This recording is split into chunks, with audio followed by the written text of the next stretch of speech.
Hello, and welcome back to another episode of Critical Reactions with your host, Bryan. We're going to do a album reaction today, and this one's been in my listen list for quite some time. This is something I've meant to get to on my own, and there's been so much music that has been on the list that I've wanted to check out. I just haven't had a chance to get to it yet, so I'm pretty happy to be doing it during album review. It is Slice the Cake's Odyssey to the West. Now, I'm in the past, you guys are in the future. In my present, this video isn't made yet. I don't know how long this video is going to be, but you guys do. All I know is that we have 75 minutes of music ahead of us, and I tend to talk about 2 times more than the music is the length. So we're probably looking at something 3.5, possibly even 4 hours long for the video. So, get comfy, grab some snacks, whatever you need to do. Get some water, definitely, gotta stay hydrated. This album is broken up into several songs that have several movements. For instance, tracks 1 and 2 are The Exile, parts 1 and 2. After that, we have a 3-part Stone and Silver.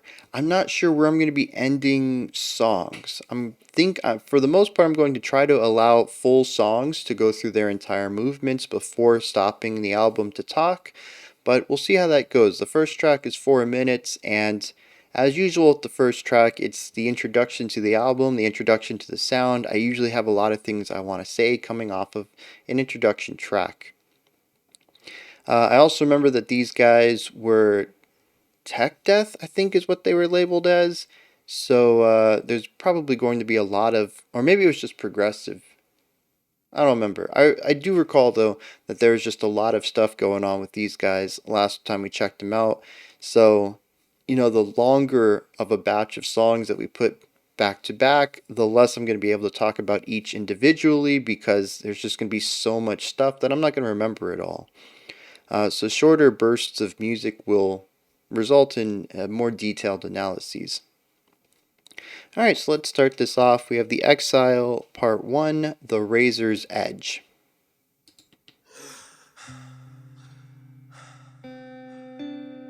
Okay. I mean, assuming he's been running away for his exile. We have some heavy breathing to start, beautiful guitar work.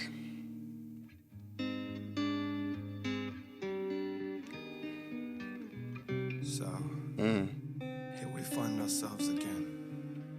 One might think it's such a pity to be standing on the razor's edge.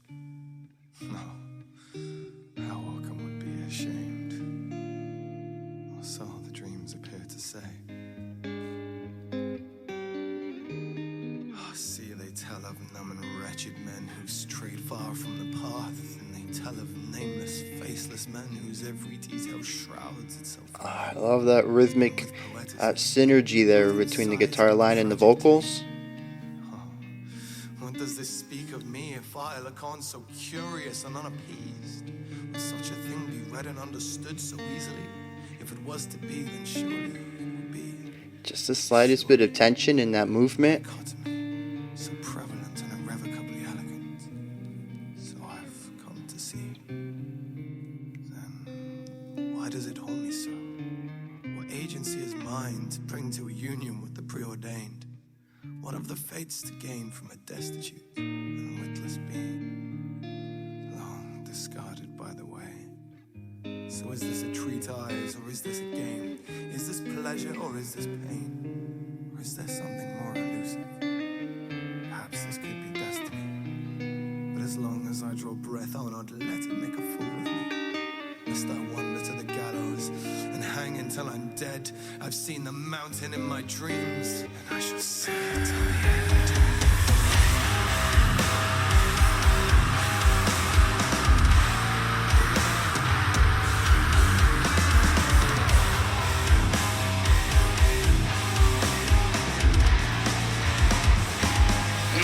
Yeah, that syncopation and the drumming on that fill.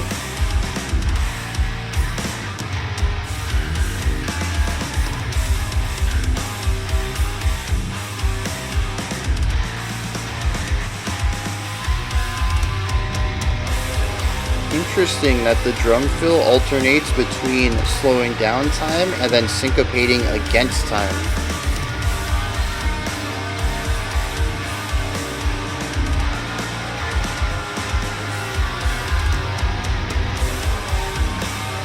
See, and this fill is going to pull it back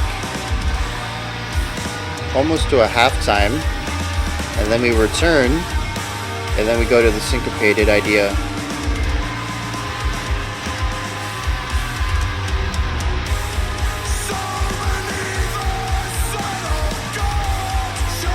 Really powerful compressed clean right there.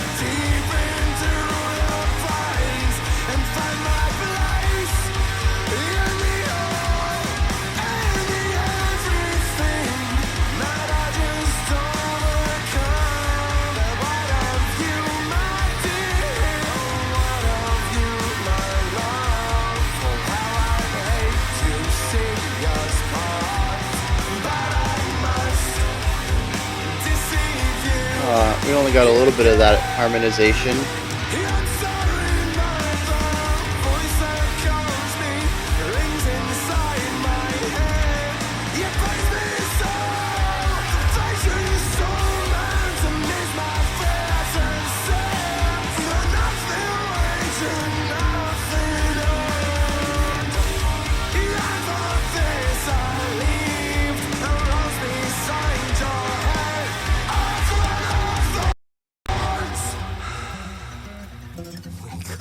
So beautiful.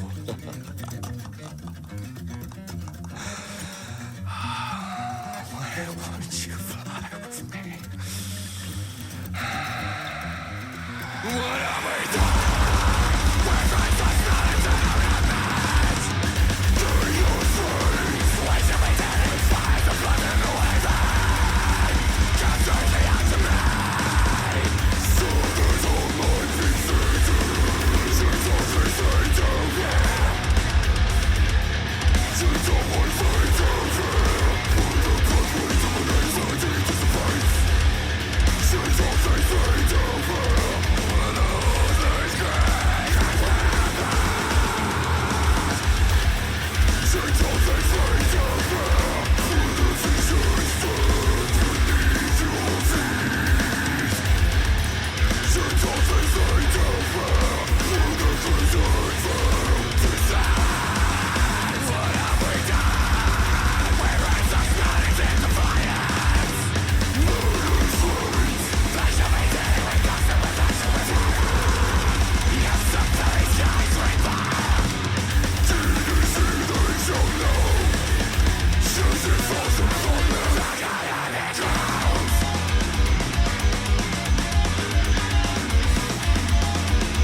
There's just so much going on at any given point.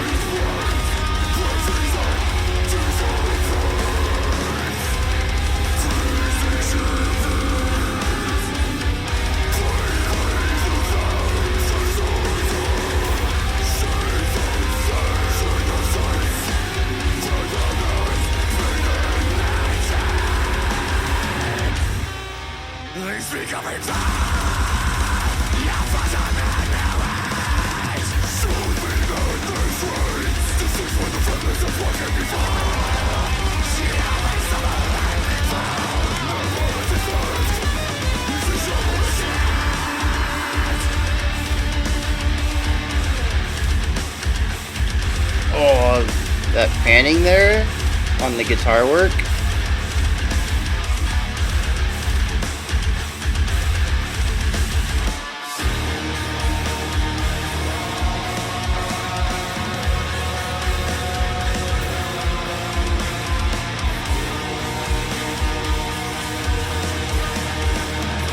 Yeah, the choir against the guitar work right here is really nice. Really gives it this wide, rich sound.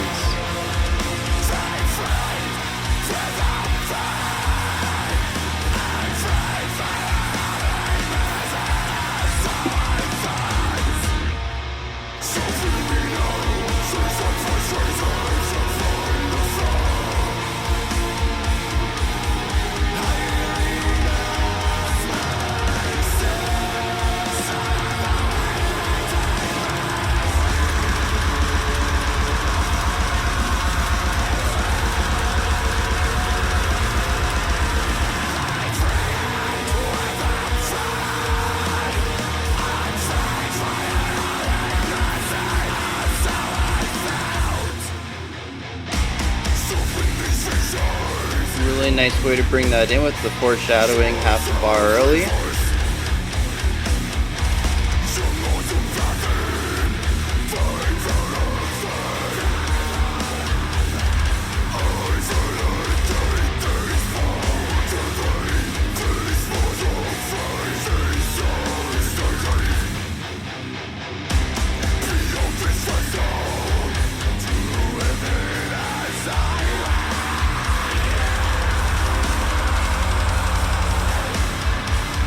The intensity just never lets up, whether it's coming from the rhythmic or the harmonic or just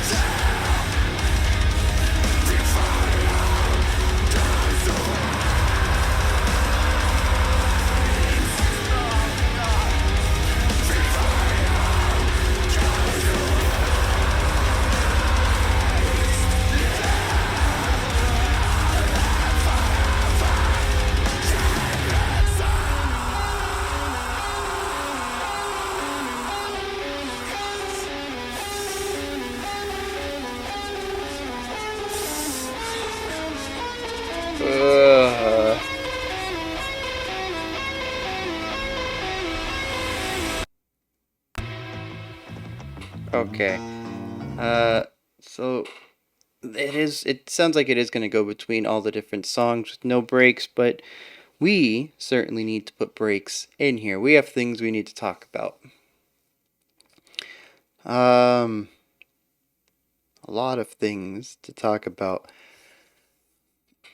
So the song, the album starts with panting. Sounds like someone just got done running, and a bit of spoken word and some really beautiful guitar work. Starts out sparse and gets more and more intense until we reach the midpoint of Exile Part 1, and the full band comes in, the spoken word turns to harshes, and yeah, and then that runs us into Exile Part 2, which is just full on tech death, heavy, lots of stuff going on at one time, just wild bonkers stuff. And it is a pretty big shift, at least as far as my ears go, between those two ideas. But I think that it worked well, the transition moving into or from the spoken word into the death metal was I think it was lengthy enough. It was man, was it like a two beat maybe it was a whole bar.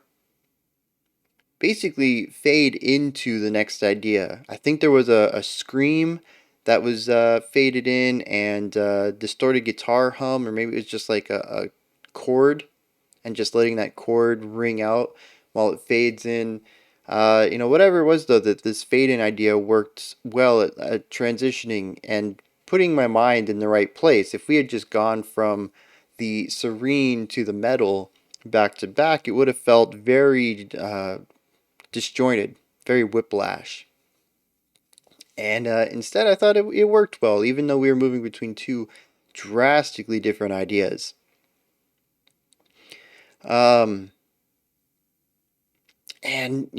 right here, I gotta talk about the technical aspect. And it's not even just a technical aspect in, the tech death part where we're hearing a bajillion notes come out every second, and, fast playing from everybody, and just the raw technical aspect from all the vocal work. Like, yeah, that performance aspect we're gonna get into in a little bit. But it's even past that. It's the theoretical technical aspect. Just listening to the guitar work in the spoken word section of part 1 of Exile, we can hear some really interesting chords coming through that create an atmosphere that is quite nuanced emotionally. It is beautiful. There's elements of it that are gorgeous, but there's also a lot of tension to it, and it creates this, well, especially when you pair it with the spoken word itself, the way that this person is speaking these words and where they're choosing to put emphasis and how they're choosing to speak, the sort of attitude that they have in their vocal delivery. it represents a very nuanced take, or sorry, a very nuanced emotional take, where it's positive-ish. Maybe they're finding some beauty in this exile, but there's also regret, there's pensiveness, there's a hint of sorrow that I'm sure we'll find later in the album. But it's very nuanced. You don't really get any of these overpowering the others, aside from the gorgeousness. I don't really know if that positivity that shines through there is supposed to be as dominant as it is, so much so that it's just how the music is written. I don't really hear much in here other than that outro to Exile Part 2 that really dug into some tension. But everything else we've listened to has been very consonant, very focused on positive harmony rather than negative harmony. And I don't mean that as like good versus bad, but just I would say positive harmony is when you pick notes that work well together, and negative harmony is when you pick notes that don't work well together. Sort of like positive and negative charges in like ions and stuff like that. It's not that it's good or bad, they're just opposing ideas, and those are two good words to represent opposing ideas. So we hear a lot of positive harmony throughout 90% of the Exile, both parts. And it really isn't until those final 30 seconds that lead us into the song we just stopped on, Stone and Silver, that that we hear any sort of negative harmony or dissonance. And so since a lot of this seems to be based around consonants, it makes sense that any singular instrumental section, guitar only, as we saw in the beginning, is going to have beautiful ideas in it, or consonant ideas, or positive harmonic ideas. And so again, like I said, I don't know if I can really attribute a lot of the positivity from this section as a conscious decision to build that atmosphere emotionally, or if it's just because this needed to be a beautiful opening, right? But I do love how they inject those little other emotions every here and there with some interesting chords. This isn't a typical these aren't typical chords for metal, and it's not a typical chord. Why can't I think of that word? It starts with P. I use it all. Progression. I use that word all the time. It isn't a typical chord progression for metal either. There's some really interesting, spicy chords in there that introduce these little nuanced emotional takes that I think work really well against the spoken word. It gives it an air of almost poetry with background sound. And we'll get into the lyrics in a second. I'm sure it's like setting the stage for what the album's going to be about. That would be my idea. An intro that's poetry. I mean, what other reason would we have for that? Well, I suppose there's a lot of other reasons, but more traditionally utilized is going to be to set the stage. And I'm also not really expecting too much more of the harmonious playing, or the clean playing, I should say. To me, I see that as the intro, like when a metal band uses, a string trio for their intro track and then never revisit the idea. Like, that's kind of how I'm seeing that clean section there at the beginning. So let me get into the second half of Exile Part 1, and this was really interesting because we had this nice push and pull in the rhythmic component. I had pointed it out, but the pattern, it's a 4-bar pattern, or a 4-idea pattern. I don't remember if it was 4 bars or not. But we have the set tempo idea, which is where we hear the chord tempo as it's supposed to be played if we approach it rigidly, right? If we only emphasize the downbeats or every other beat, and we get a real solid taste of what our tempo and time signature are. Then after that, we move into what feels like a halftime idea, and it kind of pulls everything back and makes it feel like it's dragging. Then we return back to the solid tempo idea, and then we hit, and the drums alone, I think, are in this. The halftime feel everybody participates in. But with this section, I'm pretty sure it was only the drums. It is super syncopated. We have some ghost snare notes in there. And we just kind of have these random accented beats. Well, obviously they're not random. They seem random to me. Um, but some of them are downbeats, some of them are on off beats. Some of them feel like they're grace notes, which don't really have a defined space temporally. It's just a note that you tend to hit before you hit the note that's supposed to be on this section of the bar, whether it's a downbeat or an offbeat or any sort of other syncopated strike. Um, and it's a very rhythmically fancy dancy kind of section. And I love how it's, like I said, this push and pull. We kind of go into, we're at a normal pace and then we're pulled back and it feels like we're dragging. Then we're at a normal pace and it feels like we're really rushing, really pushing forward. It doesn't feel like we are rushing, I would say, time wise. It doesn't feel like the drummer is getting out of time and playing faster than they should. But because we've increased the number of attacks in the bar, it definitely feels like there's a surge of energy, that momentum that's pulling us to the next bar. Then we return to normalcy, and then it's dragging. And so once again, we have this complex idea. We have, I could almost say, like a manic depressive jumping back and forth here, where we're rushing and then dragging and then rushing and then dragging. And it's this complex sort of feeling where we're getting multiple opposite ideas, not too dissimilar from some of the opposing harmonic ideas we got back in the first half, where it was positive and beautiful, but also sort of had these tinges of sadness and regret to them. It's just a very complex way of showcasing multiple ideas through a single musical concept. And I really love that push and pull that the band creates rhythmically.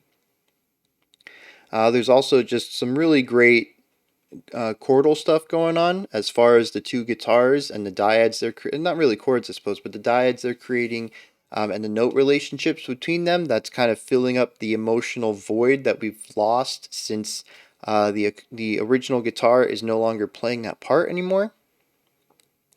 And then the vocals come in and really hammer everything home with these loud, booming, powerful, compressed cleans.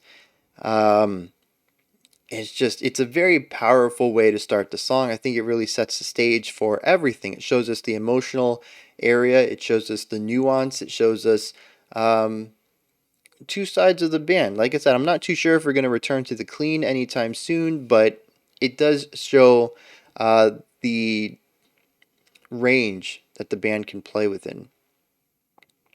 Just overall, it's a really great, what I would call a thesis statement to the album. The first thing we hear, I'm already pulled in. There's a narrative. I don't know what's going on in the narrative. I haven't really paid attention to the lyrics much, but I'm ready for the journey they're taking me on, and I'm in the mood for some technical playing, both rhythmically and theoretically, and I'm ready for just some intensity, right? Some nuanced intensity.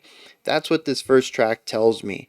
And I think it's a fantastic, like I said, thesis statement. You listen to this one track, and I think at this point you know whether the album's for you or not. Or I should say, if you're interested or not. Maybe you're not completely sold on it, but you're like, I'm interested. Where are you guys gonna take this at least? But I don't think there's gonna be too many people who listen to this first track and say, huh, I wonder what these guys are about. I think they've pretty solidly laid that out. So then we get into Exile Part 2, and this comes into the tech death proper. We have 16th notes in the drum, the bass kicks. We have 16th notes in some of the guitar work. We also have a lot of moving dyads. We have multiple moving melodic lines where the two guitars are doing counterpoint against themselves. Melodically, but also rhythmically doing counterpoint with the vocals who have their own rhythm. The vocals don't really have a pitch, being that they're fry vocals, so they're mostly rhythmic textural rather than harmonic, or melodic, which is where the two guitars come into play, panned either side, and they do some really interesting stuff. Oftentimes they'll play the same part, just with some space between them, so we get it standard harmony. Other times they'll play the same rhythms but move in different directions or jump note distances through different jump lengths. What I'm saying though is like this one might move down a little bit and this one moves down a lot. And then this one moves up a lot and this one moves down a little bit, you know. They're playing the same rhythm, but the way that the notes that they're choosing are different. It's creating complex dyads. We're getting some complex melodic work out of that, and harmonic work, because when the two instruments are always the same distance away from each other, we are getting the same emotion from their dyad or from their chord, you know, if they're playing more than one note each. The way to have the emotional complexity of a song change over time is to change the distance between notes. And that's going to give you different chords, and each chord is going to have their own feeling. And of course, the chord progressions are going to describe different feelings as well. So if you're always the same distance, no matter where you're at, all the notes are always the same distance apart from each other, it's the same emotional context throughout the entire chord progression. You really need to change up the quality of the chords if you want a song that is emotionally changing. And, you know, we see both of these ideas here. But we also see some really interesting use of the two guitars, where there is one point where they're playing the exact same idea, but they alternate who's playing the note at times. So it turns into a mini hocket, you know, a 2-beat hocket, if you will. But because they're panned, you hear the notes bouncing back and forth in your headphones. Really interesting way to go about doing that. And of course, at the speed they're playing, at least to me, it's kind of nauseating, or maybe like vertigo inducing. It was a really weird phenomenon. It didn't make me feel like I had nausea, but it was sort of, or that's what I should say. It didn't make me nauseous, but it kind of gave me a feeling like I might become nauseous. It was really weird. But it was interesting as well, and I think that's the big thing is, you know, with this group so far, is that I'm interested in what they're doing. It's very interesting work. I think that's the last time I'm going to say that for now. It's getting weird. What else here? Oh, the vocals. I got to talk about that a little bit just because there's so many. We have the cleans that we saw at the beginning, although not really sung, more of spoken word. And then we had compressed cleans that we saw at the end of part one. We had more typical sort of lower fries, maybe growls. And then we also had some more shrill fries as well throughout part two. And there just seems to be a lot of variety that can pull a lot of emotion out of the different styles. And it's going to allow the song to have a bit of variety to it that helps with keeping it fresh, at least for me. Not that I think it's going to have a problem with that. We've seen so many different styles already just in the first 7 minutes of the album, but it allows the vocals to have a dynamic quality to them that we typically don't see with harsh vocals. You know, usually a vocalist who works with harsh vocals has maybe one, maybe two styles of harshes that they can move between, and that's it. So an entire album, you're not really getting a lot of dynamic work, especially since harsh vocals tend to not have a pitch to them. You can change your mouth shape to change the implied pitch or the perceived pitch, but you know, you're really not, there's not really a pitched style of vocal delivery. So changing up the texture of the harsh is going to be the way that you introduce dynamic elements to harsh vocals. Now, also this vocalist has cleans, and that's going to help a lot because that means the vocalist can pull out a melodic component, but also having these couple of different types of compressed or fry vocals, harsh vocals, is going to help allow them to, you know, have a little bit of diversity and introduce that into their playing as well. Sorry, introduce that into the album as well. And I think that's all I got right here.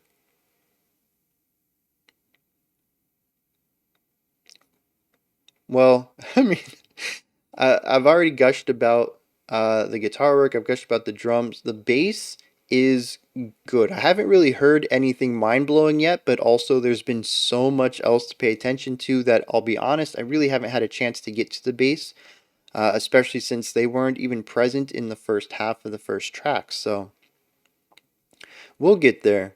So far, what I've heard though is it's pretty solid playing.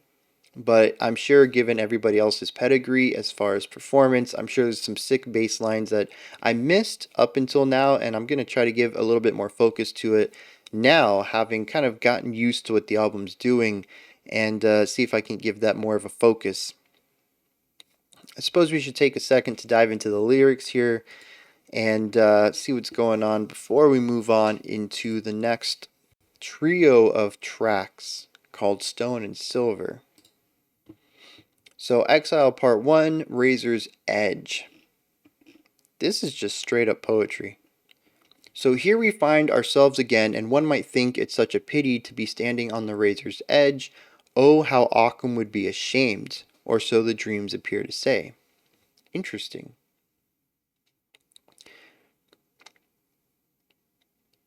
So we have the allusion to Occam's razor right here. It even says standing on the razor's edge, Occam would be ashamed. Occam's razor just says that the simplest conclusion must be why something, or must be what something is about. So he says it's a pity to be standing on razor's edge, but honestly, ending up in this situation of being exiled is honestly the only way things could have went, because it's the simplest solution to whatever happened prior to the events of this album. It says, Occam would be ashamed that we think it's a pity to be here. Honestly, this is the only way it could have gone, is what they're saying. But then it steps back and says, or so the dreams appear to say. And then it says, see, they tell of numb and wretched men who've strayed far from the path, and they tell of nameless, faceless men whose every detail shroud itself in myth, and with poeticism, with insight, and with tragic glee. Oh, what does this speak of me if I look on so curious and unappeased? This is very, very well written. I can't say I really catch on to a lot of what's going on so far. It's pretty typical. It usually takes me a little bit to figure out where our narrative is, and once I kind of get a hook into what the story is about, or maybe what the narrative themes are about, then I can retroactively apply that to old lyrics and be like, oh, that's what that was about, and that's what this was about, and this ties into that. It usually takes me a bit to get into that. I got to get that key to unlock everything first. But it does look like somebody is pushed away on exile, and then we have this other person who is looking on and saying, I kind of get I get some tragic glee out of this, right? I'm looking at this person being exiled, and someone to be pitied, someone who shouldn't be here. And honestly, I kind of have some tragic glee. What does that say about me, that I look on to this tragic story with curiosity?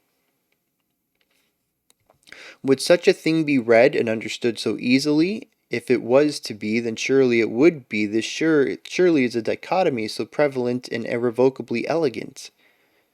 So I've come to see, then why does it haunt me so? What agency is mine to bring to a union with the preordained?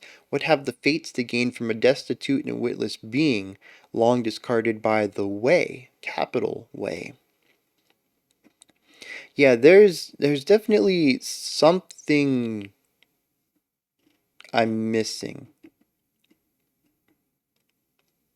I mean, maybe even this person's talking about himself? This is the person who has been exiled, who is standing on the razor's edge,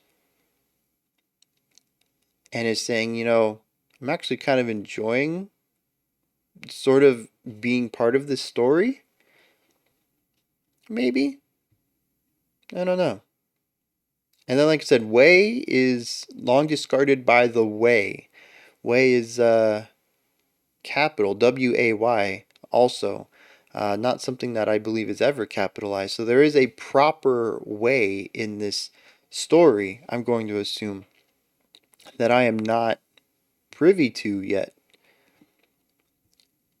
So is this a treatise, or is this a game? Is this pleasure, or is this pain, or is this something more elusive? Could this be destiny? As long as I draw my breath, I'll not let it make a fool of me. Lest I wander to the gallows and hang until I'm dead, I've seen the mountain in my dreams, and I shall seek it to the end. The mountain is also capital here, so it is some sort of proper place. It could also just be a stand-in for goals. Definitely says that I will seek out the mountain in my dreams until the end, unless I'm hung to death. So as long as death doesn't stop me, this is my only and most important goal. Could this be part of why he's exiled? Was it a self-exile? Was this person part of a normal society, so to speak, and their goals did not align with the society's, and they decided to ostracize themselves and take this journey to the West, despite it being odd, possibly, to the local people in his life. So beneath the sight of God shall I forever march on deep into the pines and find my place in the all. Definitely looking for his place in life, it seems, and he thinks his goal is going to solidify that. In the everything might I just overcome, but what of you, my dear? What of you, my love? How I'd hate to see us part, but I must deceive you again. I'm sorry, but the voice that calls me ringing inside my head, it pains me so. The visions torment amidst my fears and sins, but nothing wagered, nothing earned. And for this I leave a rose behind your head, or beside your bed, our crown of thorns. So he has a loved one back at home, I'm going to assume, and yeah, I think I'm spot on with this self-imposed exile. That this person could go on just living their life according to what society says and be fine and live amongst this person that he loves, but always know that they're incomplete forever, that this path that is laid out before them was not walked. He says, there's a voice inside my head. The visions torment amidst my fears and sins. So, he says, I keep having these visions. I got to go do this. He even says nothing wagered, nothing earned, right? You have to put something down in order to, no pain, no gain. I was like, we have a pretty simple saying for this. Yeah. Nothing wagered, nothing earned. No pain, no gain. You got to give something up if you want to get something out of it. So he's giving up this relationship. He's giving up his possibly stable life in this society, and is choosing to embark on this quest that is placing him as an exile to his society, possibly. I could also just be really reading into the idea of the exile way too much, but also every word in here seems to be meticulously picked, so I can't believe that this isn't more of a literal exiling. So I guess that's it. Moving on to Exile Part 2, The City of Destruction. Dang, this album's got so many lyrics. This is wild.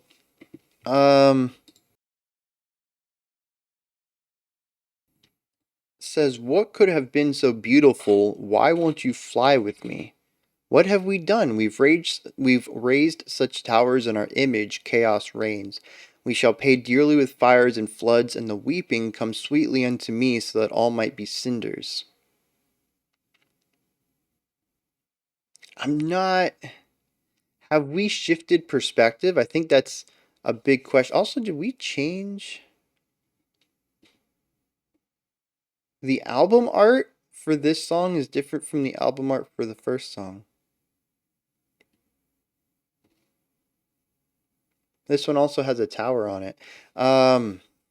Which, we just got done talking about. I wonder...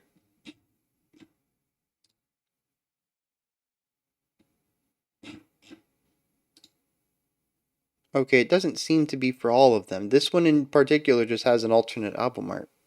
Interesting. Yeah, I don't know if we've changed perspective, though. Uh, if we haven't, then we've changed time. That's for sure. We've gone forward or backwards in time or something to see an event that is not aligned with where we just were. But there's definitely an ending of something. We could have been so beautiful. Why won't you fly with me? There's definitely something where we, two or more things together, have been split apart. It says, what have we done? We've raised towers in our image, but chaos reigns. We'll pay dearly with fires and floods, and the weeping come sweetly unto me, so that all might be cinders. See, I'm not sure where the fires come from. He says that we'll pay with fires for what we've done. So it almost sounds like this is a retaliation for actions they've made. But then he says, come sweetly unto me, that all might be cinders. He's welcoming the fires. That doesn't sound like something you pay dearly. That sounds like a positive action of results. Positive result of actions. Almost sounds like he wants the fires to come. And all things lead to here, and all ways to here, where the pathways terminate, clarity dissipates, and all things lead to here, where the heart lays gray and withered, where the fissures stir beneath your feet, where a crimson veil descends. So yeah, leaning more into this chaotic element of destruction. All paths lead to destruction. What have we done? We've raised mountains in defiance, malice reigns.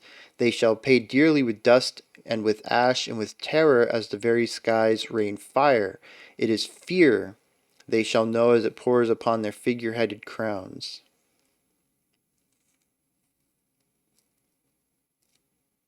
See, and once again, they've done something, at least right here, it's very clearly malicious. Even says malice reigns. We raised mountains in defiance. And once again, it says they'll pay dearly. Oh, this one says they will pay dearly. Last time it's we shall.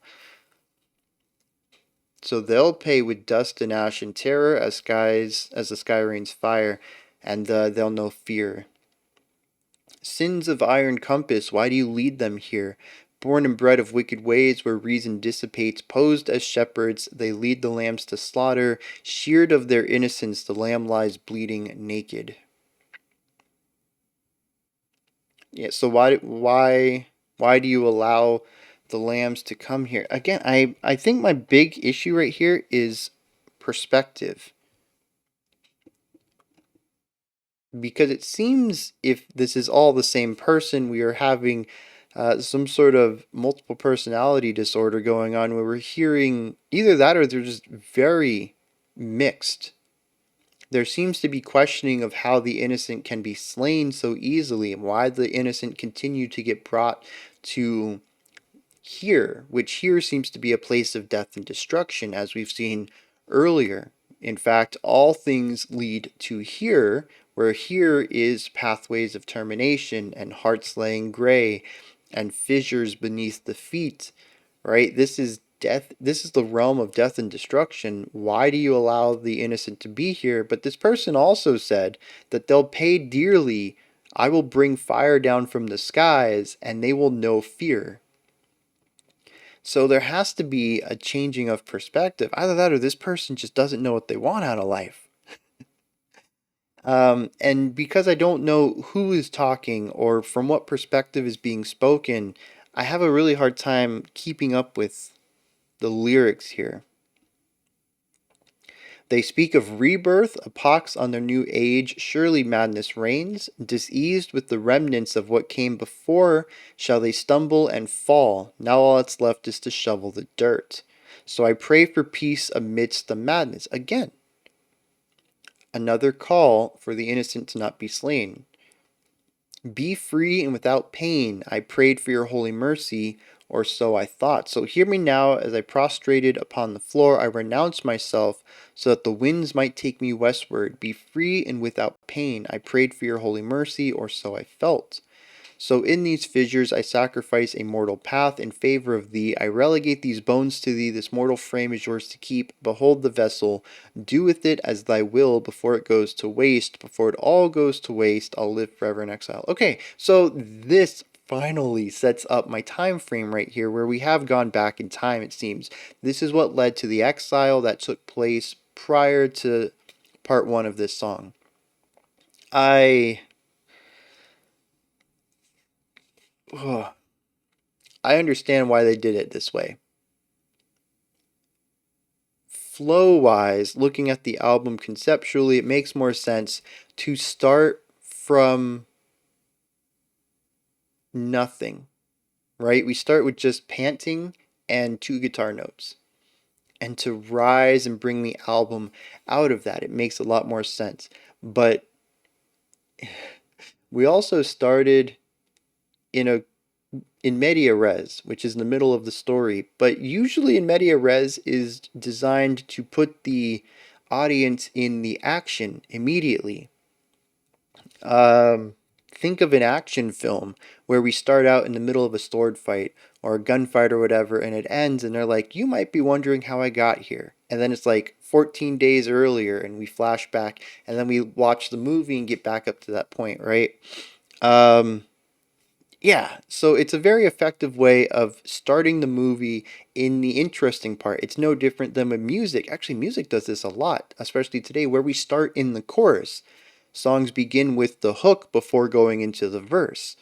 It is a way of getting the most interesting things in the first couple of seconds, which are important for hooking the audience and getting them interested and having them stay for the remainder of the work of art. So to start the story in media res is designed to make the interesting part the beginning. And here we didn't start at the interesting part. We started at a very slow part. And then we went back in time and we got to an interesting aspect musically. But it was immediate. We really didn't get much of being in that middle of the action. We were there for 4 minutes and then we immediately went back in time. It's a very interesting decision to go with this. I'm not going to say it's wrong, and like I said, it serves the album's flow. But musically, I mean, lyrically, it feels like we could flip these and make a lot more sense. Start before the exile, tell us why they went into exile, and move into the beginning of the exile. Um, so I guess this is just one of those times where the decision was made for the musical purpose, not the lyrical purpose, because I do really think this hurts the lyrics a bit, or at least the understanding of the lyrics. So with that said, this person saw pain happening to innocence, and wanted that to end. So he gave himself to a holy entity, prayed and said, "Take my body," or multiple times says a thought, "I prayed for holy mercy." Not quite sure where that's going to lead. And in this, a path was formed that led this person to exile. Now, it's quite possible that it was not a direct sort of sacrifice, I suppose we could say, where they sacrificed their placement in society in order for the society to flourish, rather than get destroyed in this fiery rain. It could be that this prayer actually made things worse and he exiled himself as to not take responsibility or to run from the responsibility of destroying his hometown, or he could just be running away from memories. He helped destroy his home area, and he forced himself in exile. But I mean, that kind of goes against what we saw in the first track where he left his loved one behind. So his loved one seems to be in good health, possibly. Maybe they weren't a lamb. I don't know. A lamb, metaphorically, of course. One of the innocent being slaughtered by this fire rain. Yeah, I don't know. I still have a lot of questions here. And then the first half of this track, lyrically, I'm still a bit lost on. What's the perspective here? Unless this, I mean, this could, I don't know. I think we're just going to move forward and say that some bad things happened. This dude might be responsible for him, and that's why he ran away and placed his self exile down. Yeah, I think that's the best I got. The best reading I have of our first two tracks. Also, we're 50 minutes into this, and she's only a seventh done with the tracks. 2 out of 15. Yeah, we're great on pacing so far. All right, let's dive into this next track. I'm gonna start this back at the beginning. We're 3 seconds in, so I don't want to start 3 seconds in. I want to start on it. Stone and Silver Part 1, The Mountains of Man.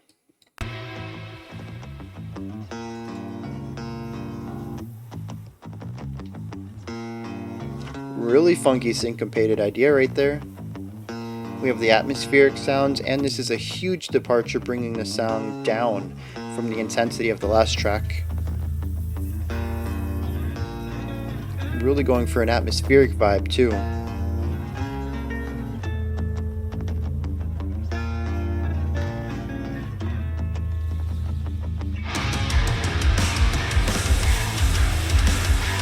Well, that didn't take too long to get back to the aggressive stuff.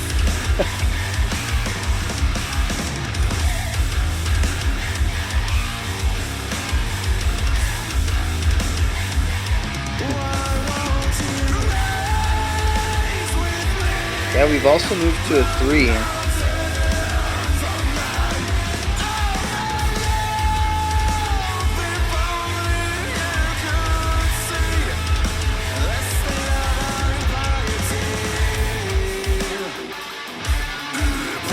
Oh, but we brought in a 4 right here.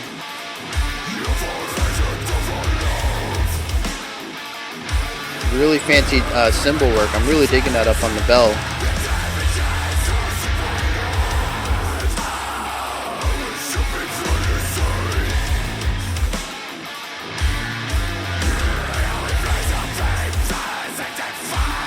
And here we go with another vocal style.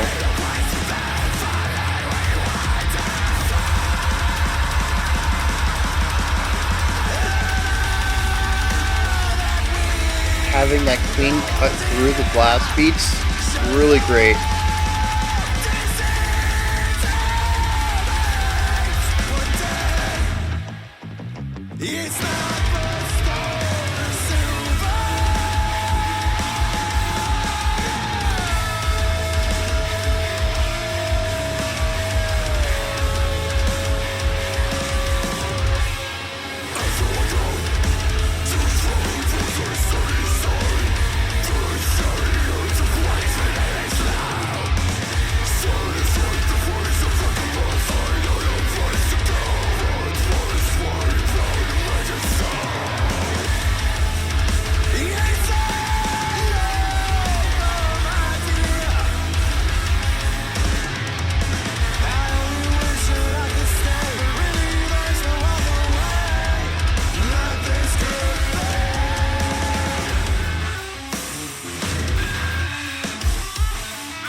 Oh, we have a really nice 4 against 3 polyrhythm going on here.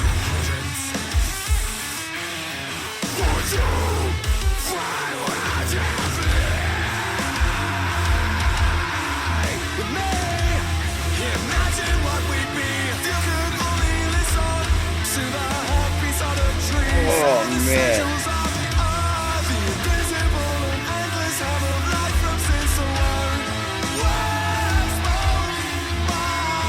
It is really difficult to catch everything going on individually, but combined, it is this beautiful rhythmic dance that just the dyads within it, it's so good. And then the clean vocal sitting on top of all that.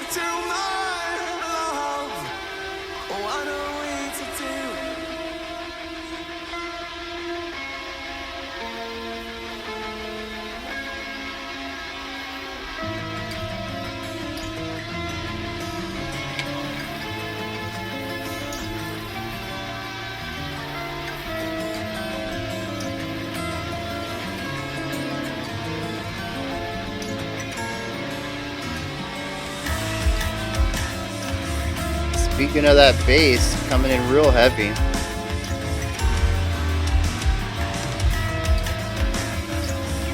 These 2 guitar parts are beautiful. Really great example of strong counterpoint both lines are beautiful on their own, but coming together, it is just simply gorgeous. Even having the bass there as providing some rhythmic juxtaposition to what they're doing, and then the drums having these really nice ornamentation, is just, oh man.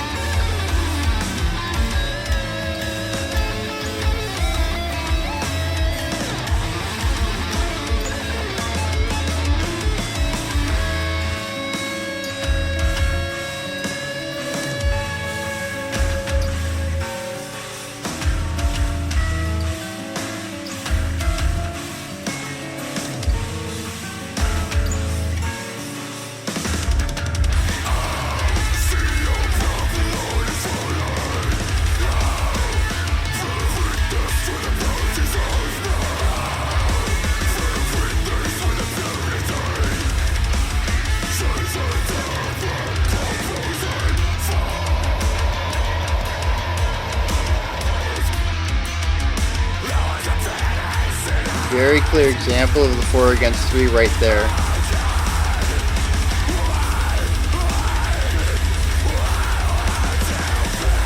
Really fun snare syncopation.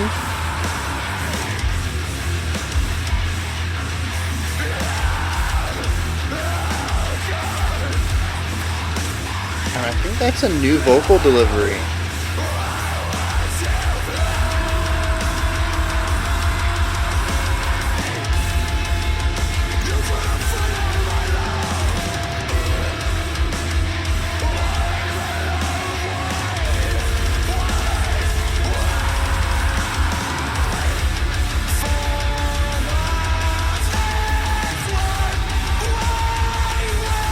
Pushing the vocal there to get that extra compression off of it.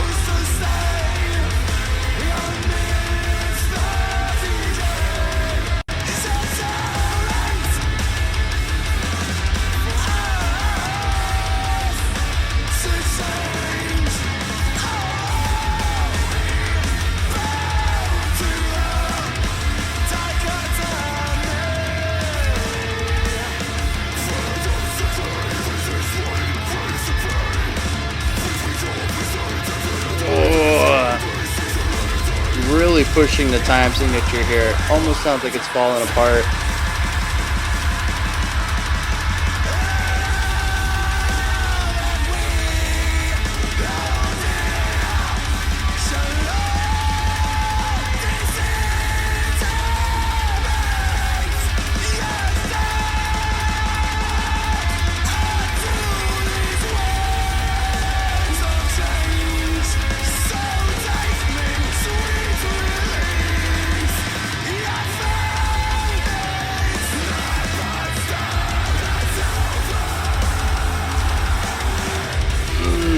Going from all that tension into the groove was such a strong release.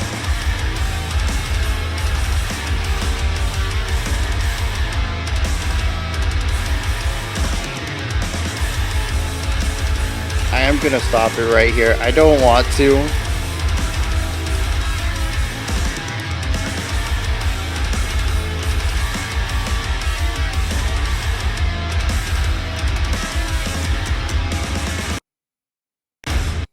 All right, just real quick, I really didn't want to stop it, because this is a 4-part song, but that's the reason why. Oh no, this is only a 3-part song. We probably could have finished it up then. Oh well, it's already paused now. So yeah, I think this is straight up the best example of Slice the Cake style so far. What I get a lot out of Slice the Cake, what I've mentioned in the last section, is variety in composition and variety in style, right? We had clean vocals, we had harsh vocals, we had growls, we had compressed cleans, we had yelling at one point, very Corey Taylor style yelling. So that was at least 5 vocal styles in this one track. We also had guitar work that played rhythmically and texturally, really laying down atmospheres, but a majority of the time we had strong melodic components where we saw multiple lines being utilized um, to drive the story forward through counterpoint. We even saw a three-way counterpoint at one time with the bass introducing some really interesting rhythmic ideas against two various guitar melodies, and the three of them combined with the playful melodic drumming going on was just gorgeous. And I think this section even had some clean vocals put over it to just add another layer of counterpoint. It was just, to me, pinnacle melodic performance from these guys. But we also saw a little bit of moving from that to the death side of metal with the tremolo picking of dyads or even the same notes for the guitars with the blast beats and double bass kicks on the drums with just straight up growling or screaming going on in vocals, just really bringing the weight and intensity that death metal can. And we see not just bouncing back and forth between these two ideas, but very consciously and directedly flowing between them. Every time we shift from something melodic focused to rhythmic or textural, you can really feel like it's a natural progression of ideas. It's not like we were just doing this and now we're doing this. The intensity tends to ramp up at times. We have a little bit of foreshadowing come before. There was one part where we introduced I think it was like double bass kicks a couple of beats early that led into one of the death sections from a melodic one. And it's just little touches like that that make everything have this nice flow. Like I said, where it feels like that's the natural place for it to go rather than it feel like, oh, we were just doing this beautiful stuff. Now we're just playing as fast as we can. How did we get here? There's always feels like this natural progression to it. And it's really gorgeous. The other thing I want to focus on before we move on, like I said, this is going to be a quick little analysis section, is not counterpoint, we just talked about that, is a polymeter. There are several sections in here that can be counted in either 3 or 4. And it makes me wonder if it's not polymeter but polyrhythmic, because halfway through the song I remembered that I actually talked to somebody in the band. I greatly apologize. I don't remember if it was the vocalist or the guitarist, or the composer. That's interesting. So I'm looking at this down here. The vocalist, the lyricist, the person who is behind the concept of Odyssey to the West. Oh, okay. So I'm seeing over here. Scatterbrained. I apologize. That Exile Part 2, City of Destruction, is a single, and that's why it had a different album art that I was looking at. So that explains that one. Anyways, so yeah, vocals, lyrics, the concept of the album, synthesizers, and djembe. I think that's an instrument, but I don't know what it is. Are all attributed to Gareth Mason. Guitar, bass, also vocals, programming, production, and artwork go to Jonas Johansson. And Jack Magero is credited with compositions, orchestrations, and musical thematics.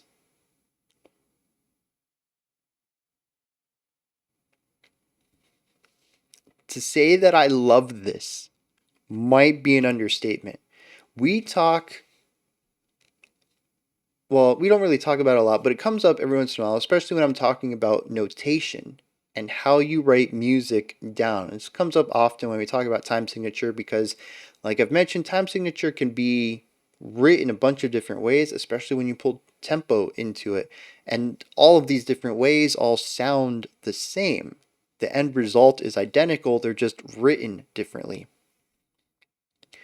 And, it's about, what I talk about is that it's about the composer relaying their intentions to the performer, and how this doesn't really apply to a lot of rock and metal because the composer and the performer are typically one in the same. It's really interesting to hear a metal album that has a separation of composer and performer. It's kind of blowing my mind, and I love it. I really wish I heard more of this. This is something we talked about a little bit. I think it was on Kendrick Lamar's reaction in the comments. Somebody was, well, they were a little negative towards Kendrick.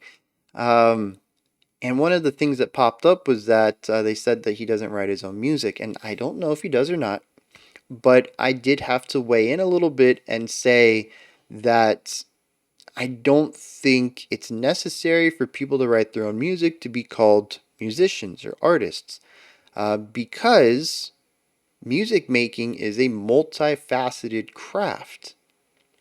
Making music, writing music, playing music, producing music, being a sound engineer, being a lyricist, these are all vastly different skill sets.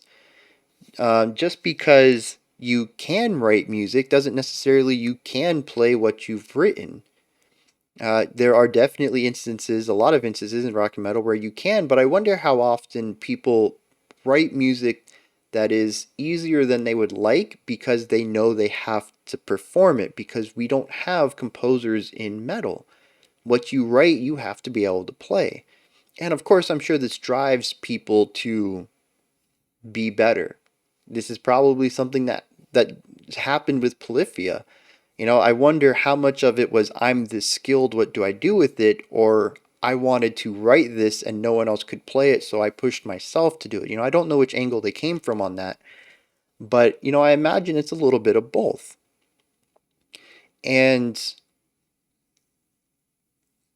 that's not something we see too often in classical. It's usually the composer has an idea, they write it without restrictions, without many restrictions, and it's on the performers to figure out how to get it played.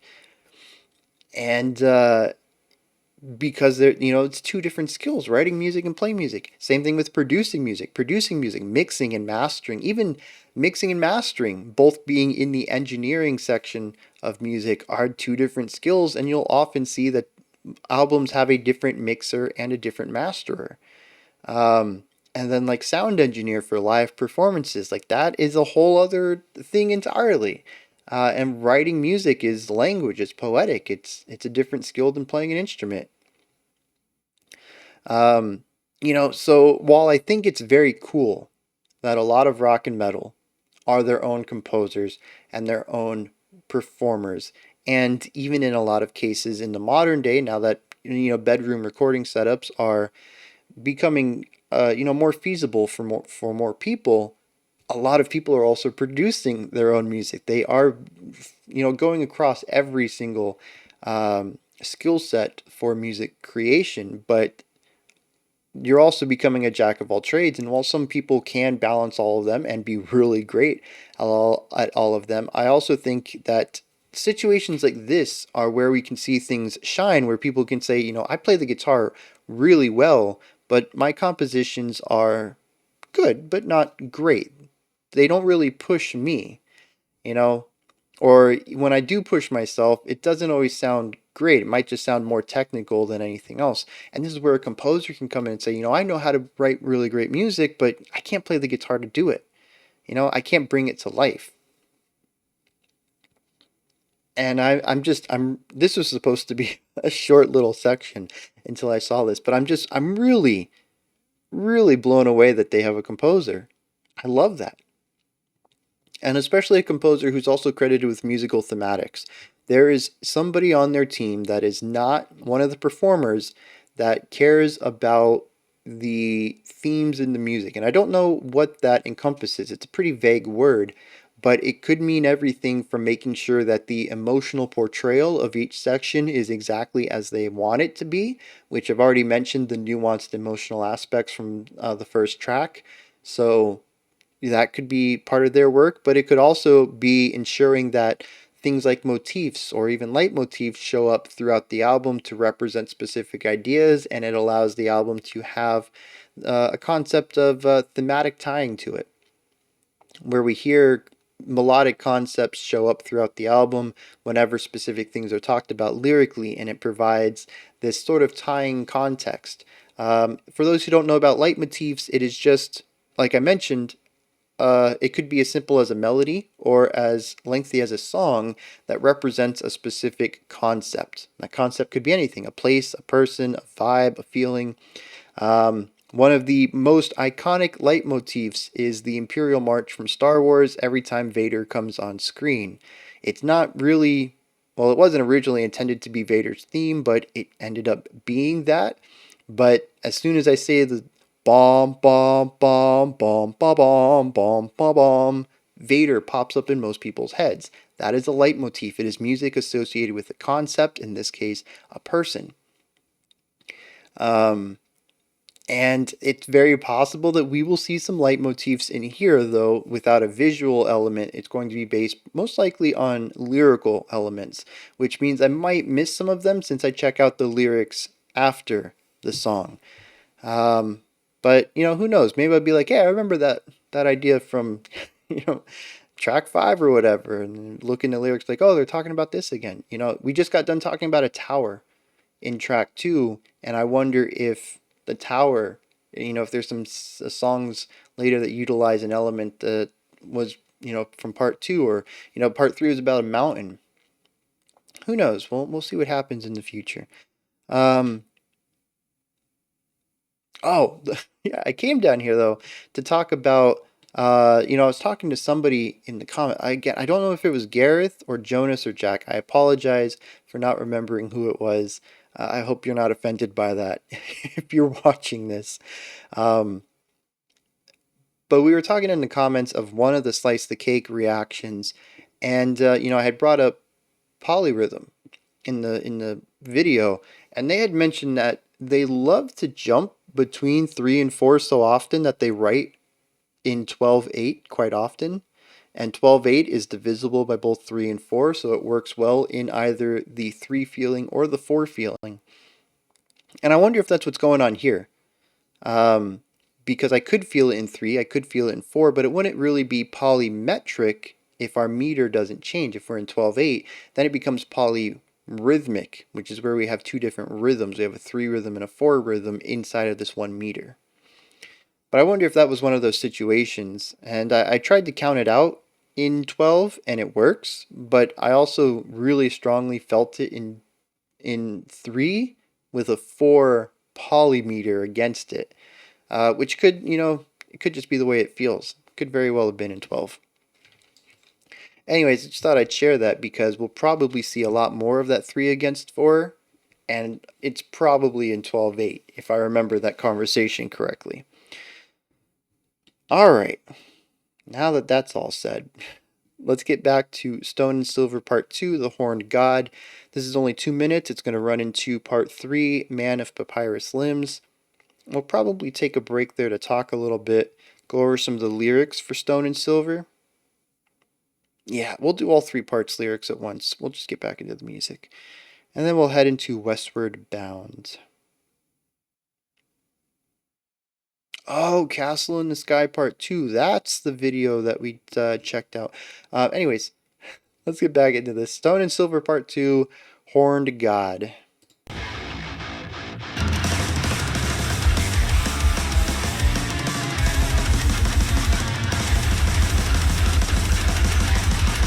It's going in real hard already. You hear that bass though?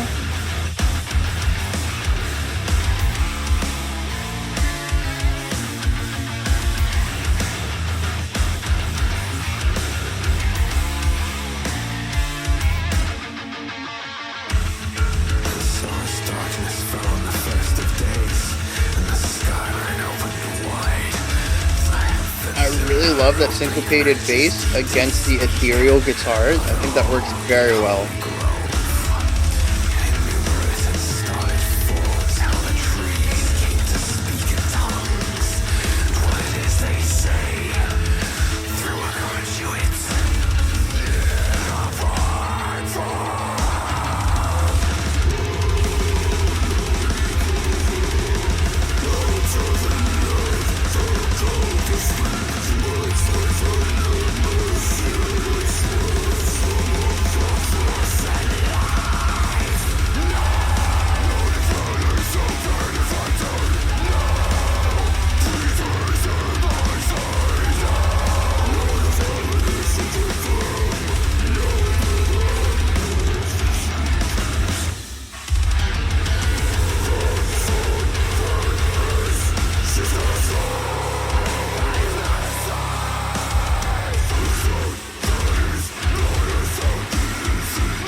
Yeah, I think that's the first time we've heard the whole band get in time for a rhythmic idea that utilizes silence.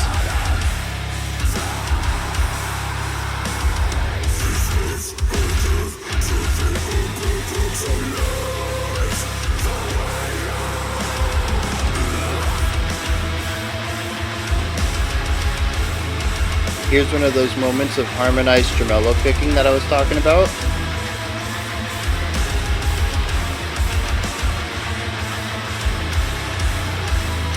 There is 2 more guitar tracks though.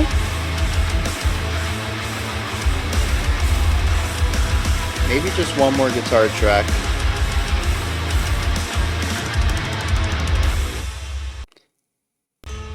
There was a slower section there against the, I think it was quarter notes against those 16th tremolos.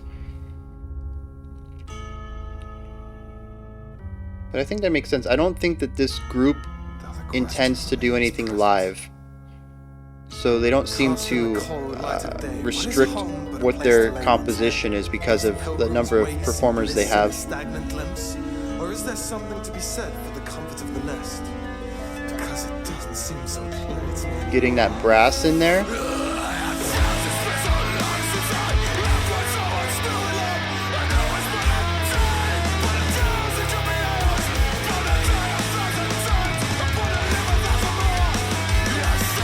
Here we have another idea that feels like triplets in 4, but still 3 against 4.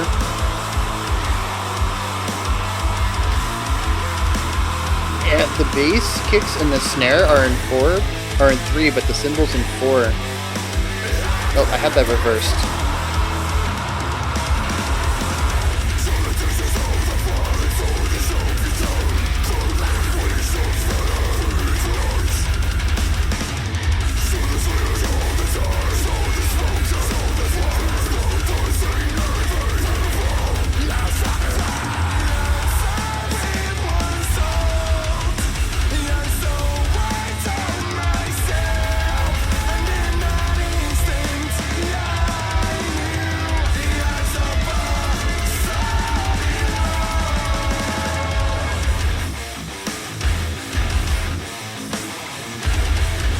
Yeah, really bringing in some groove there.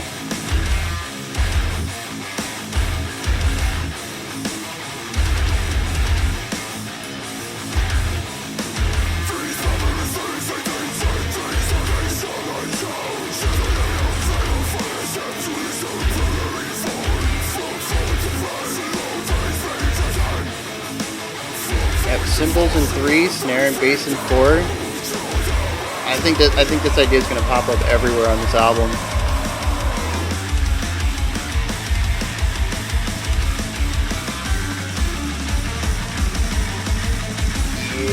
Yeah. Mixing in those. Yeah, we were mixing in 16th notes into static 8 notes. Static 8th notes, and the drums came in on that, and now we're kind of continuing this idea of rhythmic complexity.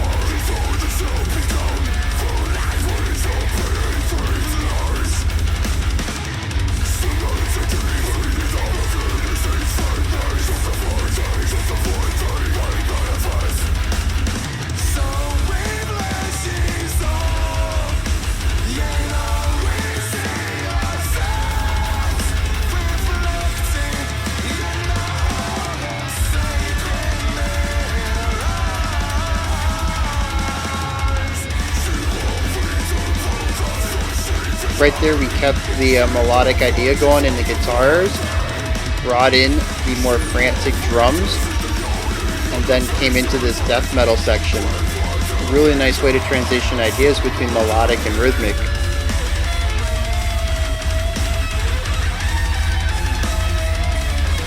Oh, not again.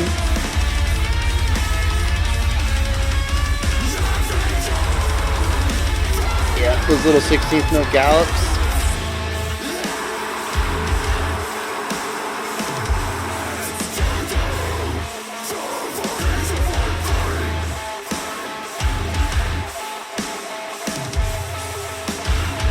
really interesting right here. We have a couple of rhythmic ideas going on, but the guitars are sounding like warning alarms.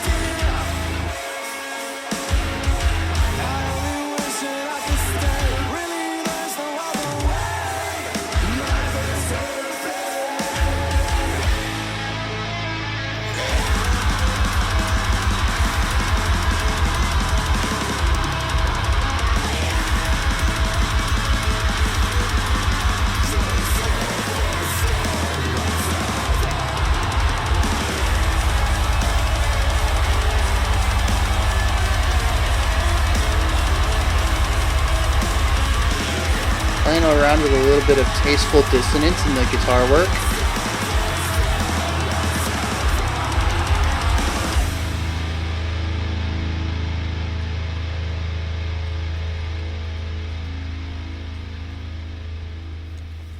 Alright, what do we got going on here?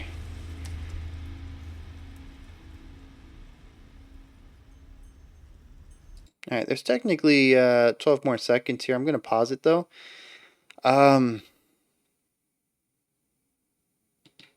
Yeah, I don't know that I have a lot to say about music.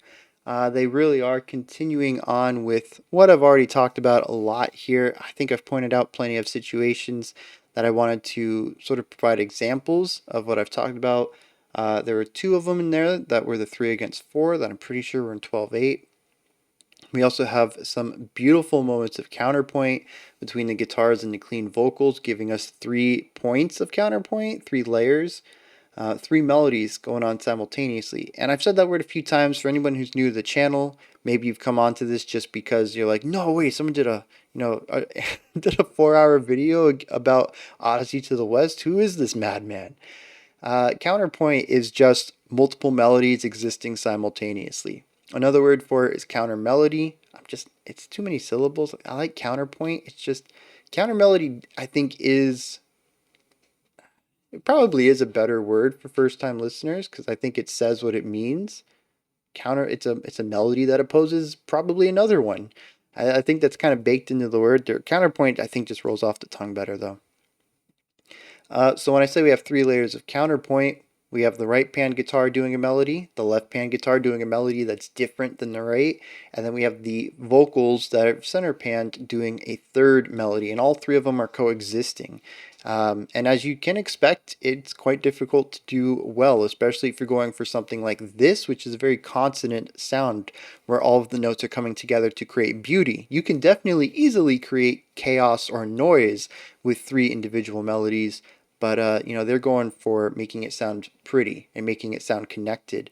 And that is quite a task. Writing 2 melodies simultaneously and not getting muddy and nasty and kind of disconnected or dissonant is already a difficult task. They bring in that third, and like we saw a couple tracks back, the bass was in there for a 4th layer at one point. So yeah, these guys are quite talented at creating strong counterpoint and just multiple melodic layers that reinforce and support what the others are doing rather than trying to disrupt what the others are doing. They all come together to create these beautiful moments. We also saw a lot of vocal variety in here. I mentioned one point where we went from a melodic section to a death metal section, a rhythmic one, and how they transitioned there. We had this, I think that was during the 3 counterpart section, and the drums were mostly playing, mostly keeping the beat, a little bit of a slower time, and just really holding the tempo down while putting a few flourishes in. The drummer doesn't seem to be one to just kind of sit still and be a human metronome. But like, I think it was a full bar before moving into the death metal section. While everybody else was still doing this melodic flowing counterpoint, the drummer pulls in double bass kicks. I don't think it was the blast beats yet, but they were every beat, I think it was, on the snare. Just fast playing though, the same fast pattern that we saw in the next bar when everybody joined in, but we got to hear this speed and intensity against the melodic section that we were already familiar with. So basically, one part of the band moves into the next section and brings it into focus so that when the whole band gets there a bar later, it doesn't feel out of place. It feels like we naturally should have went there anyways, and that's why. Sort of inception of sneaking the idea into your head that, while we're listening to all this beauty and all these melodic lines, noise and intensity and a lot of attacks, it's not a bad idea. We could probably go there, right? And then you're thinking, I wonder where they're going to go next. And when they bring it in, you're like, yeah, that's exactly where I thought that should have been. The drummer inceptioned that idea into the listener's mind. Also just called foreshadowing, if I want to get a little bit more boring with it. But yeah, fantastic use of that. And again, you can find that everywhere in the album. There's very few places where I feel like we just move from one idea to the next without any semblance of flow. It's not always foreshadowing that does it, but there's always some conscious decision to make sure that the sections don't feel like they're just changing harshly from one beat to the next. There's always some sort of concession giving to allow the song to naturally move into the next direction, whether we're moving from something rhythmic and textural to melodic or melodic to rhythmic. Um, and see, I talk lots of vocal techniques going on in here. I really really love the clean vocals. I do. I'm not. I don't have a problem with the harshes. Some styles work a little better for me, but none of them really take me out of the song. I'm kind of getting to the point where it's the harshes I don't like, I just kind of forget about and view them as a texture, which I guess is what a lot of people have been telling me they do with these harsh extreme metals since the beginning of the channel. I'm like, how do you just ignore that? But I mean, I guess I'm kind of getting there. I mostly hear it as a texture. Um, but yeah, I love the cleans. I really do. I think he has such a warm, vibrant, inviting voice. And it's just, there's a lot of power behind it and passion.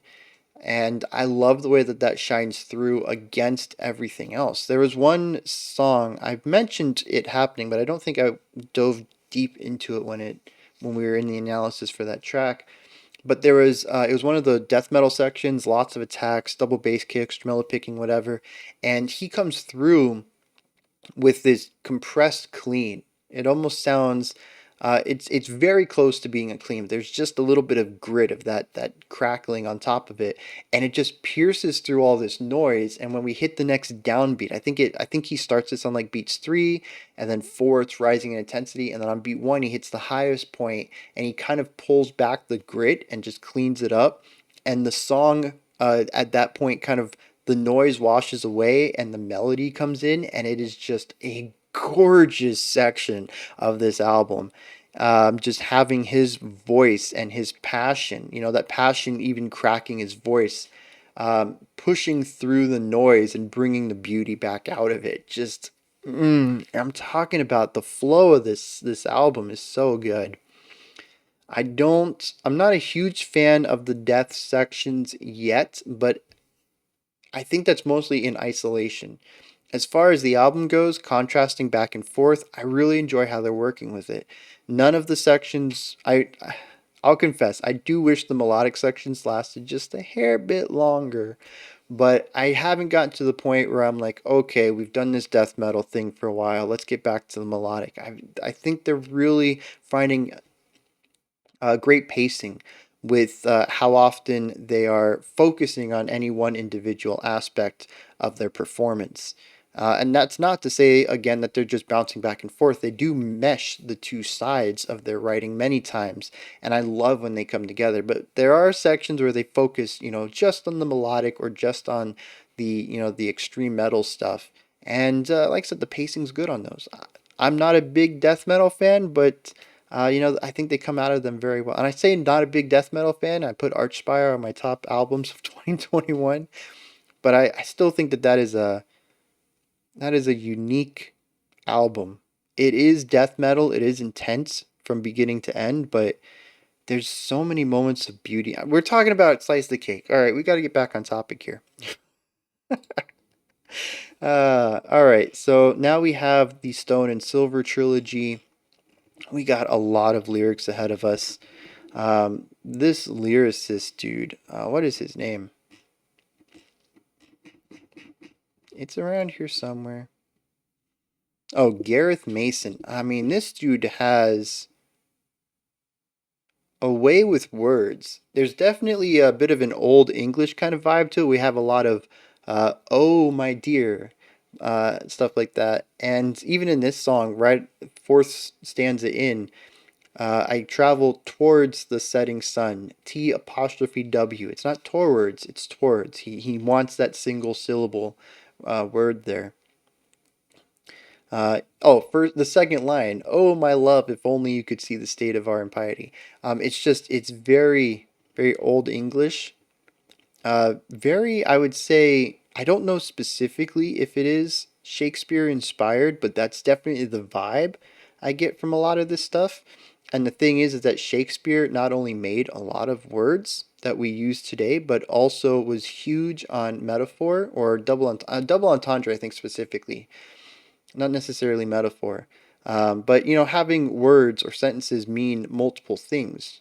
The surface level read and then something underneath. And I'm kind of getting that vibe here.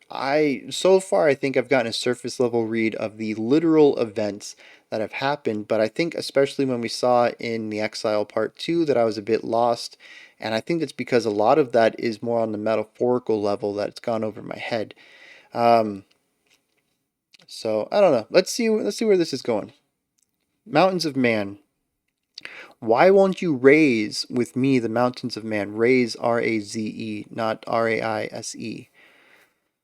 Why won't you raise with me the mountains of man? Oh, my love, if only you could see the state of our impiety.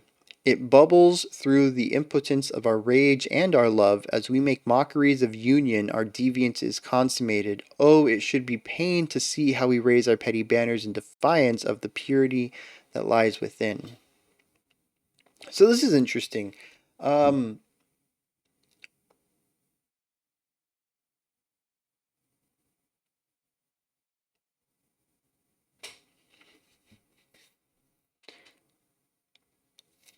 I came to the conclusion that towns are being attacked, and this person asked for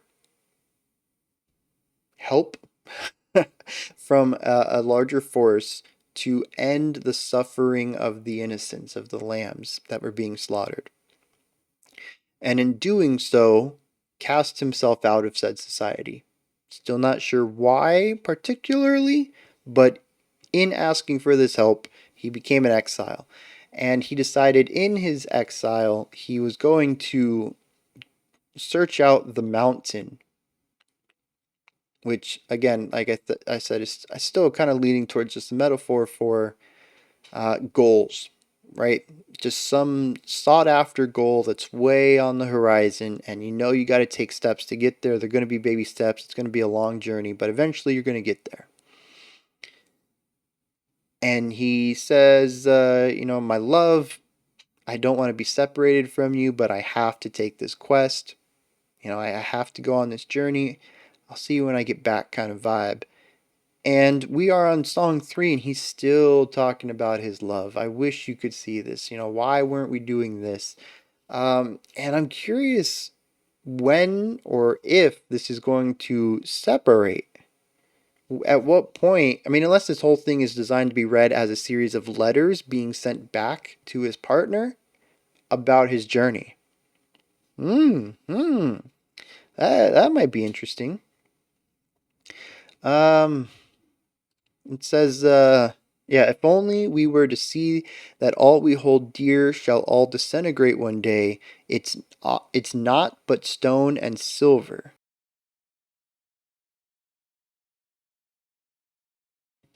So,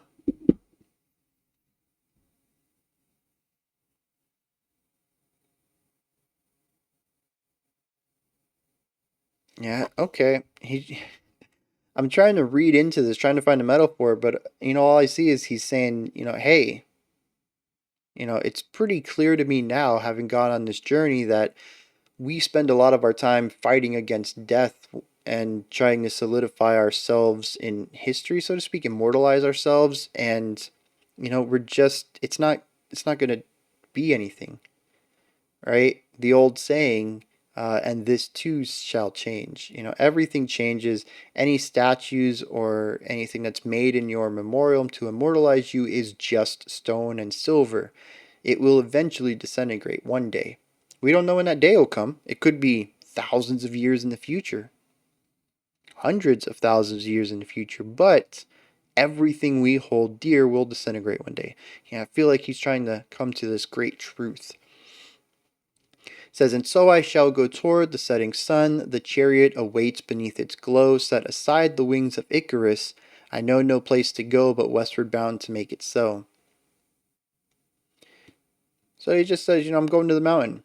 Everything's going to disintegrate one day. I see that there's no point in not living your life, so I'm chasing my dreams. It's all over, my dear. I only wish I could stay, but this is his letter that he left. He said he left a rose by her head. Maybe he left this letter as well. I wish I could stay, but there's no other way that this could be unless you save yourself, but you wouldn't, would you? And he thinks that there's an element of saving himself in this exile, that this journey is going to liberate him possibly. And he says, you wouldn't do that though. You're too safe in your comforts, or you're too happy with your comforts. Asking again, why won't you fly with me? Imagine what would be if only you could listen to the heartbeat of the trees and the sigils of the earth, the invisible and endless hum of life from since the word was spoke. Word capital. Not sure if that's speaking about a book, the word, or if there is a specific word, literally, that was spoke that began life. Why won't you listen to me? It's so fractal that it lacks a sense of clarity. Oh, is it so fractal that it lacks a sense of clarity for you? What are we to do, my love? See how Babylon has fallen? Bear witness to the mountains of man. Bear witness with impunity as the tower crumbles and falls. There was a bitterness at heart. Why won't you fly?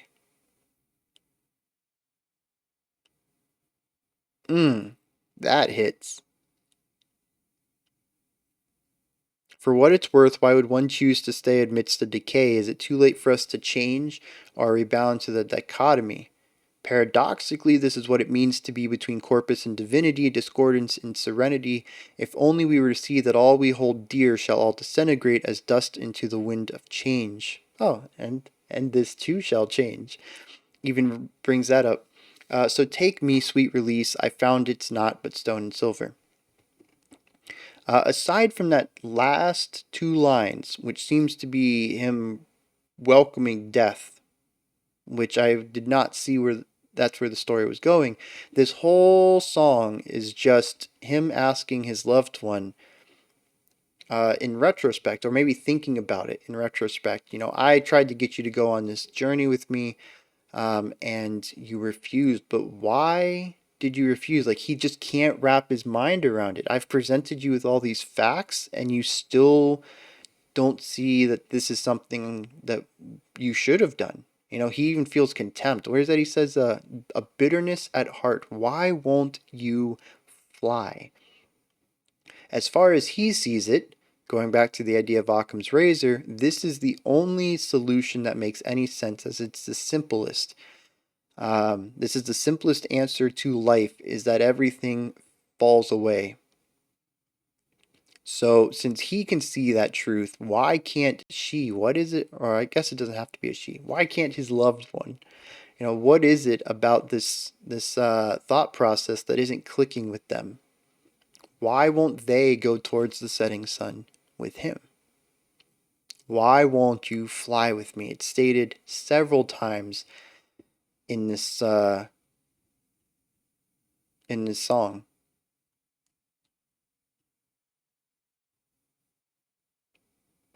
Okay. I think that was pretty straightforward. Let's go on to the Horned God. This one was only 2 minutes long. And And so as darkness fell on the first of days, and the skyline opened wide, the heavens in their oblique majesty did speak of an old and holy grove, enumerate in starlit forms how the trees come to speak in tongues, and what it is they say through a conduit of horned form. So it seems like we're going through this journey. He finds himself a forest, and he decides to rest there possibly. As darkness fell on the first days, he found some trees that spoke in tongues, and this is what they said. O lowly pilgrim, how dare thee have the gall to seek my graven image? Oh, okay.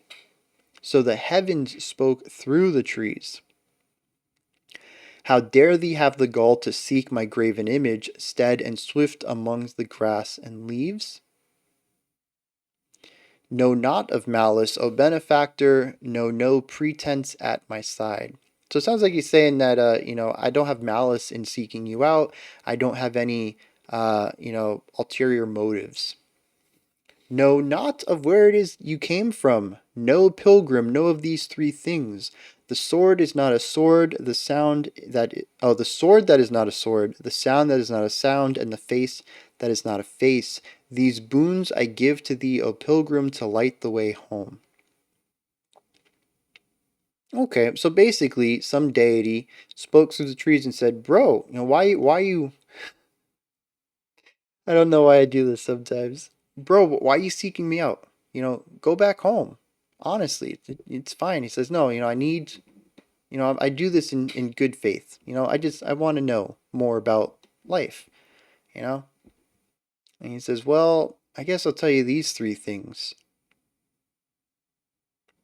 There's a sword that's not a sword, a sound that's not a sound, and a face is not a face." He says, "I give these to you to light your way home. So when you're ready to go back home," or maybe even telling him, "Don't seek me out, go back home. I'll give you these things to help. These are the things you need to look for." Interesting, because they're rhythmic, they're riddlic, they're riddles. Oh man. All right, so that's it. It's interesting too because like I mentioned already, that the lyrics themselves are giving me notions of Shakespeare, poetic storytelling, storytelling through meter. But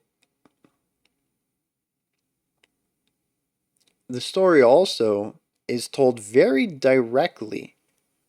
It feels like these poems could be put into a book and you would still get the general gist of everything. They're very intricately detailed, I think, is my main takeaway here.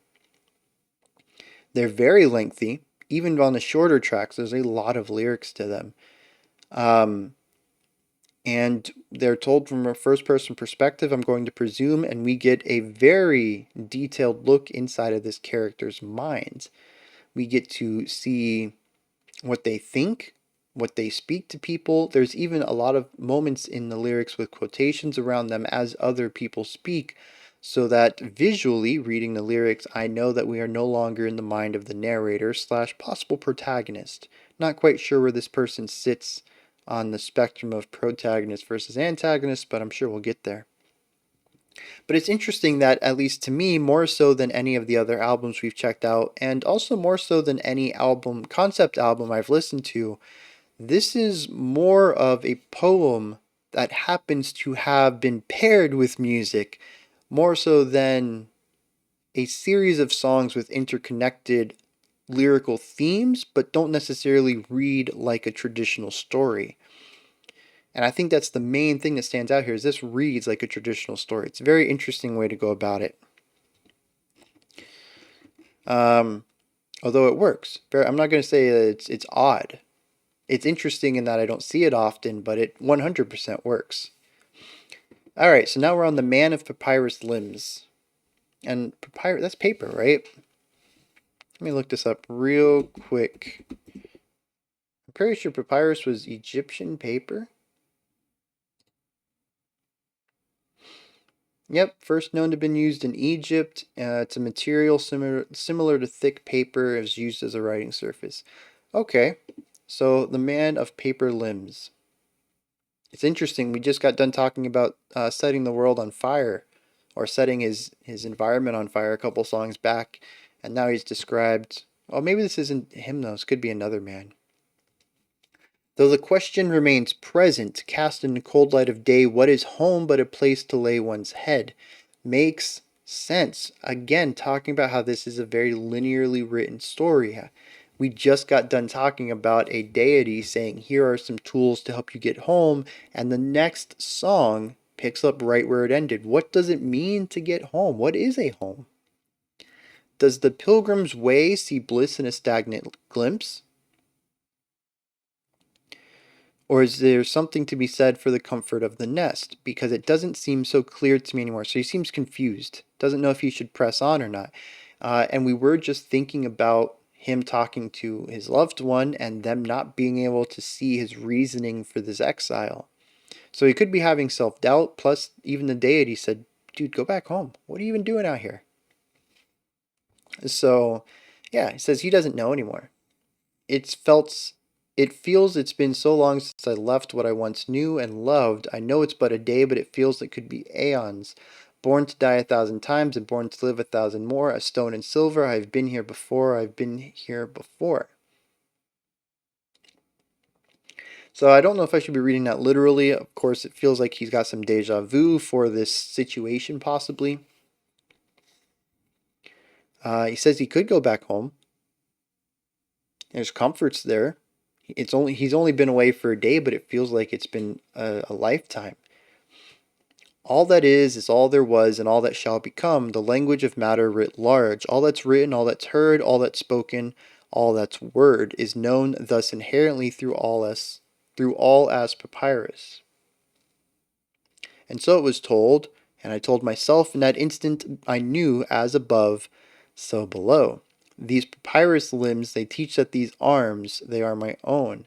Yet I lay no claim of ownership to this temporary form. From thought to pen shall all things be written, from void to form shall all things be told. Very interesting.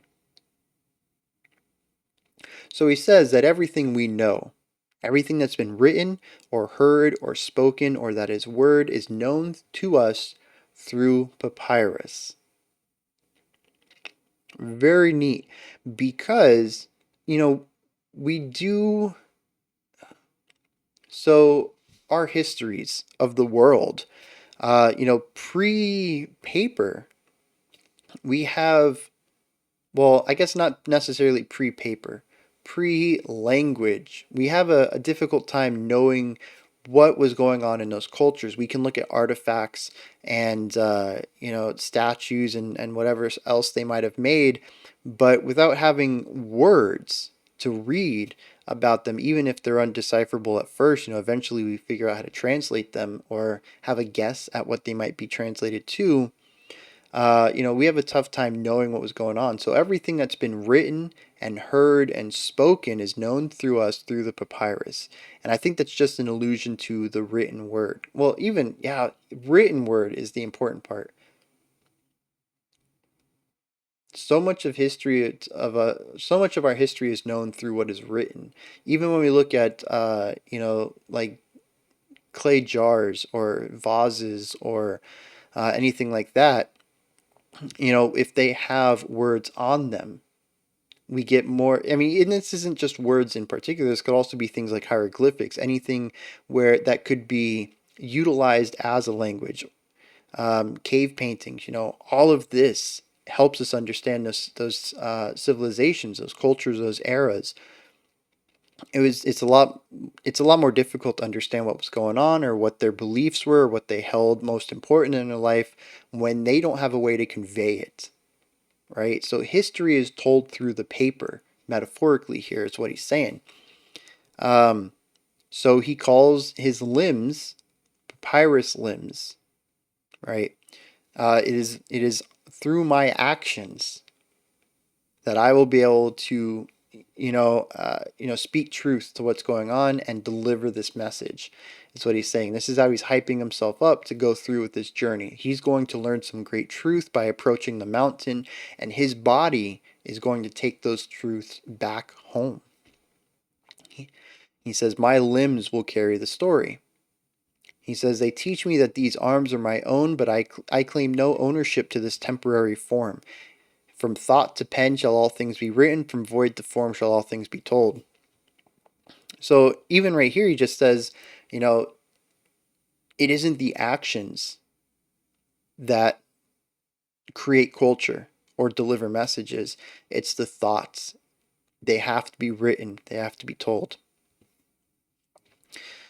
Even right here. All that is all that was, and all that shall become, the language of being writ large. Even bringing language back up here. Semantic keys buried underneath the mechanistic fragments of the workings of the one thing made manifest. So in flesh is all, we see ourselves reflected in the hall of sacred mirrors.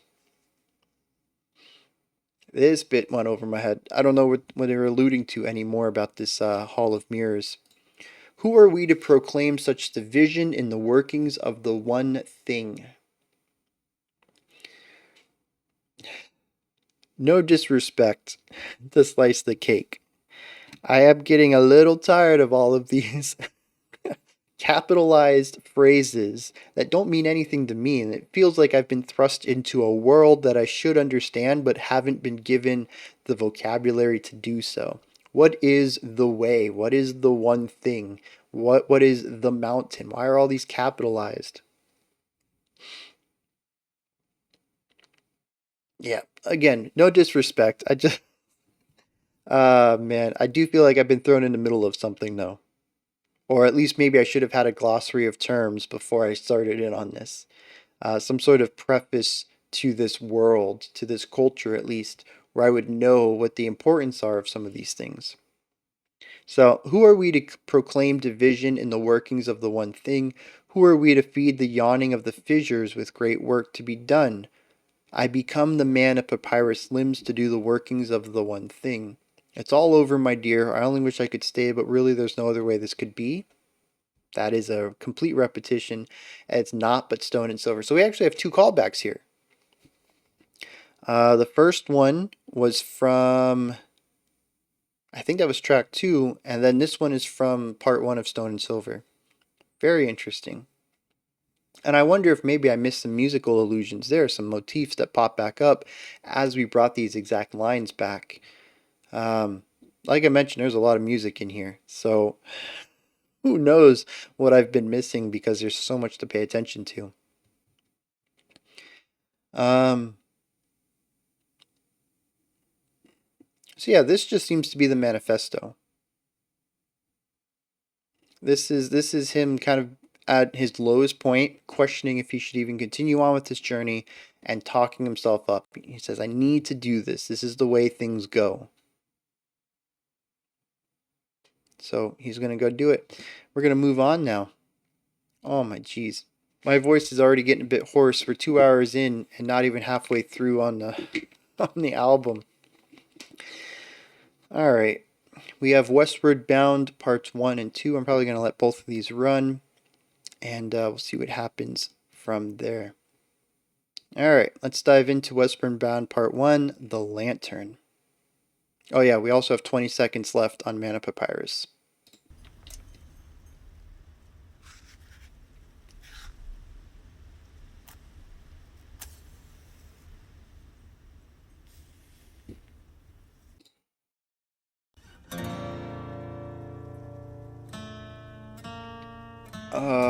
He was lighting a lantern. I heard the match strike. This one's called The Lantern. Okay, I love these little touches. I really do.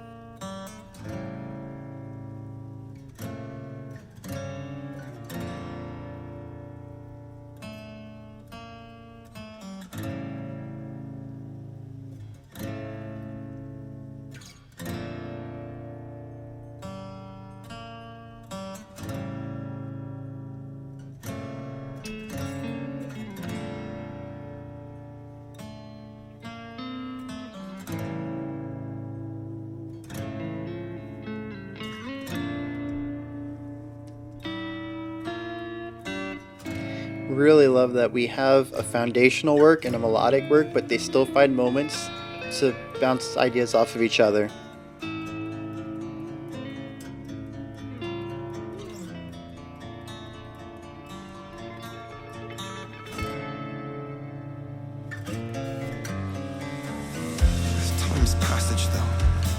world would such things be without a pen with which to write, or a voice with which to speak? If I found you gazing back at me as the second night descends, time steals us all away one day, does it not? It robs us of the things we want to hold on to the most. Really love all that nice syncopation between the bass and some of the hi-hat work. Just as easily 1,000 years would go to waste. The work is all the same. The body I have got is a nut. Perhaps it is a plot I've lost. Perhaps I've lost my way. At this point, are they not the same? Am I not treading the one and only Pilgrim's westward way? To do the workings of the one and only thing. Have I not come this very way? Such of higher things at stake. I have seen it manifest. I have seen it ache. And I have been the squander. And I have been the mirth as their eyes have had from heaven sent to guide them to the path as they thrust in their impurity and mock the very way in which the lurching and the murmuring shall spring from night to day. Will they choke upon their poison and speak the poison word? One of burners the purity results. Oh, what a shame, oh, what a tragedy it is for these words to fall upon their day and to never free.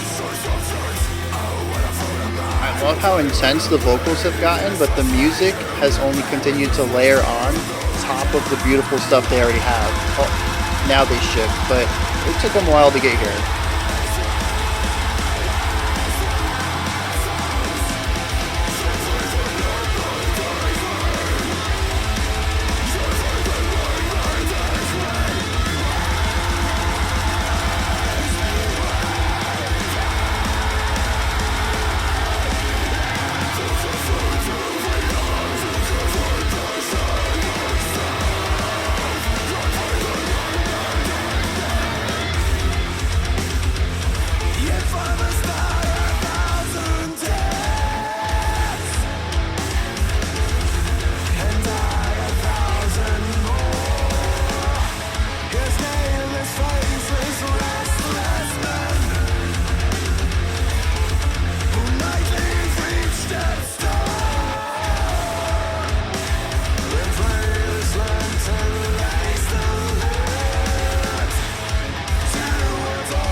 Yeah. Let's ramp this up. Let's go, let's go.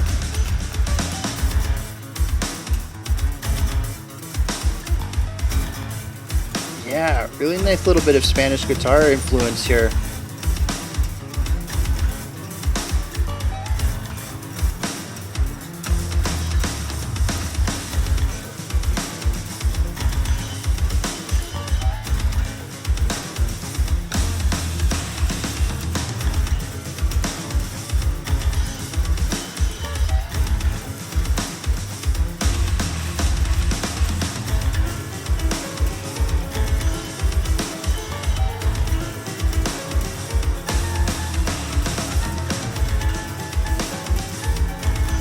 I'm just melting in this. This is so good. She told me once, this is what happens in the mountains, where the light cannot reach. So I go westward, westward bound. So I go Really nice way to bring this back.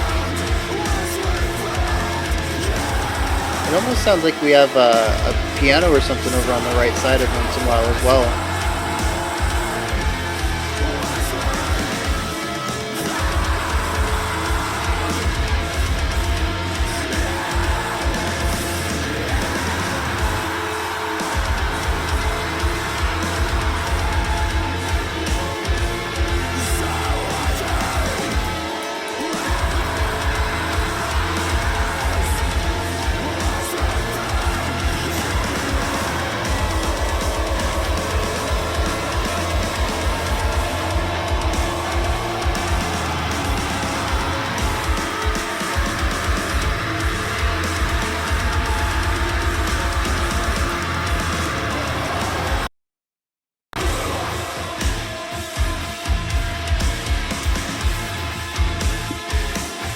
I just realized too that the vocals, the lyrics don't have choruses, they're entirely linear.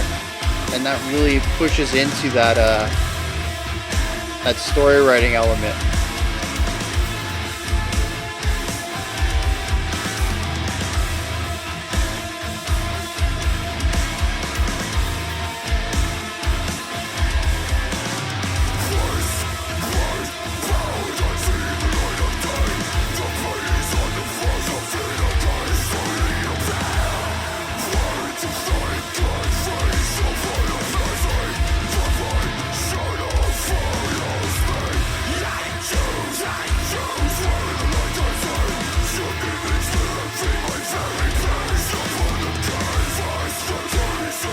And the harsh layering here really allows a little bit of, it really allows a little bit of contrast into what the harshes are doing.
So much intensity right here, and there's a lot of instability as well in the melodic components, which we haven't seen a lot of up until now, and for right now they're really layering into it.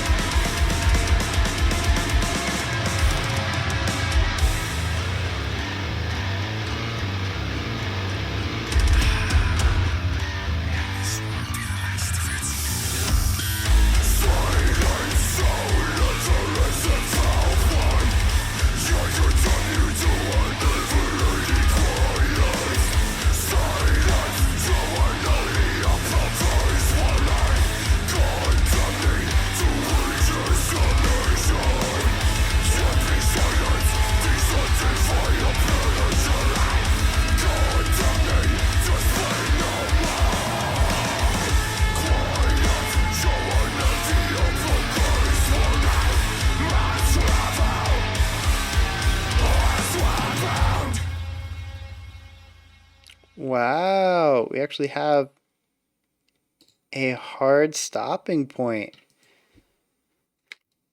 I'm pretty sure that's the first one on the album, and it's exactly halfway through track-wise, and it's 34-ish, 35 minutes in, which is pretty close to halfway lengthwise as well. They say it's 75 minutes. I don't have an exact length on that. But, yeah, what is that, 30, 37? 37 and a half? Is that the halfway point? We're pretty close to that. Now, I'm doing some quick math anyway, so it's possible we're closer to that than I expected. But yeah, this is pretty much the exact middle point of the album, track-wise and lengthwise. It is the middle of the album track-wise. It's pretty close lengthwise too, and it's our first hard cut. This is also where we go into the first situations of isolated tracks. Track 8 is technically a continuation of a song from a different album. Track 9 is a single song. 10 through 13 are a four movement song, and then 14 and 15 are isolated songs as well. So it's interesting. So much is connected in this first half, and we kind of move away from that in a second. One thing I brought up though was that I don't remember what I brought up. Oh, the lyrics. Yeah, I want to talk about this a little bit. All of the lyrics are completely linear. 90% linear. There are a couple of repeated phrases, and we do bring back phrases from other tracks as we saw in the last one, but for the most part, it does read rather linearly, which I think really adds to this storytelling element to it. It makes it feel like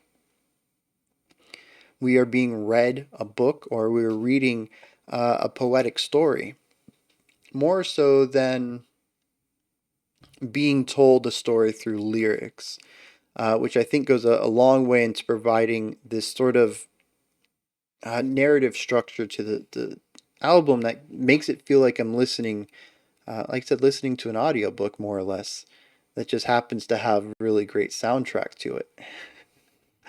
Um, Something else I wanted to bring up in this track was um, something that it's been at the back of my brain, the tip of my tongue. It's been a lot of places in the extremities of my body that I couldn't quite place until right now about why I love this album so much, despite it kind of being a bit much for me in some places. But it really feels like two of my favorite bands combined. It feels like Periphery meets Human Abstract. And what I mean by that primarily, because both bands have had a variety of sounds to them, but it takes the technical know-how that AJ Minette brings to the Human Abstract, and pairs that with just that raw emotional grooviness that Periphery is so good at finding, whether it is a heavy or a soft track. They just have a real great way of finding that textural aspect. I don't know if anybody in Periphery is really musically theoretically inclined. I'm going to assume that they know a bit of theory, especially chord theory, because they do utilize chordal structures that are outside of typical metal works. But I don't know if it's really something they've studied. More of it might just be a gut thing, right? Or maybe self-trained. Not that that's any worse, but just might be a less exhaustive understanding, might be a way of saying that, um, than AJ Minette, who has a master's in guitar playing. Um, so, it brings that real technical side, that Human Abstract that I associate with them, and really brings out that uh, textural, groovy, emotional side that Periphery is really good at diving into. And it really does feel like a middle ground here. I absolutely love it. Even so that I could hear the vocalist. I hear aspects from all three of the or all three of the vocalists from those two bands. I can hear aspects of all of them throughout here as well. And I have no idea if either of those bands influenced Slice the Cake at all. I'm not saying that there is a direct correlation at all. What I'm saying is that two of my top three bands ever, I hear a lot of what I enjoy about their works in here, which is probably why I'm gravitating to it so well. This is, I mean, we're only halfway through, and unless this last half of the album falls apart disastrously, I might be $10 shy after this video as I buy this album. um, or I might end up listening to some of their other ones and just grab their whole discography because they got a nice 30% off if you buy it all kind of vibe or kind of promotion running. But like I'm here for this. I really am. The journey it's taking me on musically, lyrically, emotionally, and that's something we haven't talked about yet at all. Is how the lyrical themes are tying into the musical ones. And I guess we should get on in that right now. I suppose now's a better time than ever. Um, in that I really don't feel much though there, which is an interesting way to go about this. The last few albums we've looked at, I've talked about strong correlation between the two of them, especially when we look at stuff like Downward Spiral from Nin or Agaloc's Ashes Against the Grain. The music, I think, really works at bringing out the topics in the lyrics, and I can't really hear those lyrics outside of the styles that they've created. I think that they just go hand in hand way too well. And I think the latter of that applies here too. I can't hear these lyrics with any other style just because the lyrics are so ornate and technical. Very, like I said, Old English poetry is really the vibe I get here. There's definitely a bit of uh, what is a good way of saying this? A fancy way of writing. That's not a great description of it, but that's kind of the vibe, right? It's not simply written. There's a lot of care and intricacy going into every single word that we don't typically see, even in concept albums where the words need to tell a cohesive story that's not just moment to moment, but song to song. You need the story to be told through the whole album. This kind of goes even a bit beyond that. There is just a razor focus on lyrics, not just the story that's being told, but how it's being told, the tone that it's being told through, the way that the rhyme scheme works, the way that the words flow. There is just a real sharp focus on everything here that feels very calculated. And in that, it lines up very well with the music, which is doing the same thing. I'm not going to say that the lyrics and music are emotionally tied. There are moments that I think work very well. The vocalist specifically, which the vocalist also wrote the lyrics, so that's probably why here. But there's a lot of passion and power, especially in some of the cleans and distorted cleans that come through, that I think work very well at delivering the words themselves. And I think in that, the vocal performance and the lyrics are very tied together. But as far as the music goes, there are a couple of moments where the music kind of brings it down a little bit, as we saw at the beginning of Lantern and at the beginning of the album.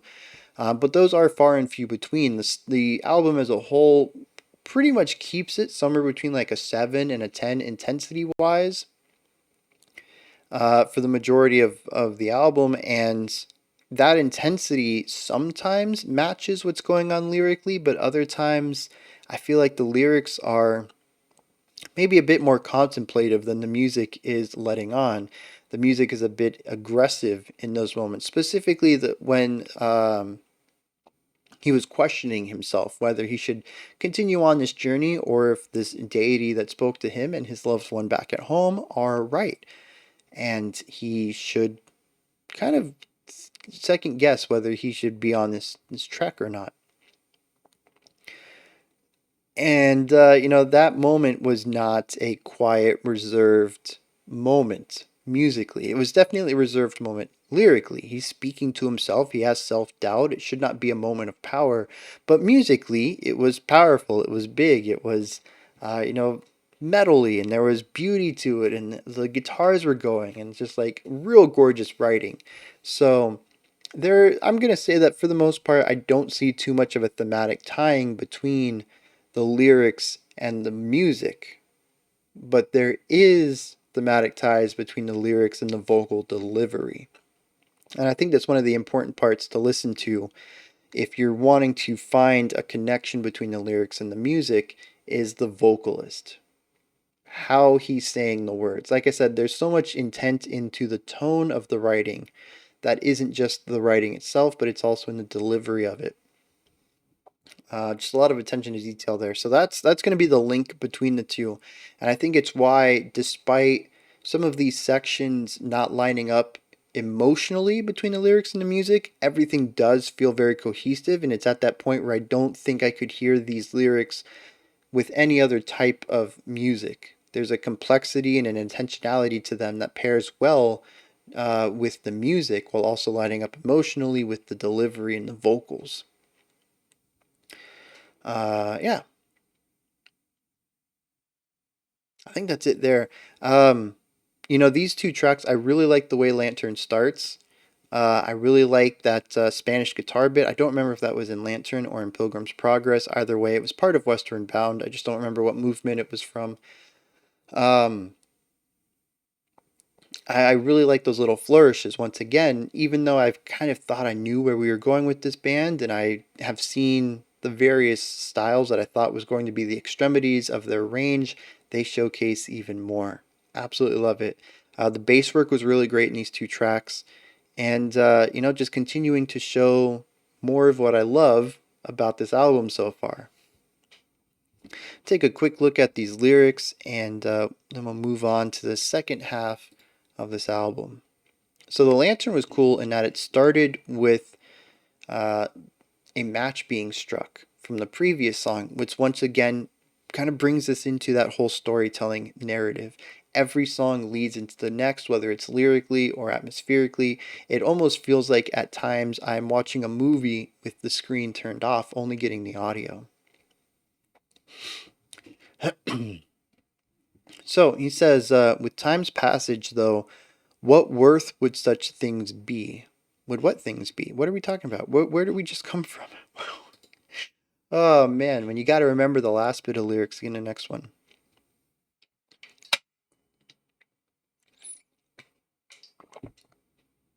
That was very loud. I apologize. I thought I muted the audio before I did that, and I did not. Oh yeah, he says that there's no other way than things could be than to go on this quest because everything else is stone and silver. Yeah, I remember that now. So he says, with time's passage, though, what worth would such things be, the stone and the silver, without a pen with which to write, nor a voice with which to speak, if I found you gazing back at me at the second night descends, as the second night descends. So yeah, he says, I've been gone for 2 days. What if I come back with any sort of experience but can't convey it? What are these 2 nights worth if I can't tell you about them? Whether that's through speech or through writing. We just got done talking about how writing is such an important part to historical documentation, that as stone and silver might erode, words do not.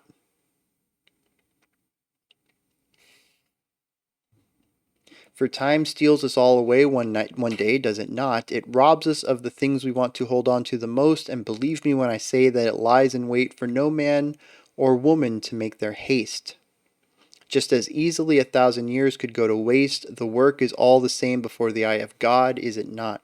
Basically says we're all the same as far as our lives are concerned.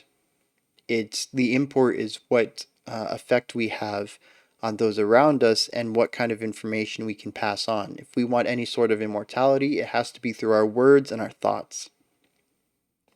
Perhaps it is the plot I've lost. Perhaps I've lost my way. At this point, are they not the same? This is the second time he's alluded to the fact that he's in a story, or could be in a story. The first time was in the opening track.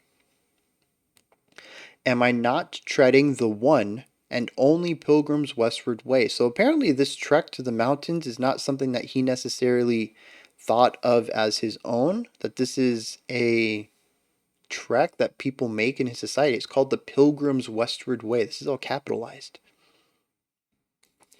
Am I not treading the one and only Pilgrim's Westward Way to do the working of the one and only thing? Again, one and thing are capitalized. Have I not come this way in search of higher things at stake?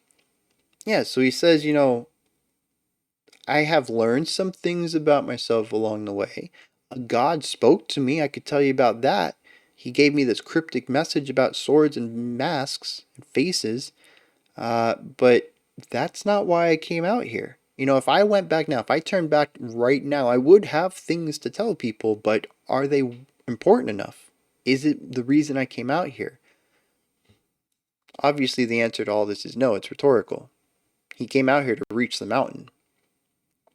I've seen it manifest and I've seen it ache. I have been the squander and I've been the mirth, as the eyes avert from heavens and sent to guide them to their birth, as they foster their impurity and mock the very way in which the lurking and the murmuring shall speak from night to day. Will they choke upon their poison and speak the poison word, while not manifesting the purity they sought? He seems to be saying that there are naysayers. They mock the pilgrim's westward way. He calls their words poison. Well, they choke upon their own poison and speak the poison word. So I guess there's some people who are saying that, oh man, it could also even be that he is part of a minority who believes in this westward journey. Maybe it used to be a culturally acceptable thing, but now it's more of an ostracizing exile, an ostracizing task to take.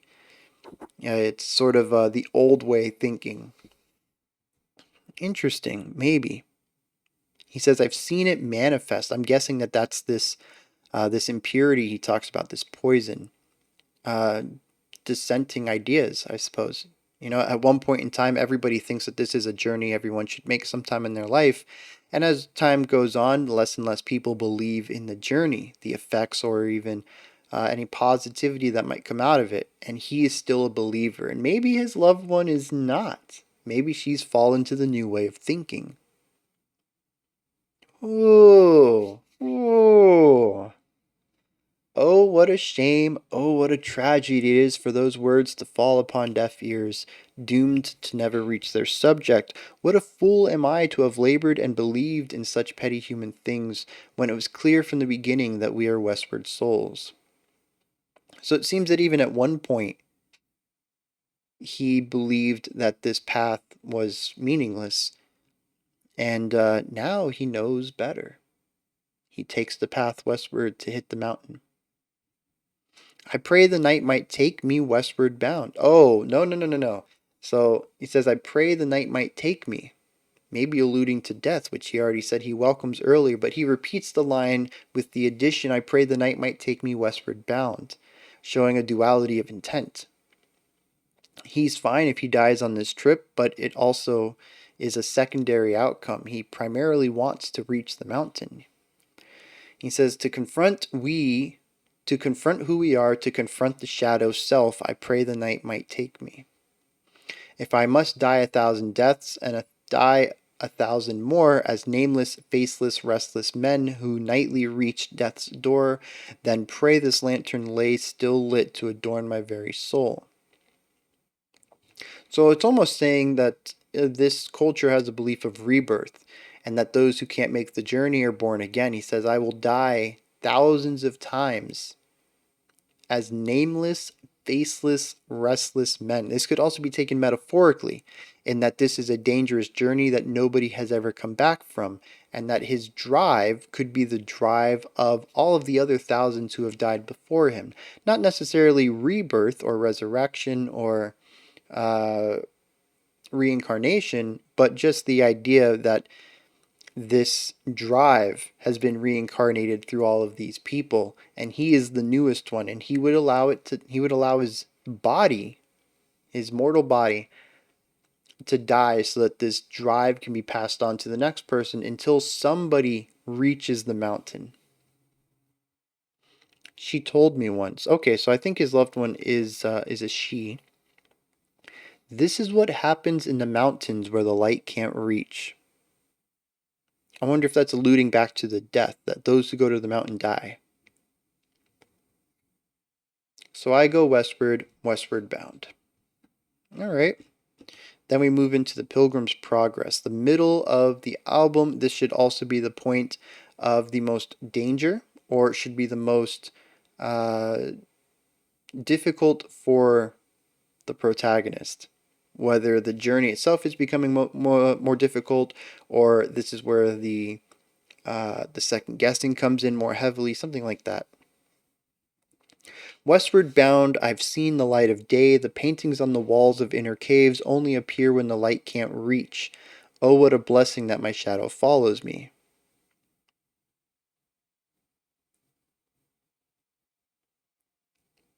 So if the shadow follows him and he's going westward, then the sun is in front of him and it would not be on the mountain. And as his lover back at home said, this is what happens at the mountain where the light doesn't reach. Interesting. Laying down this visual illusion already. The paintings on the walls only appear where the light can't reach. I choose where the light gets in, an image mirroring my very being upon the canvas that is the earth we tread, the soil we step on. And would you think me to be wrong as I speak to you? It's been too long since I've seen your face, and would you think me to be wrong as I speak these truths to you? It's been so long. So he's coming back. This almost feels like at this point he's convinced himself he has to do this journey to prove himself to this person he loves at home. But we're only getting half of the story here, right? There's a very strong chance that she may have seen this as a tipping point. He left me to go seek out this mountain, even though we all know it's just dumb and pointless. He's going to be dead. You know, if he comes back, is she even going to want to continue the relationship with him? He may be doing all this fruitlessly because she's moved on already. He was stupid enough to go check out the mountain. I told him not to go do it. You know, if he does somehow survive and come back, that's not the kind of person I want to spend my life with. That kind of vibe. So it's interesting, you know, we're only getting his perspective, and he thinks that this journey is going to prove himself, and that possibly all the naysayers will fall to his whims or maybe bow to him or whatever. His girl back at home is going to fawn over him because he did the journey. He thinks he's going to find greatness through this.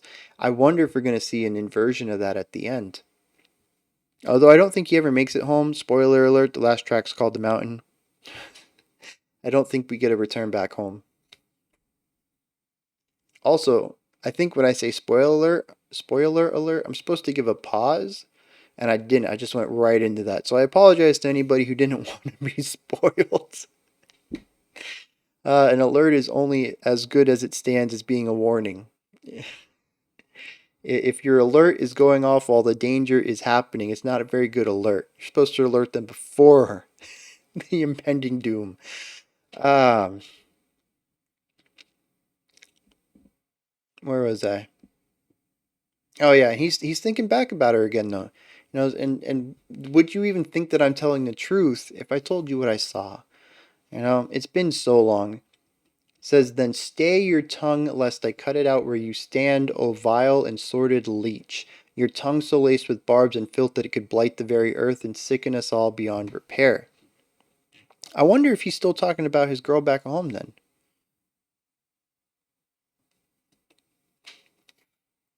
Maybe he even thinks that she wouldn't believe him. Would you think that I'm as wrong? Would you think that I'm wrong when I speak these truths to you? Maybe he's thinking that she would. You know, even though I went on this journey, she still wouldn't believe me. He says, then stay your tongue. Don't speak a word. Your tongue is filled with hurtful words. It's laced with barbs and filth. O lecherous one, stay your tongue or I'll cut it out. Don't stand for a second that you'd be. Oh, don't think for a second you'd be spared. Even though you're my girl, even though you're my loved one that I think is waiting for me back at home, I still won't spare you. If I have the truth, I'm going to let people know. It almost sounds like he's erring on the side of madness at this point. I even mentioned that just a second ago, that I think at this point he might even be having delusions of grandeur. If he completes this quest, he's going to be, this well-revered person when he gets back home. He definitely could be having some psychotic breaks right here, and I think this is the beginning of showing that. Where he says, even though I love you, even though, we have this relationship, I'm not going to spare you of the truth. Everyone's going to have to listen to me. Anyone who doesn't listen to me or calls me a liar will I'll have their tongue cut out. I mean, this is a very huge jump from that introspective, maybe I'm wrong ideology that we saw just 3 or 4 songs ago. This character has been irrevocably changed. He says, and would you think me to be wrong as I speak these truths to you, how they've laid dormant, hidden, occult, and buried beneath your cinders? Going back to the burning of the tower at the beginning.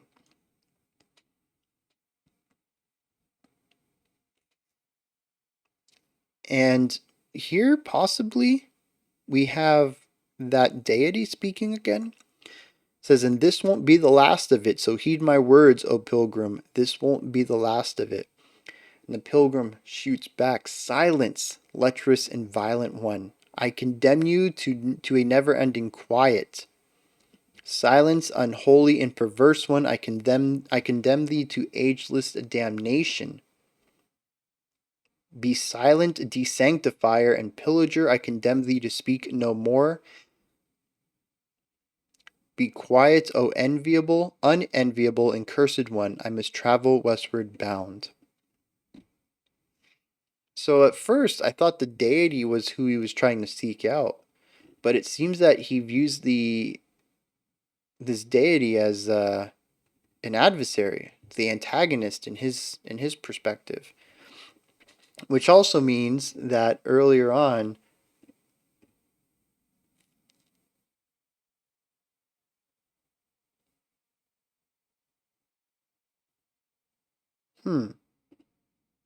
he says, "Stay your tongue, or I'll cut it out, O vile and sordid leech, or lech."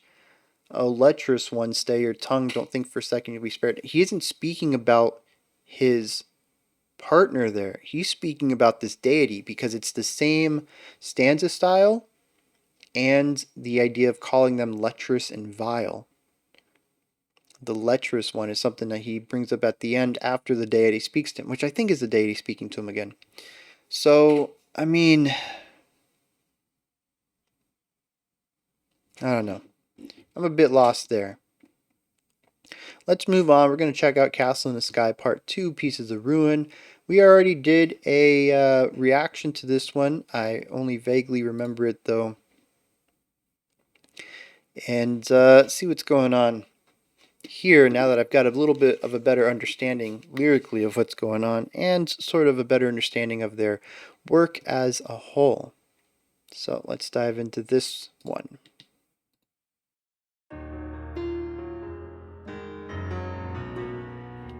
Really great start with the piano. It's a new idea we haven't heard yet.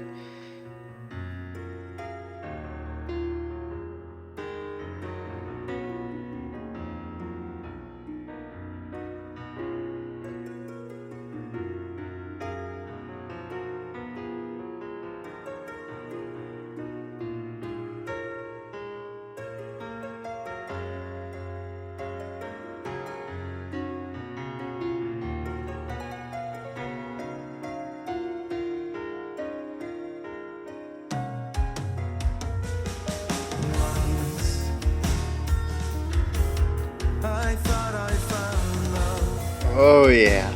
Oh yeah, let's get into this.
Once again, we have another 3 against 4 idea right here.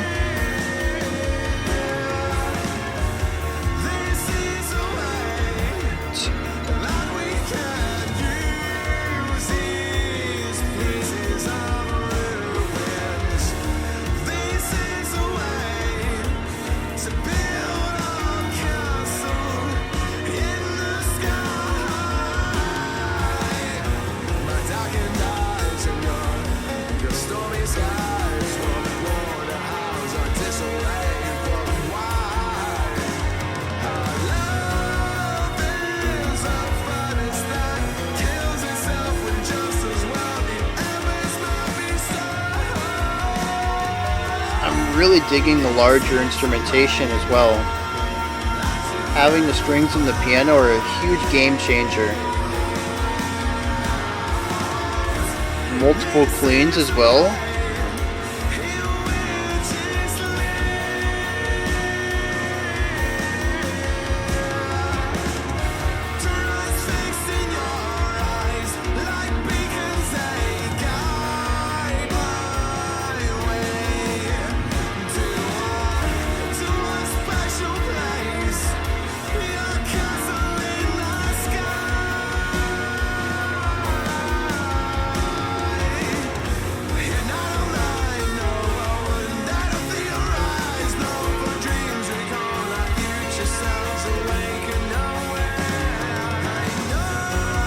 I'm loving the bass work right here. It's doing a really great job providing some counterpoint to the guitars. And the drums have some really nice ornamental ideas as well.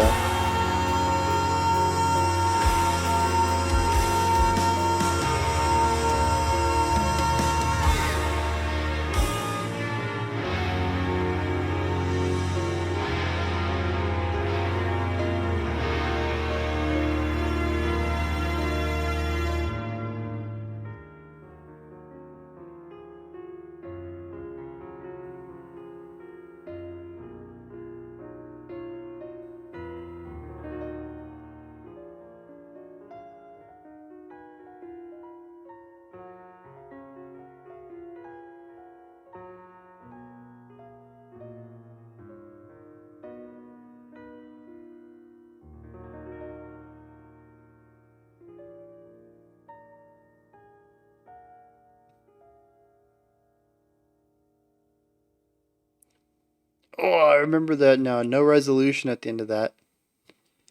God, I wish I had stopped that a second earlier. I do want to talk about that song real quick because I think this is a very important part of the track. This is the beginning of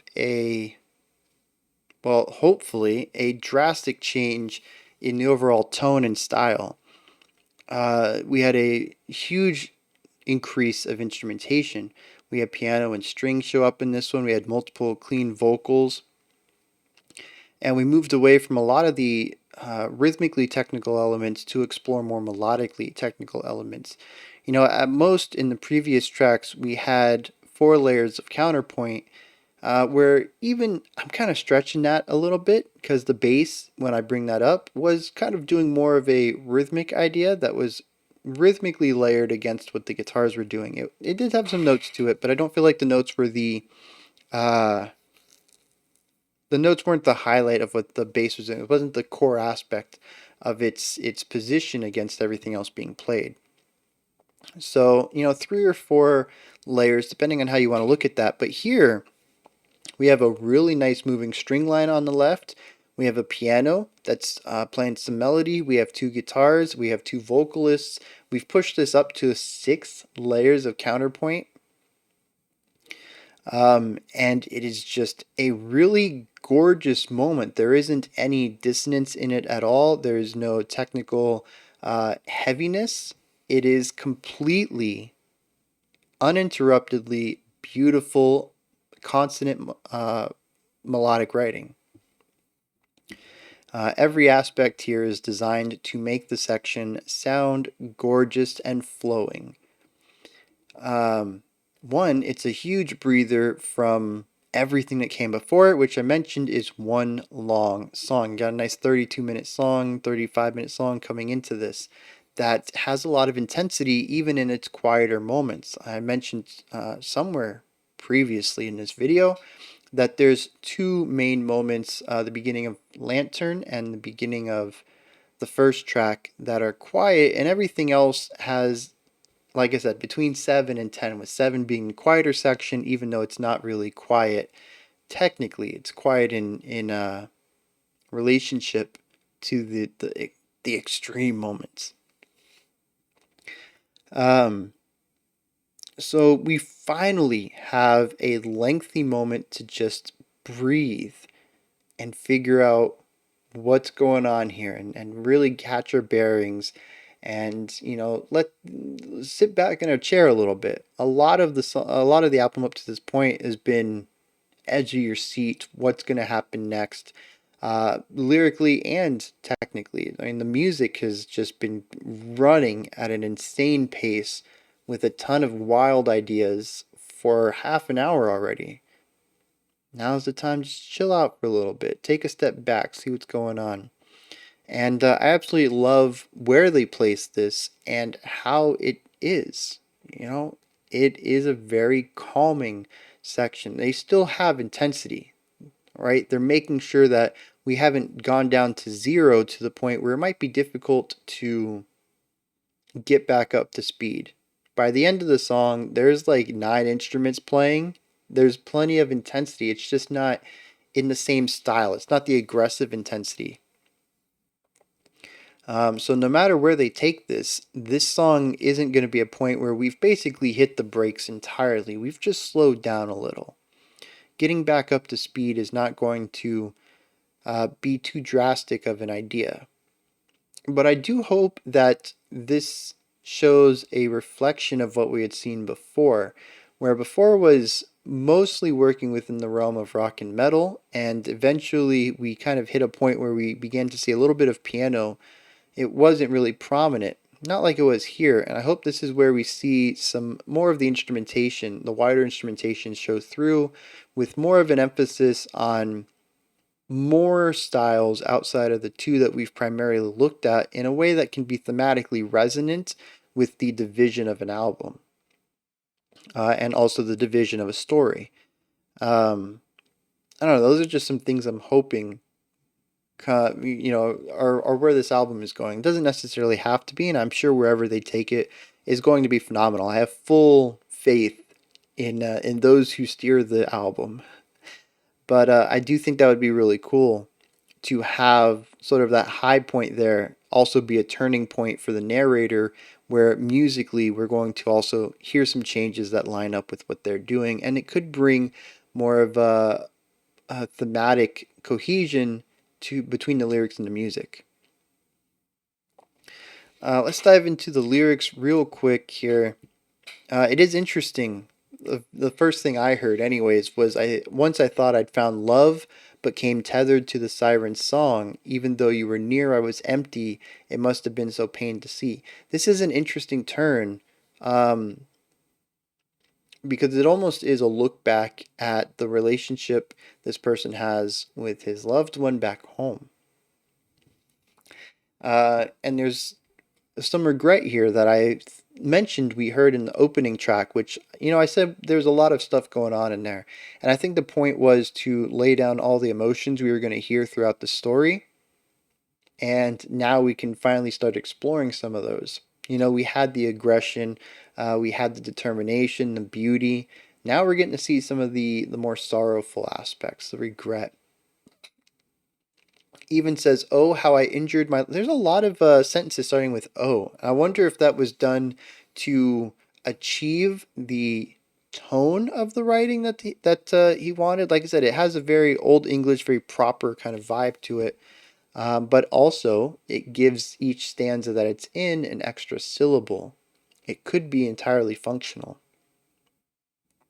How I injured my love, singing westward songs unto the setting sun. Might my suffering be song, if nothing else. Almost as if to say that all of this talk that he's had about going on this journey has, put his relationship in a bit of a tenuous situation. Um, but man, see, yeah, I don't know where the opening line comes from because this seems to say that maybe it was my fault our relationship wasn't working, which is ultimately what kind of drove me to just take the shot. All right, just to uh, leave you behind and do this. But he says, I injured my love with all of my songs of westward, singing all these westward songs. So just singing the praises of this path, talking it up. This is what I want to do. Maybe done it for years. One of these days, I'm going to go westward and really put some strain on the relationship, especially if she believed the poison that this wasn't a worthwhile journey. She was moving into more of a modern sense of understanding life.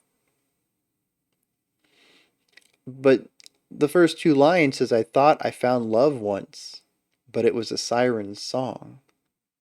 So does he not believe that this relationship was actually true? I don't know. If nothing else, teardrops fallen from moonlit eyes, they don't mind or terrorize the way in which we coveted and held our candles lit with one heart beating and one mind leaping.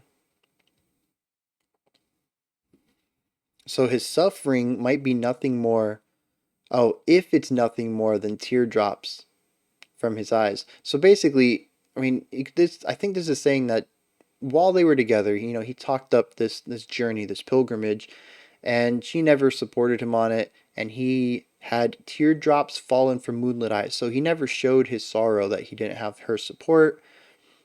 Um, but he might cry at night.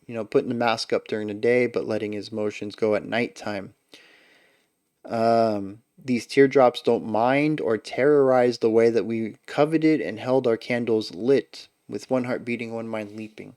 It's interesting too that I'm just now picking up on this theme that the mountain does not have light. The light does not hit the mountain.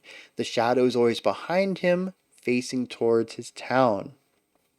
So it could be that darkness has some sort of thematic meaning or possibly even metaphorical meaning, because in here they hold their candles tight with one heart beating and one mind leaping. It almost seems that if the candle goes out, who knows what'll be there. The darkness is something to be feared. So the heart is, he doesn't say it's beating heavily, but bringing it up means that there's attention drawn to it. Most people don't think about the normal heartbeat. It's about a risen heartbeat or a weak heartbeat, and then the mind leaping to what might be out there. So,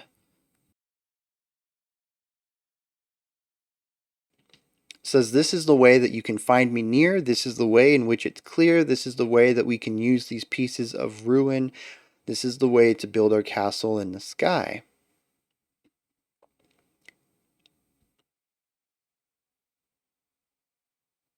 So to rise out of the muck is what he's saying. This path of pilgrimage to the mountains is where he will find what he needs, metaphorically the pieces of ruin, but maybe more literally knowledge, some sort of divine truth to get out of the muck of earthliness and find or build even the castle in the sky to sit up above everyone else. My darkened eyes and your stormy skies are born to house our disarray, but why? Our love is a furnace that kills itself when just as well the embers might be stoked. Transfixed in your eyes like beacons, they guide my way to our special place, our castle in the sky. So he wants to build a castle in the sky for her. Maybe, again, this is just another way of saying, visualizing that when he completes this pilgrimage, he will have something that would entice her to follow in his footsteps. Look, I built this castle for us. What I told you is true. I went to the mountain and found this divine truth. I built this castle. Are you going to side with me now? You're going to come live your life with me? I will help you fly. Again, bringing this idea of taking to the skies. This is what he asked her originally. Why don't you fly with me? Going to the sky is very important to him. Leaving the ground. It says, I don't mind. I wouldn't dare to theorize, for dreams recall our future selves awake and aware. I know I'll see you there tonight in our castle in the sky. So he's basically saying, once again, as soon as I complete this journey, you're mine. You know, our relationship was kind of rocky before. All right, he says, my darkened eyes and your stormy skies were born to house our disarray. Our love is a furnace that kills itself. So, you know, even at the beginning, I was talking about how maybe he continued to talk up this journey, and they just weren't on the same page, right? That was the big deal. They weren't on the same page with what they wanted out of life. And he's still thinking that if he comes back with this completion of this pilgrimage, she's just going to fall right for him.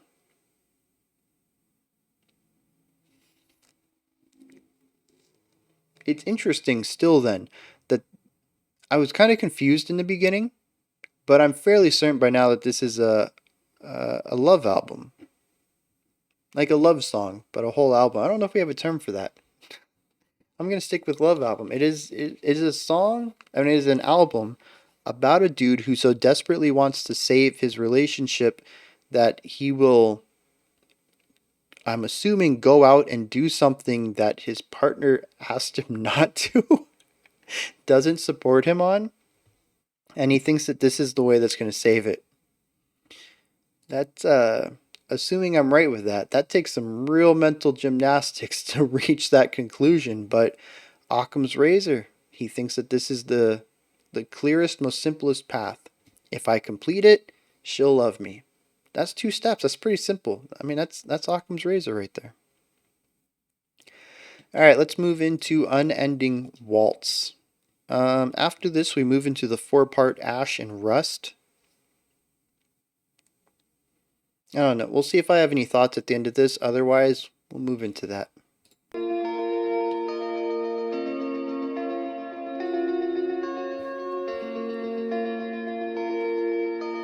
One, 2, 3, 4.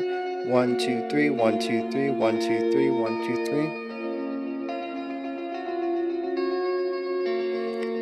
3. So the reverb is in 3. But the notes are in 4. Once again, this 3 against 4. There's opposition there. I wonder if that has any thematic meaning. Concentric circles splayed against a canvas.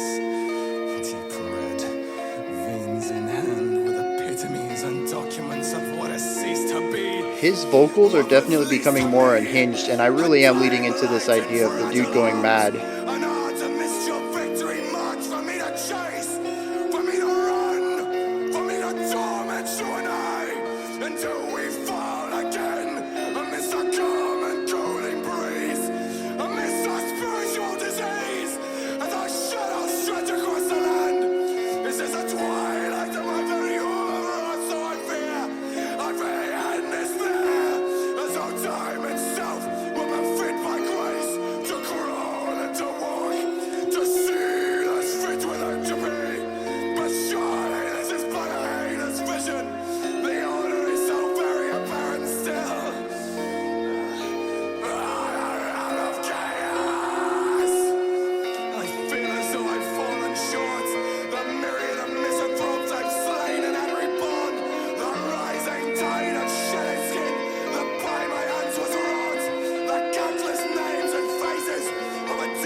Oh, you know, I said periphery and human abstract. A little bit of Tesseract though, right? Still, a temple stands amidst the smolders, does it not? Did you not think that the pilgrim's way would be fraught with the trials and the tests of your hopes and fears laid bare upon the rocks? What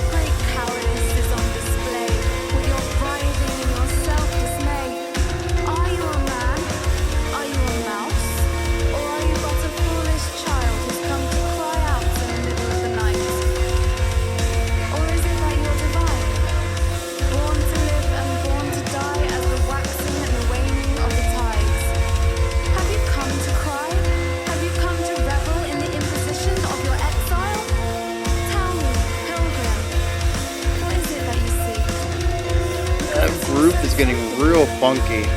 Playing around with emphasized beats.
Oh man, the instability in that note, just held on to it, really dug into it.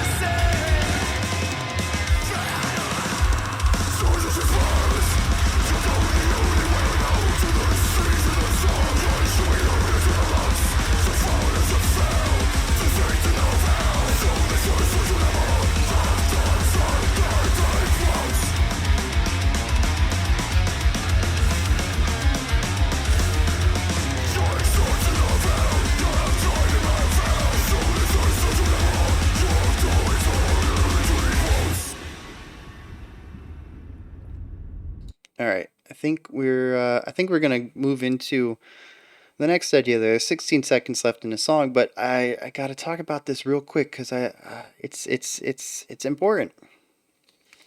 And that's why you guys are here, right? You're here to listen to my thoughts. I really hate that I'm pausing this so much, but there's so much to talk about in this album. So I'm gonna make this one brief so we can get back into it. I think we're just gonna run Ash and Rust all four together. Looks like it's going to be about 15 minutes. And then we'll talk about that, and then we'll check out the last two tracks, and then we'll talk about those individually probably. Yeah, I'm really enjoying the direction that this is heading. Musically, we've had a couple of moments that are great contrast, right? Where we have these almost maniacal vocals being overlaid on top of serene-ish, if not a little tense, musical sections, where they're mostly calmer music. Harmonically, they do kind of get into some tension, but it's mostly just calming, right? But we have these vocals put on top of it that are just really digging into this maniacal side. There's not so much of the clean singing anymore. We have, well, we have uncompressed singing, which I guess is technically clean, but it's not beautiful. There really is a lot of aggression and angst being put into the vocals now. And just kind of ramping that into more and more compression until it becomes fries and growls and it's just brutal. And I love this. And the thing is, it's been going on, right? It's not something that just started with this song. We've heard the vocals getting more and more brutal, leaning more and more towards that edge for a while now. I think this is, in fact, the second time that we've had sort of a monologue, if you will, that sort of has the maniacal edge to it. Sonically. I don't know about the lyrics, but sonically. And I think I'm right about some of the themes I've been picking up on lyrically. And it's just really interesting. Also, though, I love how the heavy, brutal section at the end of this has been the most rhythmically charged we've heard yet. It was not really focused on counterpoint that was technical with fast drumming behind it. Everybody was kind of in on the death metal side. This is just rhythmically chuggy with strong groove and just digging into the weight of it all. This is what I said, the heaviest part of the song, and it also seems to be where this dude is also the most mentally unstable. And, it also could not be the protagonist either. We haven't gotten to the lyrics, but there is also this deity that speaks down occasionally as well. So I haven't really found a pattern to if any of the voices equal different things yet, but it wouldn't surprise me if there was a lot of intentionality behind when each voice is being used, just because of the intentionality behind everything going on in this album.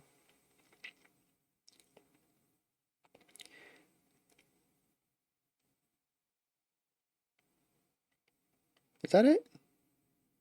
Oh, no, we also heard the first bit of new vocal work. There were some female vocals that came in here, and they seemed very condescending. There's nothing in here about it.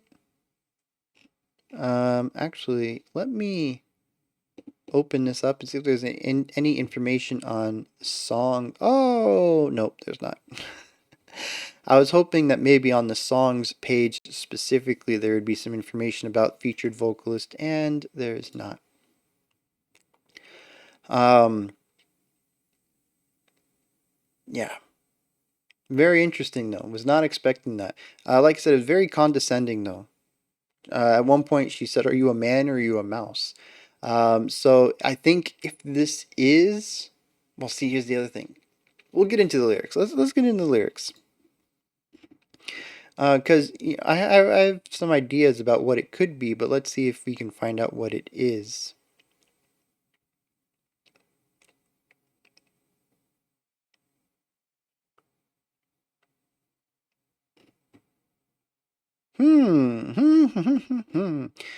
Okay. Also, I was talking about the music becoming more and more brutal, and I think, again, that's lining up with the trek. The trek is becoming tough.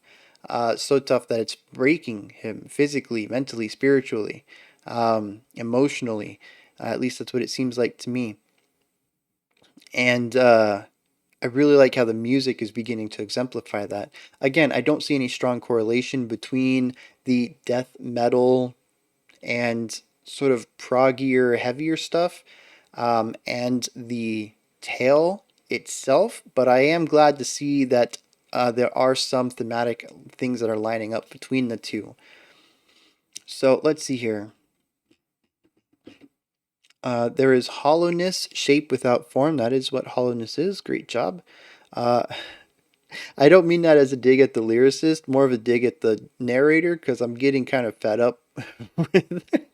When they make characters in films or whatever, and they're designed for you to hate them, like they're just super pretentious. Maybe they're always talking down to the protagonist, which is the person that's supposed to be identified with by the audience and stuff like that. And you just get a natural disinclination towards a character. I'm kind of getting at with this dude. Like, I'm kind of hoping when he gets to the end, it was all for nothing. There's like no great truth, and he just wasted all this time. I kind of want that for the protagonist here. um, so yeah, like I said, not a jab at the lyricist. Like, there's hollowness, shape without form. Yeah, good job, Sherlock. You've been talking about all these great truths, and this is the best thing you got is to define a word. Yeah, I'm really starting to get tired of this dude, though. In the best kind of way, right? You're like writing this character so, at least to me, anti-sympathetic that I'm tired of listening to him ramble on like this, especially since it's so one-sided. I think if this was adapted to, well, no, maybe I kind of wish that we did hear maybe his partner back at home, kind of her side of the story, because everything is one-sided, which means we're only getting half the story. We're getting his perspective of events, and on obviously things are usually more nuanced than that, but being that we're only getting his side, I'm kind of not getting a sympathetic view of him. Hallowed in concentric circles splayed against a canvas. So we're going back to the idea of, the words on the paintings on the wall that can only be shown when light doesn't touch the area or something like that. Deep red, veins in hand with epitomes and documents of what has ceased to be. So it's a documentation of the history, long history, says what has ceased to be. What was least to me, a dying light in fragile arms, an art amidst your victory march for me to chase, for me to run, for me to torment you, and until we fall again. Oh, for me to torment you and I until we fall again amidst the calm and cooling breeze, amidst our spiritual disease as our shadows stretch across the land.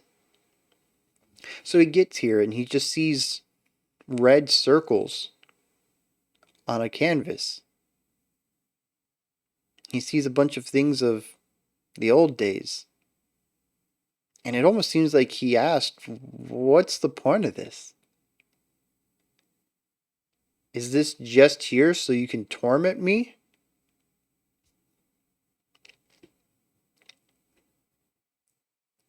This is the twilight of my very over, or so I fear.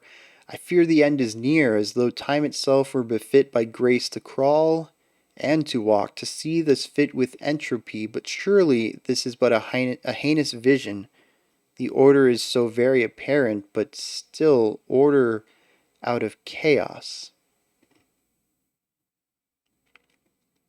I feel as though I've fallen short, the myriad of misanthropes I've slain and had reborn, the rising tide of shedded skin that by my hand was wrought, the countless names and faces of a destitute and witless being, all discarded by the way.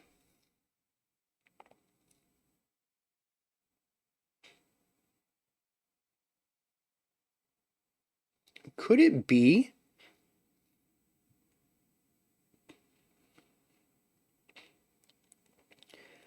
this person is the ruler of the area? Right? He's the ruler of the city. You know, he's talked about seeing his own, he's built his own towers, he's watched them fall. He's not just some dude in a community, he's the king of a kingdom. He has slain people in hopes of something that would lead him to this. Oh, he has sent people on this journey. Is kind of what I'm getting here. The myriad of misanthropes I've slain and had reborn. He's talked about how many thousands of people have died on this trek and have been reborn as faceless, nameless people. In fact, he called himself faceless and nameless, and I took that to mean that he was just no different than anyone else. But maybe now that he's walking the path himself, he is becoming one of the faceless people that he has sent before.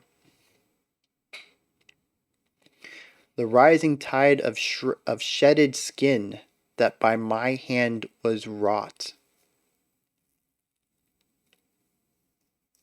All of the people that I've sent on here that have been discarded by the way. This path has taken so many lives.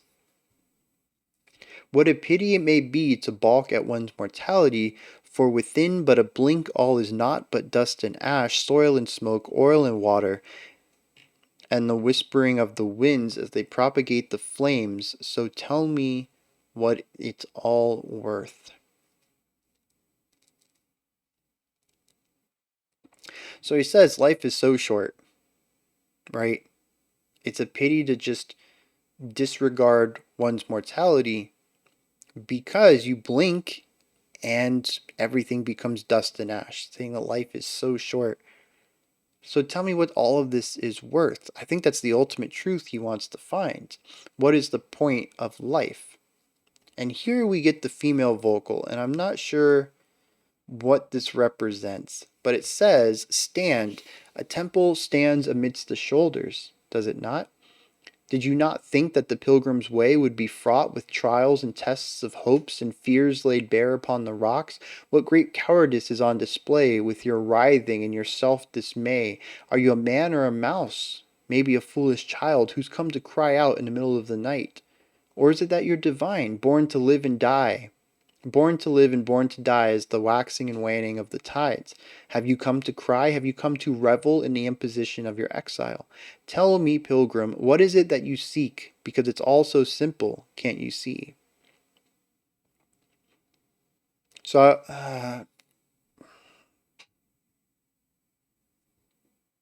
this is not. See, originally I thought this was the voice of his loved one, and I was thinking that maybe this was something that was said in the past, or maybe it was his memory, his interpretation of what she would say, but we've already done that before, and he didn't use a new voice for that. And I'm kind of thinking maybe this is a deity, but again, did not use a new voice for that. So who is this?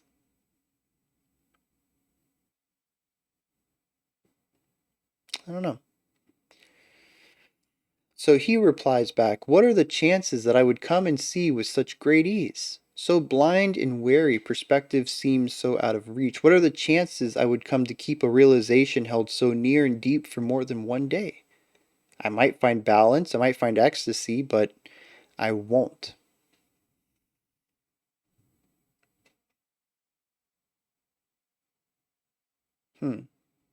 What are the chances I would see with such great ease?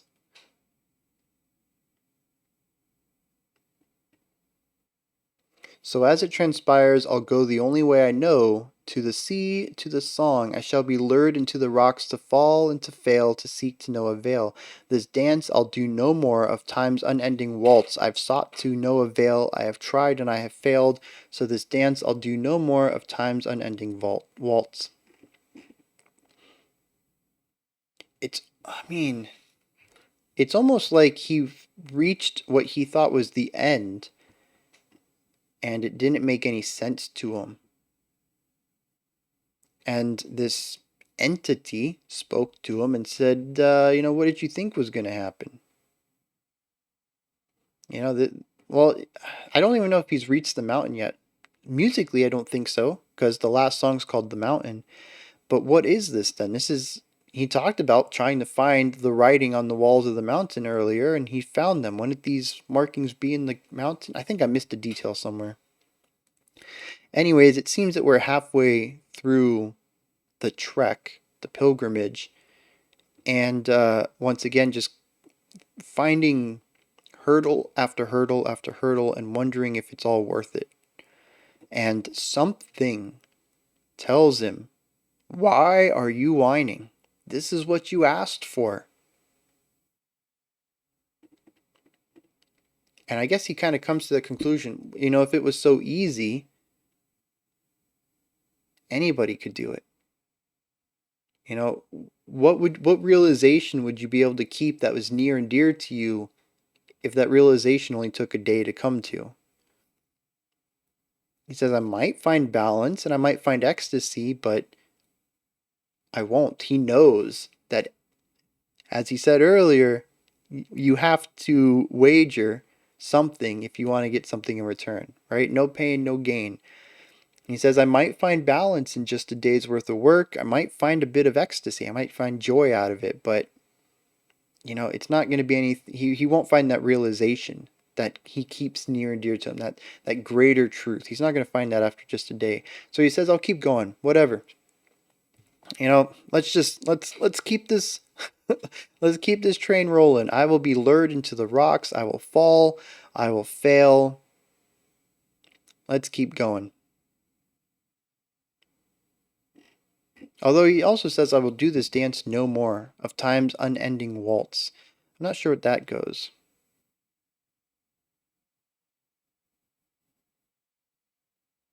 That one's going a bit over my head. All right, let's move into Ash and Rust. I said we're going to listen to all four of these 15 minutes straight, and then we'll talk about them. Honestly, I say that because I don't think I'm going to hear too much more that's new that I really need to speak about in depth. I think we're going to continue to hear more of what Slice the Cake does well, which is what we've already talked about musically. And we'll take a quick look at the lyrics, and then we'll move into the last two tracks. I am out of water though, so we're going to have a jump cut here.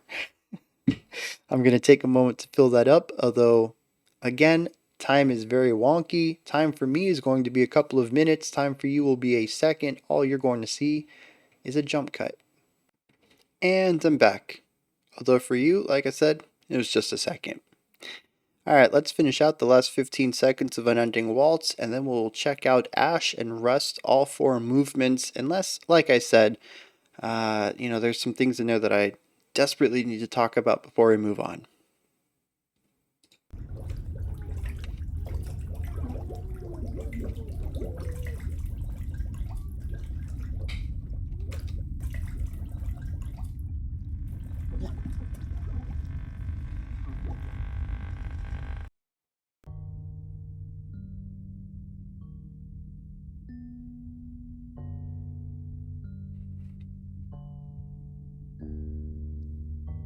I'm not liking that low, almost sub-bass reverb that's panning left and right real hard.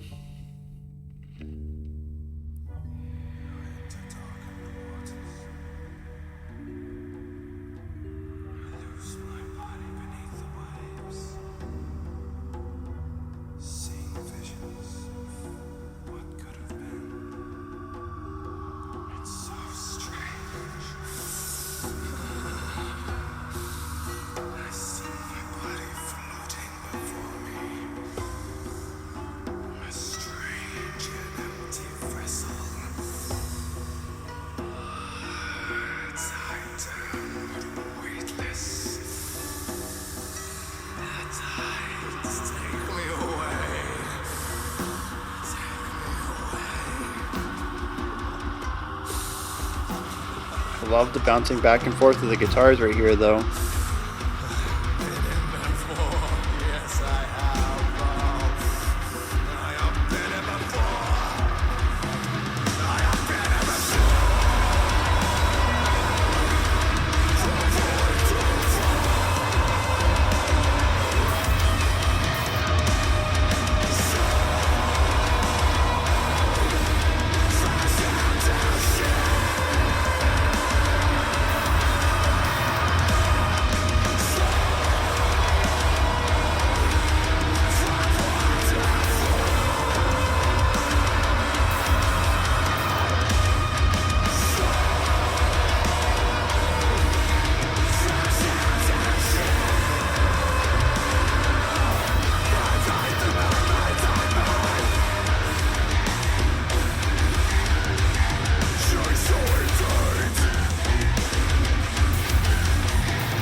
The vocals are getting even a little feral.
Talking about transitions, though.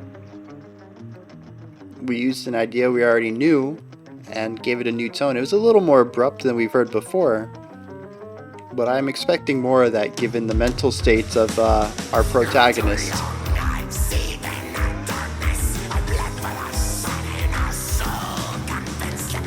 Definitely bringing in that dark carnival vibe, as the title is called.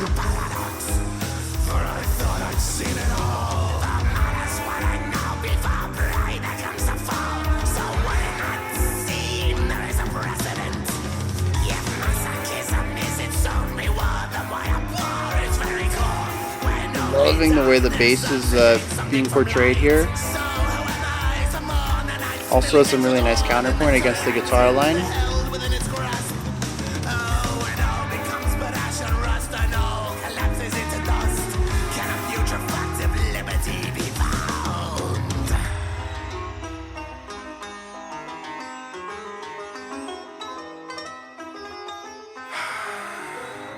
Such is the beauty. Yanatara.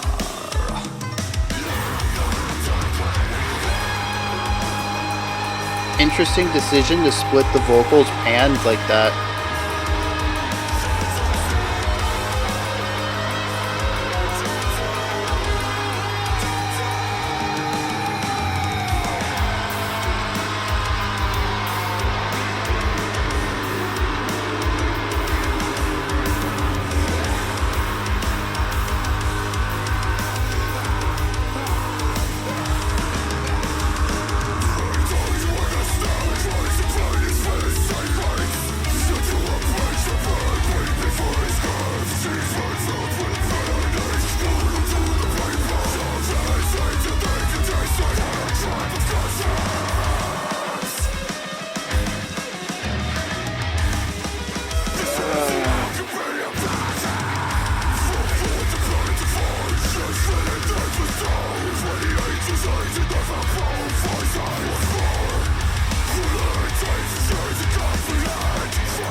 Really incorporating a lot of dissonance into this track. Even the way that they handled their counterpoint in the guitars about halfway through is just not consonant at all. Interesting, decide to go for the fade out in the middle of a song.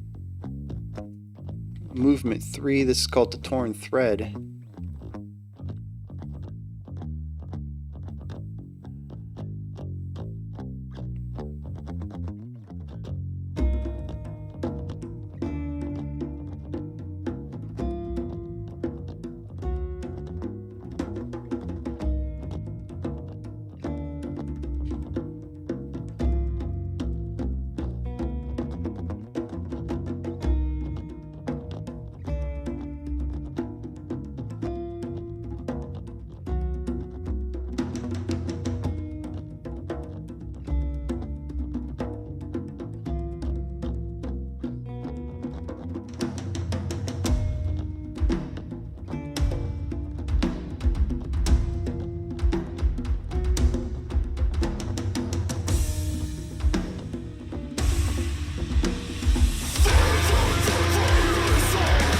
I knew it wasn't going to last too long.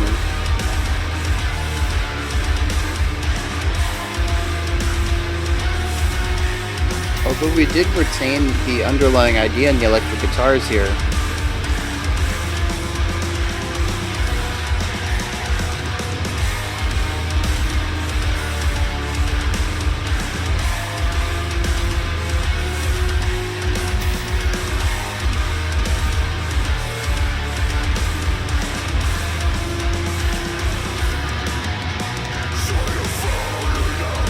Interesting little fill there that played around with some time.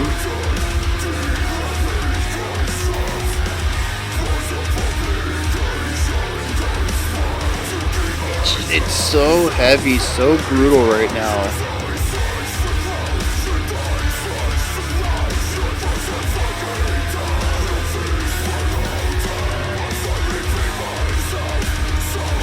Even the vocal style, I think this is the most brutal of the growl we've heard thus far.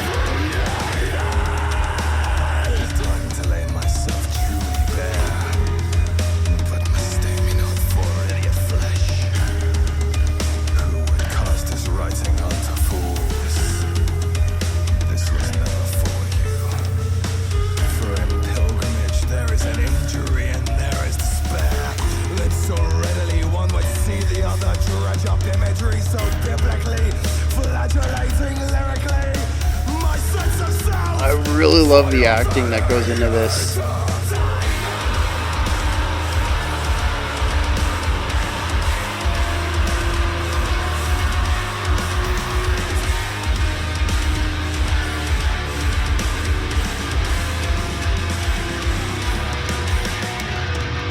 There it is again.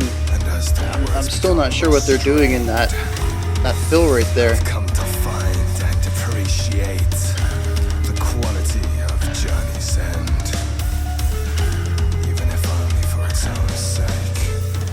I mean, after all, such arduous and fitful ways into the deep would be wasted if I did not summarize and elucidate this curious circle that began so long. That bass tone is getting bigger and bigger.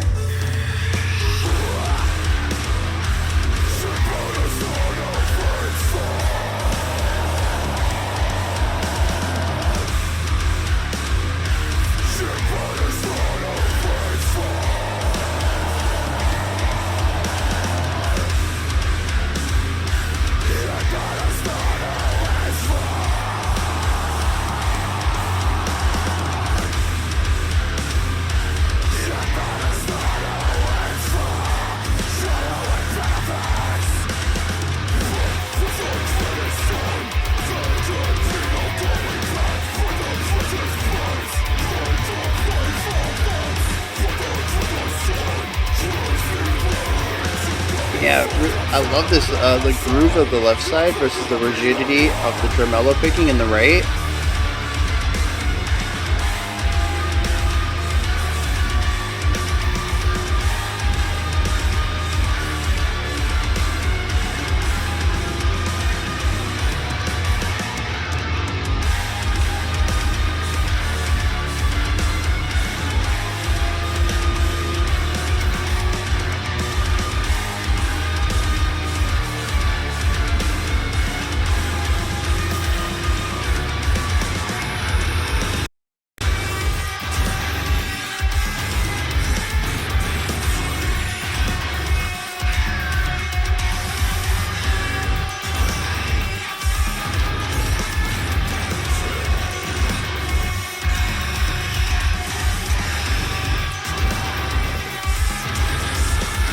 Just full-on dissonance right here. There is not even any semblance. And the guitar noise is actually overpowering the vocals.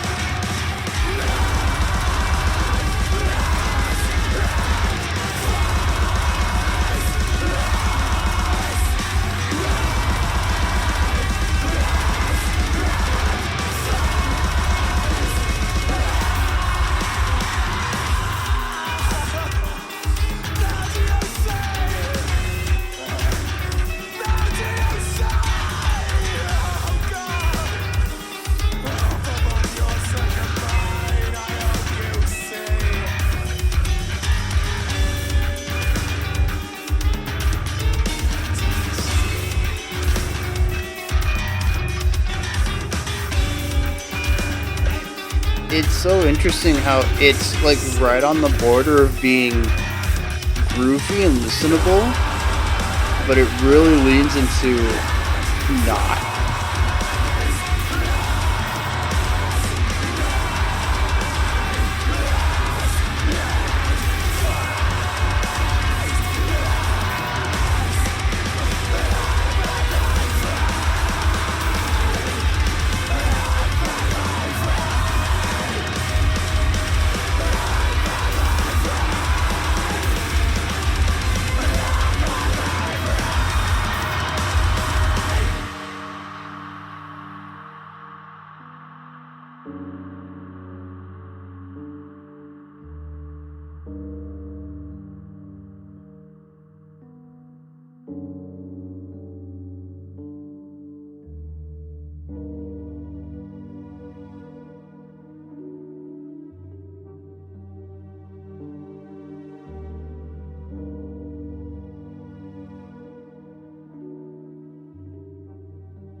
All right, so that's moving into an idea I think.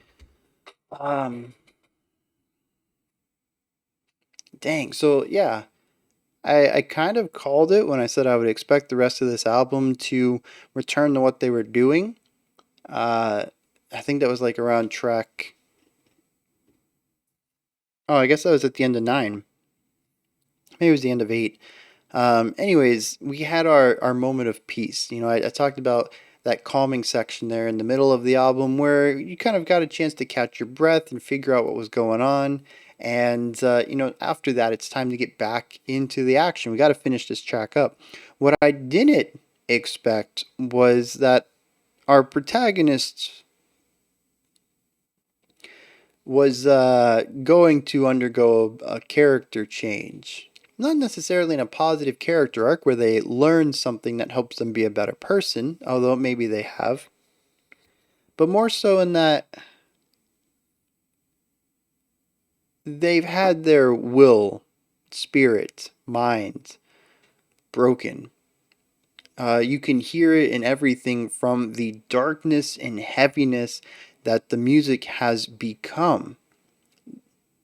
Track 10, From Shell to Shell, was a bit more muted. When we hit track 11, Dark Carnival, we started a bit on the softer end and went into, at the point, the heaviest stuff we had seen, and that went into track 12, The Torn Thread, which continued on this element of heaviness and weightiness into the first half of Nameless, Faceless before you reach that ambient outro of, once again, I think hitting our most brutal. Every time I thought it couldn't get heavier, it got heavier and darker and more twisted.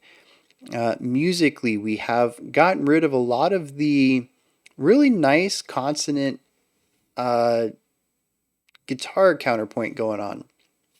We still see some of it every now and then. It is not as frequent. More often than not, we are getting tremolo picking from the two instruments, really focusing more on texture than melodic composition. The clean vocals are pretty much gone. We do get some clean speaking from time to time, but much like we saw in one of the earlier tracks, I can't remember which one it is, a lot of it is kind of on the edge of maniacal, in which it might start off, well, not even normal. It always starts off a little aggressive, but ends up moving into the realms of screaming and at times even yelling, it sounds like. Typically yelling is perceived as a damaging style of vocal use, but I'm sure that it's going for the appearance of yelling and not actual yelling, and they have a way to do it without damaging themselves. That's a hunch. I don't know for sure. Maybe they are doing it in a damaging way, but I don't know if they do live shows or not. But maybe they just do it the one time. They get the take, and then he takes care of his vocal cords, and then never doesn't have to worry about doing it live. So it can actually go into a little bit of that angle for the studio, just as long as the aftercare is good. Which would actually be really interesting. Studio only band who kind of use destructive techniques in the way they make music, but knowing that they only have to do it once, they can kind of go that route. I wonder if there's any bands that do that, just intention. I mean, outside of There's a style of black metal we've talked about before that focuses on dark topics, and the vocalists tend to use unsafe techniques even live. But I'm thinking of a way to mitigate the amount of times you would use an unsafe technique so that you can get it in the art without having to replicate it multiple times, which would be definitely more of the damaging side. Replicating it live several nights in a row or something like that. Um, but yeah, so like I said, the vocals definitely start shifting into yelling and growling and just a very feral style of vocal delivery. There has definitely been some, like I said, irrevocable damage done to this person across several aspects of their self: mental, emotional, physical, maybe. You are one with words, Bryan. You are a true wordsmith. So yeah, vocals are just getting more and more disgusting. They are getting gnarly. They are getting loud, aggressive. The days of calmly speaking to his partner, asking why she won't fly with him, are gone. He does not have the ability to speak that calmly any longer. He is filled with raw aggression now. Um, and we can even see some of that in the names of the songs. You know, the mountains of man, the horned god, the man of papyrus limbs, the lantern. Now, from shell to shell, the dark carnival, the torn threads, nameless, faceless. You know, these are weighty names. I'm not going to say they're necessarily darker, but they do have more negative elements of them. They are kind of a more pessimistic view of this rather than the optimistic view that we had before.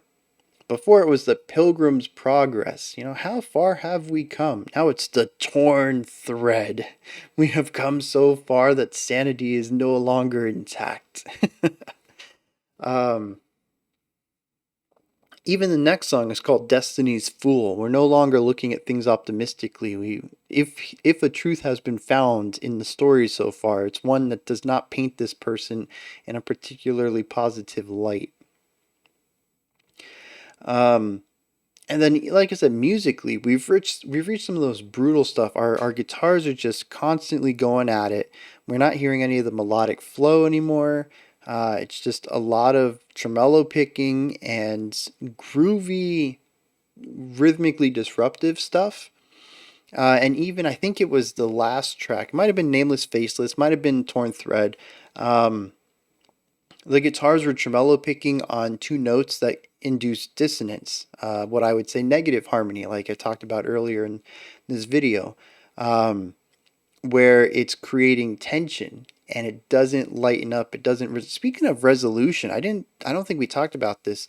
Castle in the Sky Part 2 ends without a resolution, and I don't know how that ties into anything other than the fact he said that I'll make a castle in the sky and we can go there and live forever, but the song chordally doesn't resolve, so it could be a foreshadowing of an empty promise. Um, but yeah, there's just not much room for resolution or any of those really spicy chords that we saw at the beginning of the album, the stuff that was really making it fun chordally. It kind of has resolved more to less nuanced emotional approach, which means that they don't need those spicy chords. We can utilize more traditional chords that are sort of singularly minded in the emotional sphere, because a lot of this is just anger. It really just needs aggression, and we can find that very easily in just loud, bluesy style chordal work that we hear in a lot of guitar based music. Well, heavier guitar based music, your heavy rocks, your metals. We don't really need to get fancy anymore. You know, and I wonder if when we dive into these lyrics, maybe lyrically we've kind of dropped some of that fancy pretense as well. It'll be interesting to see if that lines up alongside everything else. But yeah, just everything about these last four tracks we listened to has dove into the darkness of this journey. I'm interested to see where we go storyline wise, but every portrayal of it, the vocals, the music, the titles of the songs. It's just everything's going towards this darkened element. And I will say that artistically, assuming that this is a story of a man who is mentally destroyed going on a trek to find some ultimate truth that may or may not exist and is going on this spiritual enlightening journey that may backfire. On an artistic level, I love that the music is going along with this. But musically, just listening to the music outside of the context of the story, the first half of the album I definitely have a larger affinity for. If I just wanted to listen to music casually, I would listen to the first half. The second half is getting a bit dark, bit heavy for me. You know, I was talking about at the beginning of the album that I liked the pacing. I felt that we were never in the heavier sections longer than I felt was welcome, which of course is a biased statement. It's subjective, right? That's just for me. I'm sure some people listen to this and wish that we were in them more, that the melodic sections were overstaying their welcome. But for me personally, I thought it was a nice balance between the two sides. And here I'm getting no reprieve, no moment of no moment to breathe from this heavy darkness. Even when we're not in the heavy stuff, we still have a ton of tension in the music qualities. Even in the quieter sections, they are tense. They are not calm, introspective moments. There's nothing beautiful about them outside of the beauty of the artistic representation of what's happening. And I'm sure some people hear the tension and the dissonance and find beauty in that as well. I have not reached that point. My relationship with dissonance is still, why is that happening? It hurts my ears. um, but yeah, so it's I appreciate what's going on artistically. Musically, it's not what I would listen to every day. So we're going to get through these lyrics real quick. Geez, we're almost at 4 hours already, and we still have 2 songs to go. We still have 14 minutes of songs to go. If I started the songs right now, we'd still hit 4 hours. Alright, so Part 1, From Shell to Shell. I entered darkened waters, I lose my body beneath the waves, seeing visions of what could have been. So earlier he's talking about having his body tossed against the rocks, which kind of alludes to being near water for some reason. I think of like shallow waterfalls and stuff like that. Was like seabeds where like rocks are nearby, like the ship washes washes up, hits a giant mountain or something on a island, that kind of idea. So I think this kind of works well in that context, but I'm not sure why I'm thinking of that. Anyways, oh, he said he was on a ship though, didn't he? And I was kind of lost on that. I go the only way I know to the sea. Okay. So, yeah, there was something I missed here. I said I missed a detail. And apparently he went to the sea and was lured to the rocks to fall and fail because of the siren song, which in, was it the Odyssey, the Iliad? It was seen that the sirens would sing songs and the sailors would drive their ships towards the fog that the song was coming from, or maybe they were like lost in a daze from the song. I don't remember what exactly caused it, but it would cause them to drive their ships into rock walls or shallow areas of beaching or whatever, and cause them to wreck their boats. So that's what he said. He mentioned the siren song earlier in one of the tracks, not this one apparently. So yeah, that's what happened. He got to the end, he got to these caves, found these symbols, and realized that this wasn't it, there was more. So let's take to the seas. He busted his ship on some rocks. Alright, so then we are in Ash and Rust. So I enter the darkened waters after he's wrecked his ship, and he loses his body beneath the waves, seeing visions of what could have been. It's so strange. I see my body floating before me, a strange and empty vessel, tied down but weightless.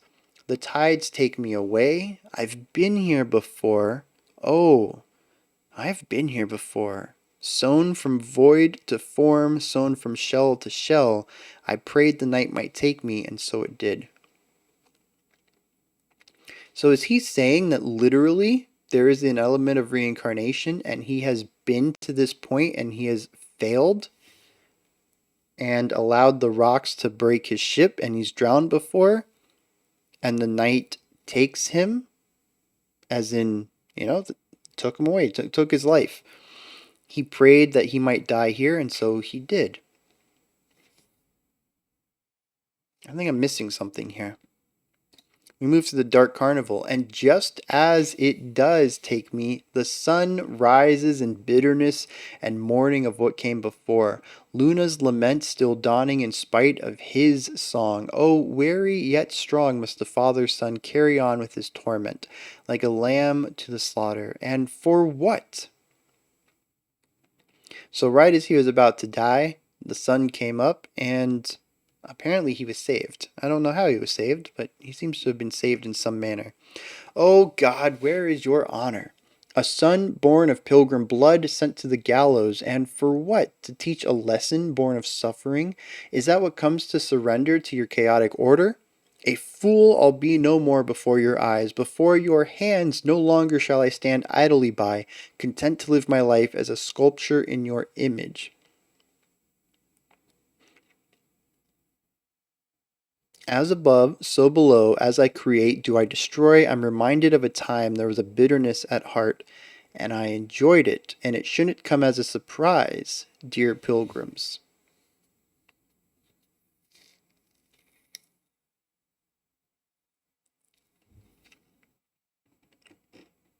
So, what I'm reading here is he's beginning to see past the facade of this spiritual journey. What is the point of this? Am I just supposed to surrender to the chaos? Am I supposed to learn something out of this suffering? Every step I take leaves me weary.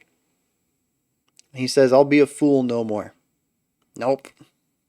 I will no longer stand idly by and live my life in your image. Assuming he's speaking to the deity who also told him stuff earlier, which I am now remembering was a riddle, and I don't remember what he was talking about. Something about a sword and a face, but they weren't swords or faces. All too long I've seethed in the darkness. Oh yeah, that's what he was talking about. He said, I've been here before.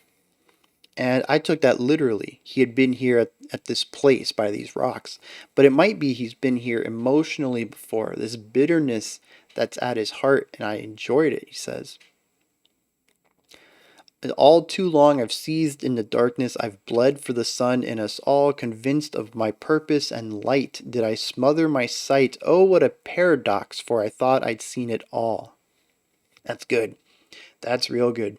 He says, I smothered my light. I blinded myself to the truth because I thought I had already found it, convinced of my purpose and light. He says, what a paradox that I blinded myself because I thought I'd seen it all. So good. For martyrs, one and all, before pride there comes the fall. So would it not seem there is precedent? If masochism is its own reward, then why abhor its very core when only darkness serves to gain something from light? Going back to the idea that information is found in the darkness of the cave and that his shadow is always behind him. The darkness serves to gain. Nobody else can get anything from light. But darkness does. Darkness finds shadow. You can't have shadows without light. You can't have darkness without light. Actually, that last line might be a little... Anyways. He's going with that direction, though.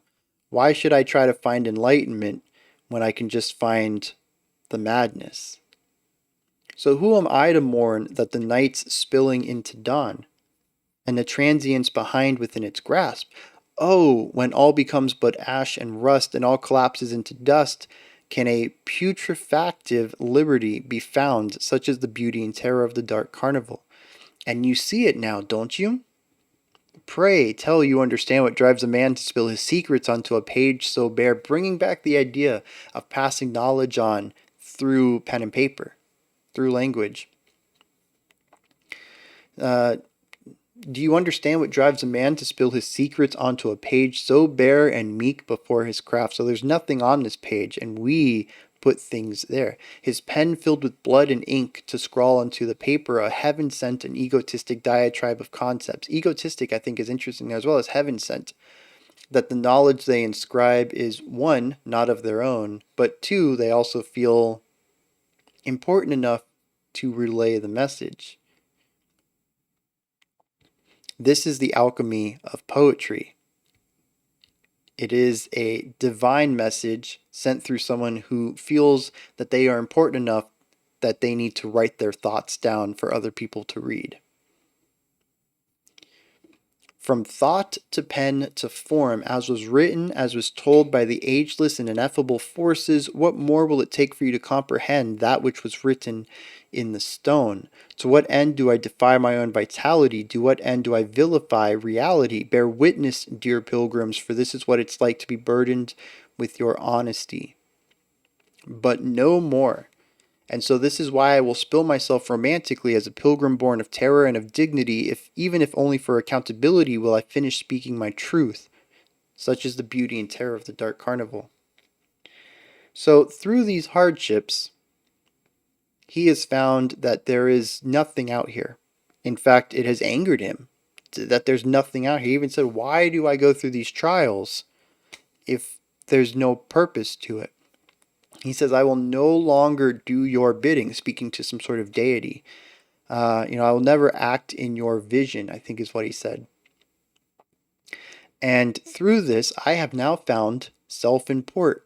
And I will write these words, and I have found the egotism I need to think that my words are worth immortalizing, so to speak. And those thoughts are that there is nothing out here, that we need to act on our own and not obey some sort of deity. He says, I am now burdened with honesty.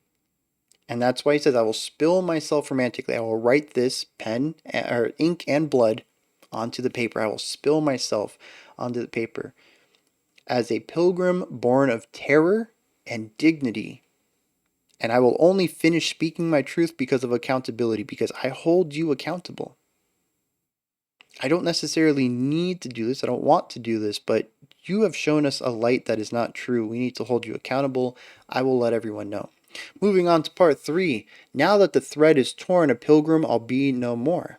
I have fallen out of love with this ancient and decrepit construct. Bounds of obligation conspire to keep my hands so firmly tied. As I search for growth and I search for life, I grow so tired of these spiral tales. Must I repeat myself so many times for my point to be made and my words to be heeded? Yes. Okay, see right here, all pretense of that very elegant speech is gone. There is still a very wide vocabulary on this person, but the flowery way of saying things in sort of an old English kind of style is gone. These sentences feel more modern to me. Right as he says that I am a pilgrim no more. So I am no longer beholden to this path. I'm no longer beholden to this deity. I am done here. I don't call myself what I used to call myself. I'm a different person here. It says I've broken free of the blindness of this, and I am going to search for my own purpose in life. As I search for growth, I search for life. He says, but how many times must I repeat myself for people to heed my words? He wonders. Perhaps it's time to lay myself truly bare, but mistake me not for idiot flesh who would cast his writing onto fools. This is not for you. This is not for the fools. If you still believe in this deity over here and this path of the pilgrim, I'm not gonna be able to convince you. He says, I'm not an idiot. But for in pilgrimage there is an injury and there is this despair that is so readily one would see the other dredge up imagery so biblically, flagellating lyrically my sense of self for your petty entertainment. So he says, you know, I went on this path. I went through all these hardships, and you're up there just watching me. What is this, for your entertainment? You could have helped me get over there. Right? He says everything that's happened so far has been biblical, right? But the despair doesn't need to be. It doesn't need to be entertaining. You don't need to watch me do this. And as the words become more strained, I've come to find and appreciate the quality of the journey's end, even if for its own sake.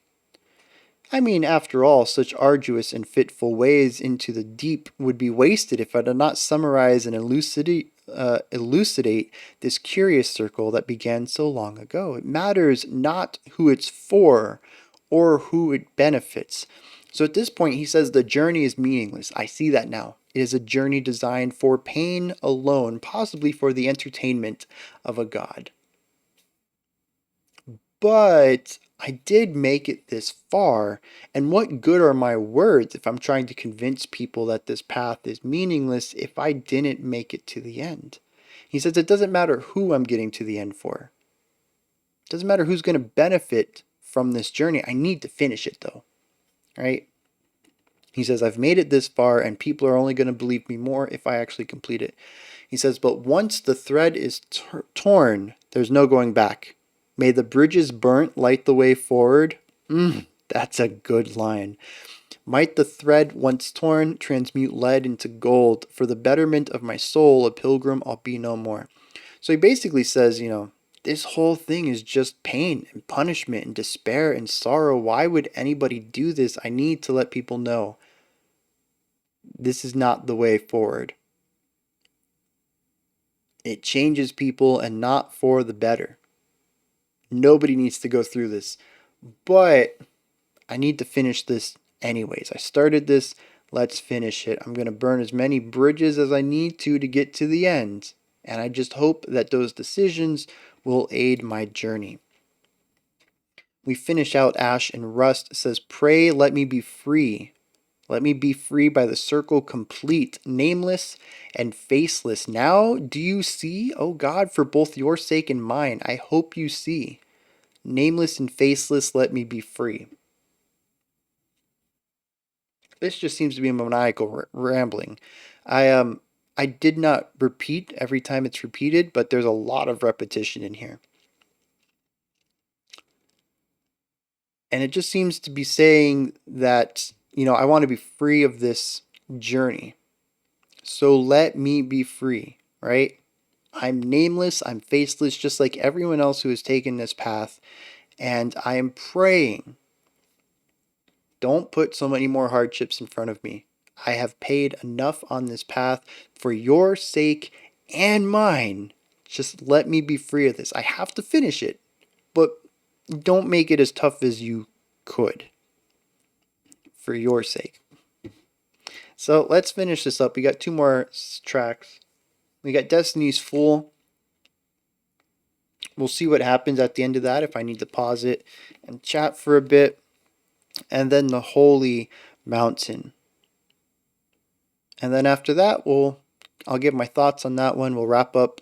I'll give my thoughts on the whole album, and we'll be done. Maybe looking at a 4.5 hour video. What have I got myself into? All right. Destiny's Fool.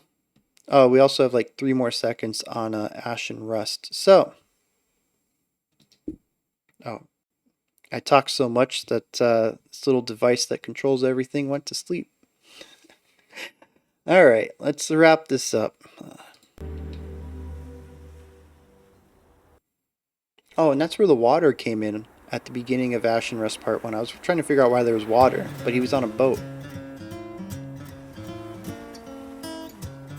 Yeah, very dissonant though.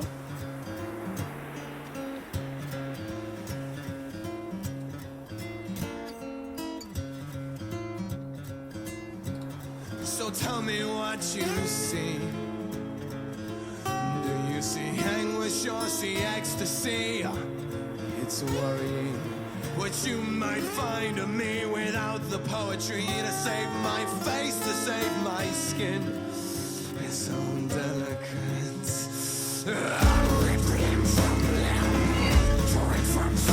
Talking about gnarly voices, man.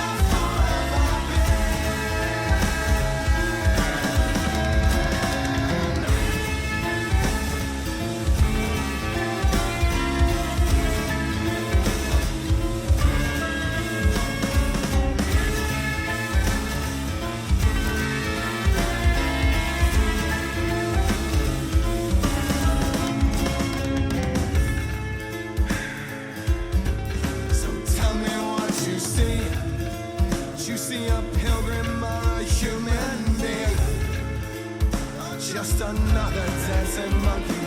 Songs you wanna sing.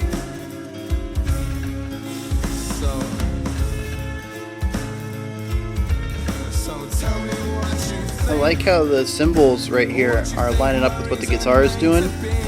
Really nice textural layering there.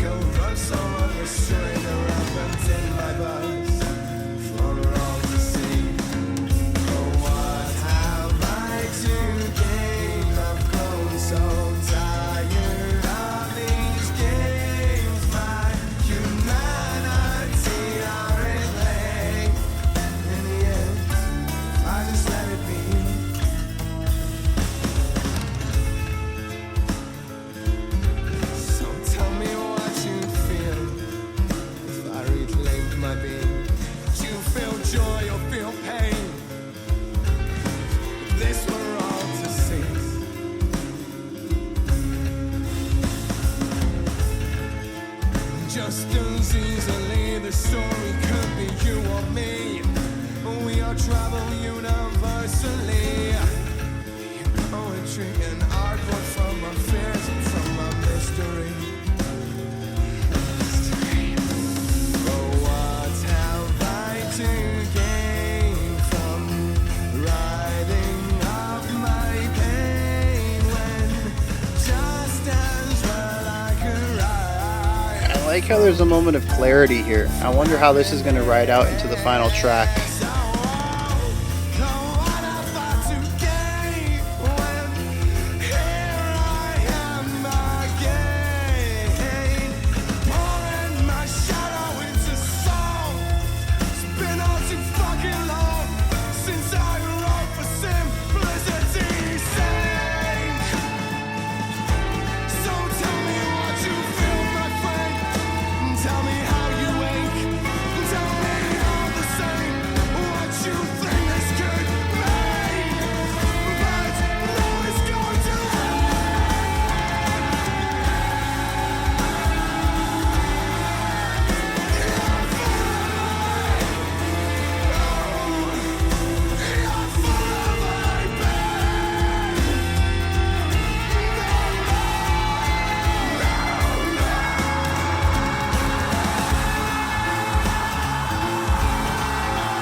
Interesting. I really thought they were going to use the scream to slide into a heavier section.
was not, I knew we were gonna go heavy, but not like that.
Just really dissonant. Playing around with those little, like, what is it, like bent harmonics?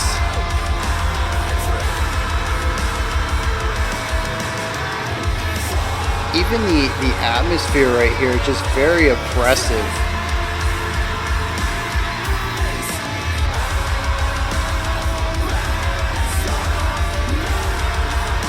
I think this is the first time we brought the choir back since the intro as well, right?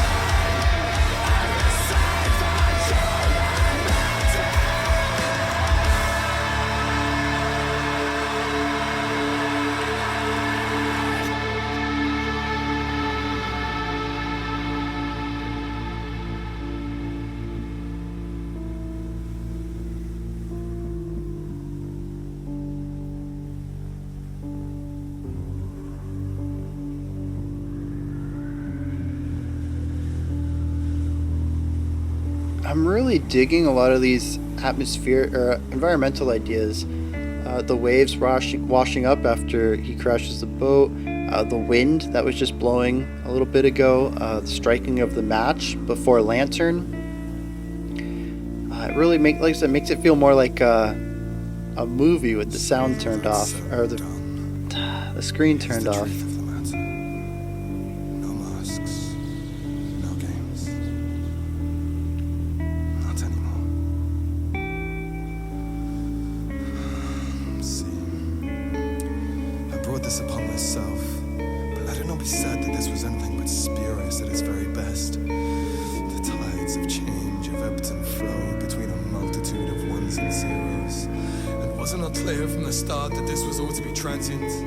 How does one reconcile the ramifications of a tale that's no longer relevant?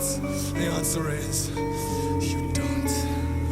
Because even if it's no longer relevant to me, it's still relevant to someone. And a story once told will speak to those still headlong in a storm, still torn asunder and dashed against the rocks. Oh, westward men, oh, faceless men, oh, men of race of rose, oh, darkened souls still yet to come. To shred your sullen path, where the fishes and your sorrow heals, before your holy mount. But mark my words, the storm will come again. It always comes again, and in its clutches will they lay the madness and the ecstasy of the singular and holy tale exploded onto the canvas. Even if it does not come from me, there are 1,000 men who came before, and millions who will yet come after. And with that said, I refuse to let a human being hang on my every waking word. When I cannot extend the same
Um,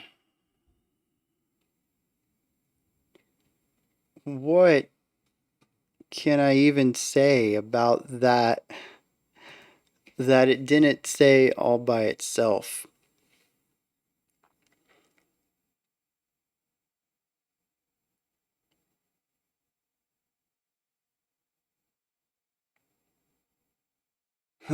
Man. So, the end of this album is very powerful. I think it is very expertly crafted to be cyclical. This is not an album about one man's journey, Odyssey, to the West. This is about everyone's journey to the West. It is about how information is relayed and who cares to listen and who doesn't. It is the idea of finding great truths and dismissing great truths as madness. It is very relevant to today. It is also about a time period that, or maybe an era that is very pre today. Um,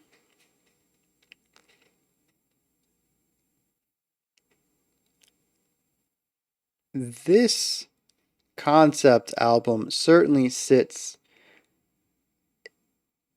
pretty high up for maybe even top three. And I really, really hope that they have a physical album somewhere on Bandcamp. I can only purchase a digital album. I don't see, they have a Facebook page and a Twitter page, but I don't see a home, like a website, a traditional website. I don't see like a store. Like I need this on physical media. I'll buy a digital album if I have to. It's not what I want though. Um,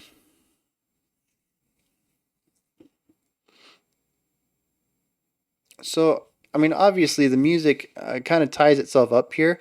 It gets away from some of the maniacal aspects that we saw at the end of Ash and Rust. It keeps some of the weight. This journey has changed the narrator quite quite to the core, and we hear that in the music. It brings back some of the melodic elements. There's some clarity in the music that we see in these last two songs, but he's more of a hardened person now. There's the light, that naivety is gone, and so we've lost some of the more wondrous elements in the music because of that. But we do bring back melodic components. We do bring back counterpoint. We do bring back the choir, right? There is some levity in these last couple of tracks that stand in opposition to, especially how Ash and Rust ended in movements 3 and 4. But there's also a lot of bitterness and resentment in these that cannot be removed or divorced from the music. The music must retain these elements. Um, to me, this is sort of a coming of age story where someone goes into adulthood with, bright eyes and a bushy tail and come out the other side disgruntled, disenchanted about the realities of life. Uh, and, I mentioned that this album isn't a story of one person, it's a story of a lot of things. It's a story of a lot of people, of thousands that have come before and thousands that will try again. And I like that the ending of the track, or sorry, the ending of the album is a fade out. It represents that this doesn't end. I think the only way that this could have been more solidified would be to make the album cyclical, but honestly, I mean, that's kind of a played out trope.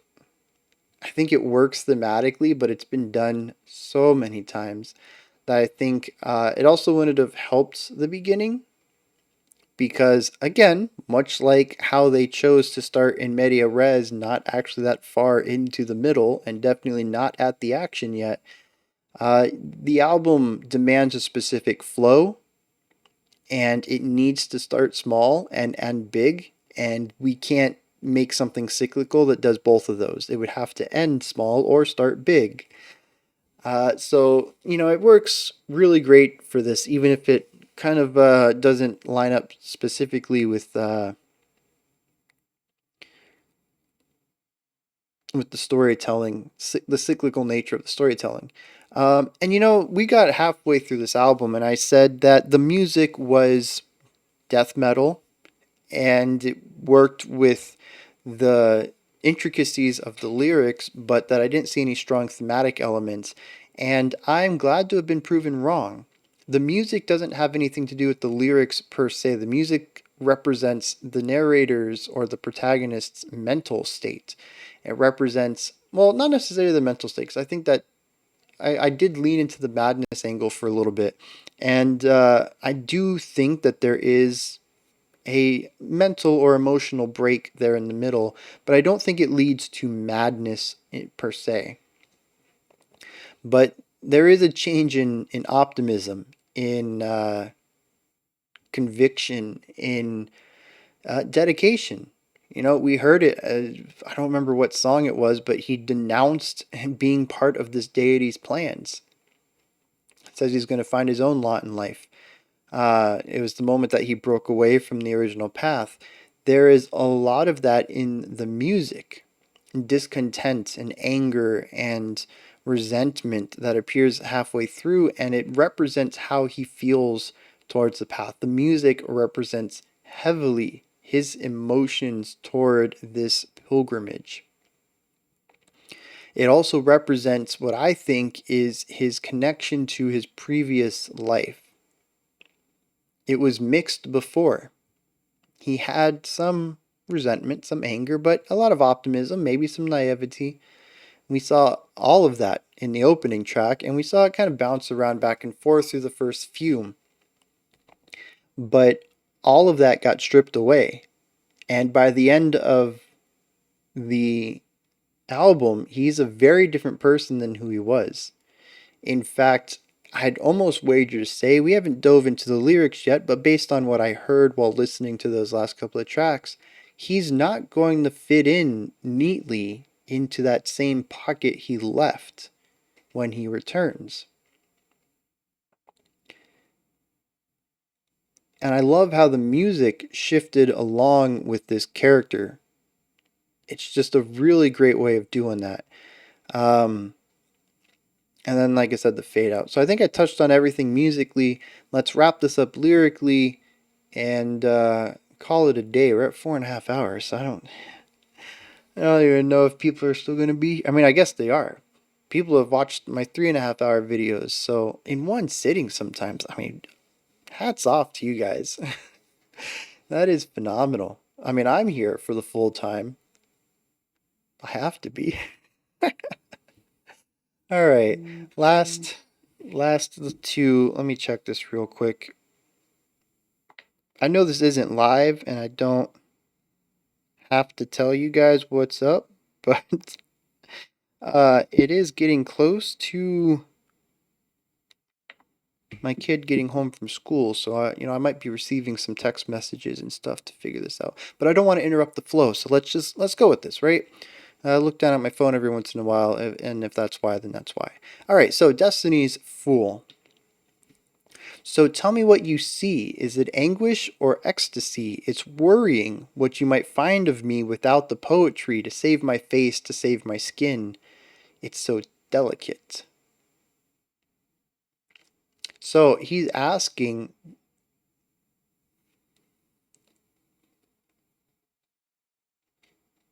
I had mentioned that much like what I perceived the poetry to be influenced by, which was Shakespeare, that there's usually multiple readings, I wonder.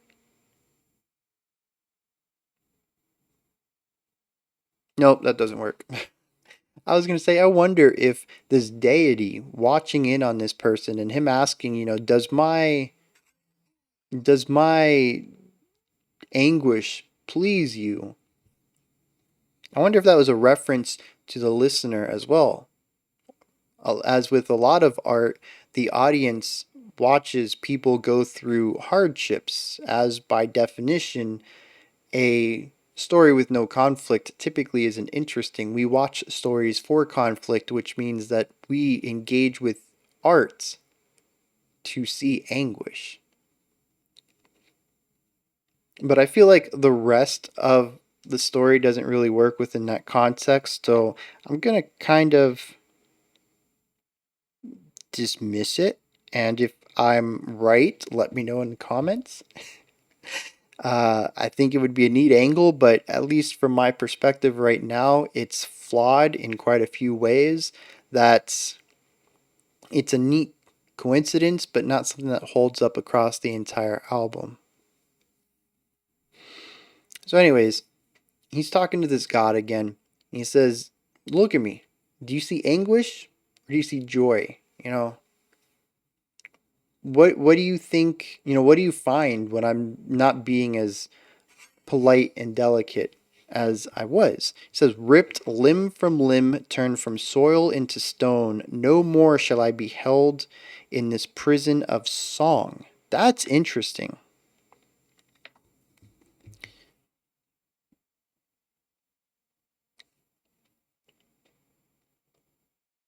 I'm because here's another fourth wall break. Possibly. He says the prison of song. I'm curious if that's just going back to the idea of writing things down, that his tale, his story will be put on parchment, put on papyrus, and be sang about by bards in his town. And he says that I'm going to move away from that. I'm not going to be held, I'm not going to be remembered by the songs of my tale, right? It says, "Sown from void to form, this mask and old home, it is infinite, it is destiny's full." Also, if anybody's like done a deep dive into these lyrics, the original riddle of find a sword that's not a sword, a face that's not a face, something else, a stone that's not a stone, hit me up with that. I still have one more song to go through. Maybe it's going to click with me in these next 5-10 minutes. But I'm still really confused about that. Because he did allude to, what is a home? Is it not a place where you find comfort and rest? So a home could be anywhere. So it didn't allude that he would need these tools to get back to his town. It alluded to that he might need these tools just to get to the place where he finds himself most comfortable. Anyways, he says this mask is an old home. It is infinite. It is destiny's fool. A fool I have been, in fact. So tell me what you see. Do you see a pilgrim or a human being or just another dancing monkey whose songs you want to sing? I think that's pretty on the nose. After all, he's already asked if his anguish brings entertainment. So tell me what you think my reasoning to be as to why my ego runs so unrestrained and rampant in my verse for all to see. Again, this is very metatextual. He is literally singing. This whole album is him singing. It's him being presented to an audience who is listening to his anguish through song. But I still kind of don't get it. It doesn't work in the greater picture, I don't think. It works within the journey, but not within the frame idea of him having a home prior to this. Unless I'm wrong. Like I said, hit me up. Hit me up if you got an answer to that one.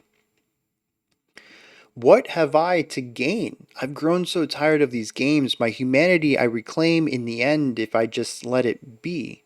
So tell me what you feel if I reclaimed my being. Would you feel joy or pain if this were all to cease?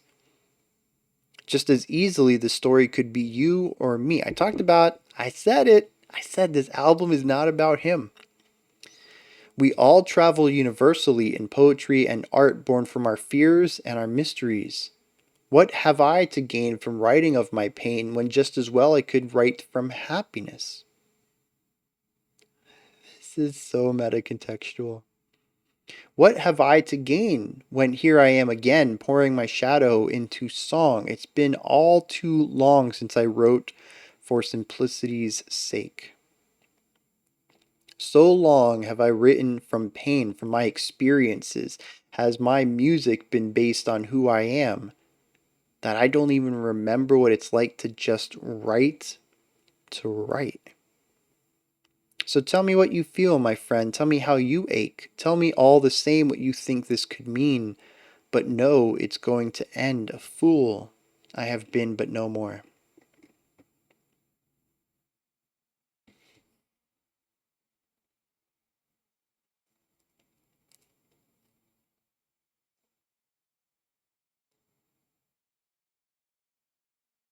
And of course, I said this was the moment of clarity. This is where he was singing cleanly for the first time in like 10 songs.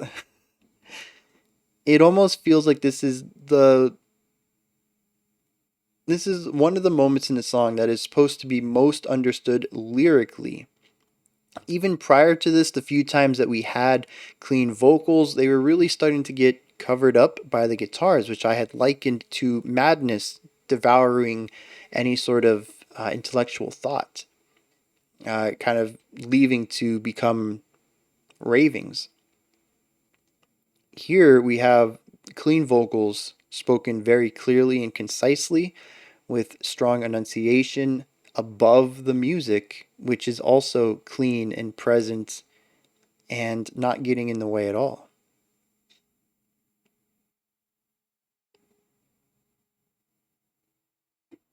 And of course, so many fourth wall breaks about realizing that he is within a song, that these tales are something he has sung about.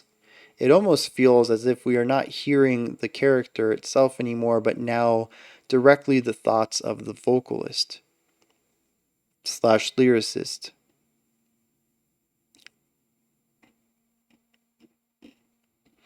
We finish up the track with Holy Mountain. There is weight upon me still, the quivering stench of the incomplete. As he stated earlier, he must finish this journey. He must get to the mountain. Looming, terrible. I can barely breathe. This isn't what I thought this would be. Toil with me, if you will. I'm sorry. Oh God, I'm sorry I left you there. Oh God. Might this be my atonement? Might my sacrifice be done? I will die here on this mountain. I bid thy circles closing. I bid thee end this pilgrim's path. I bid my will be done with blood unto this ink with which I scribe my final words. Oh, that's how it works in the context. That's right. The whole idea of writing one's thoughts down. He's writing them in song, or poetry as we call it. And he asks, okay, that last song is starting to make a little more sense to me. And so it be done, so mote it. So I pray for peace amidst the madness. Be free without pain and receive thy holy mountain. With all that said and done, here's the truth of the matter. No masks, no games, not anymore. Oh, speaking of this, this album would not have worked as well without the vocalist's acting chops. There's a lot of spoken word in here, and he digs right into it and is extremely believable. I loved every moment of it.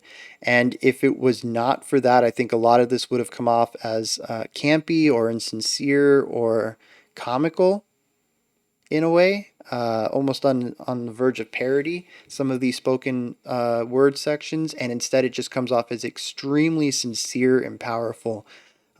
Yeah, just a lot of weight put on the shoulders of the vocalist to deliver in a way that needed to be done for this to have the effect they wanted.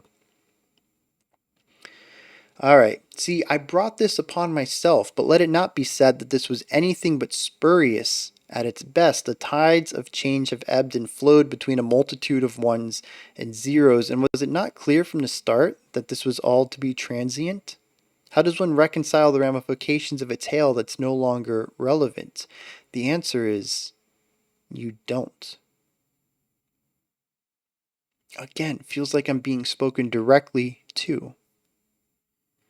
Because even if it's no longer relevant to me, it's still relevant to someone, and a story once told will speak to those still headlong in the storm, still torn asunder and dashed against the rocks. Oh, westward men, faceless men, men of race of rosed, darkened souls, still yet to come. Walk, all of you, and all you same to tread your sullen path where the fissures and your sorrow heals before your holy mounts. But mark my words, the storm will come again. It always comes again, and in its clutches will there lay the madness and the ecstasy of the singular and holy tale exploded into the canvas, as if it does not come from me.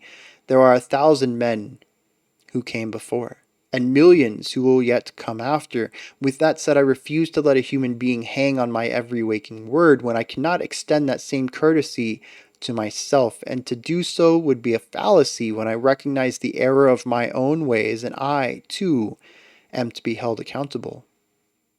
Aren't we all? But I digress. Oh, nope, there's actually a lot after this.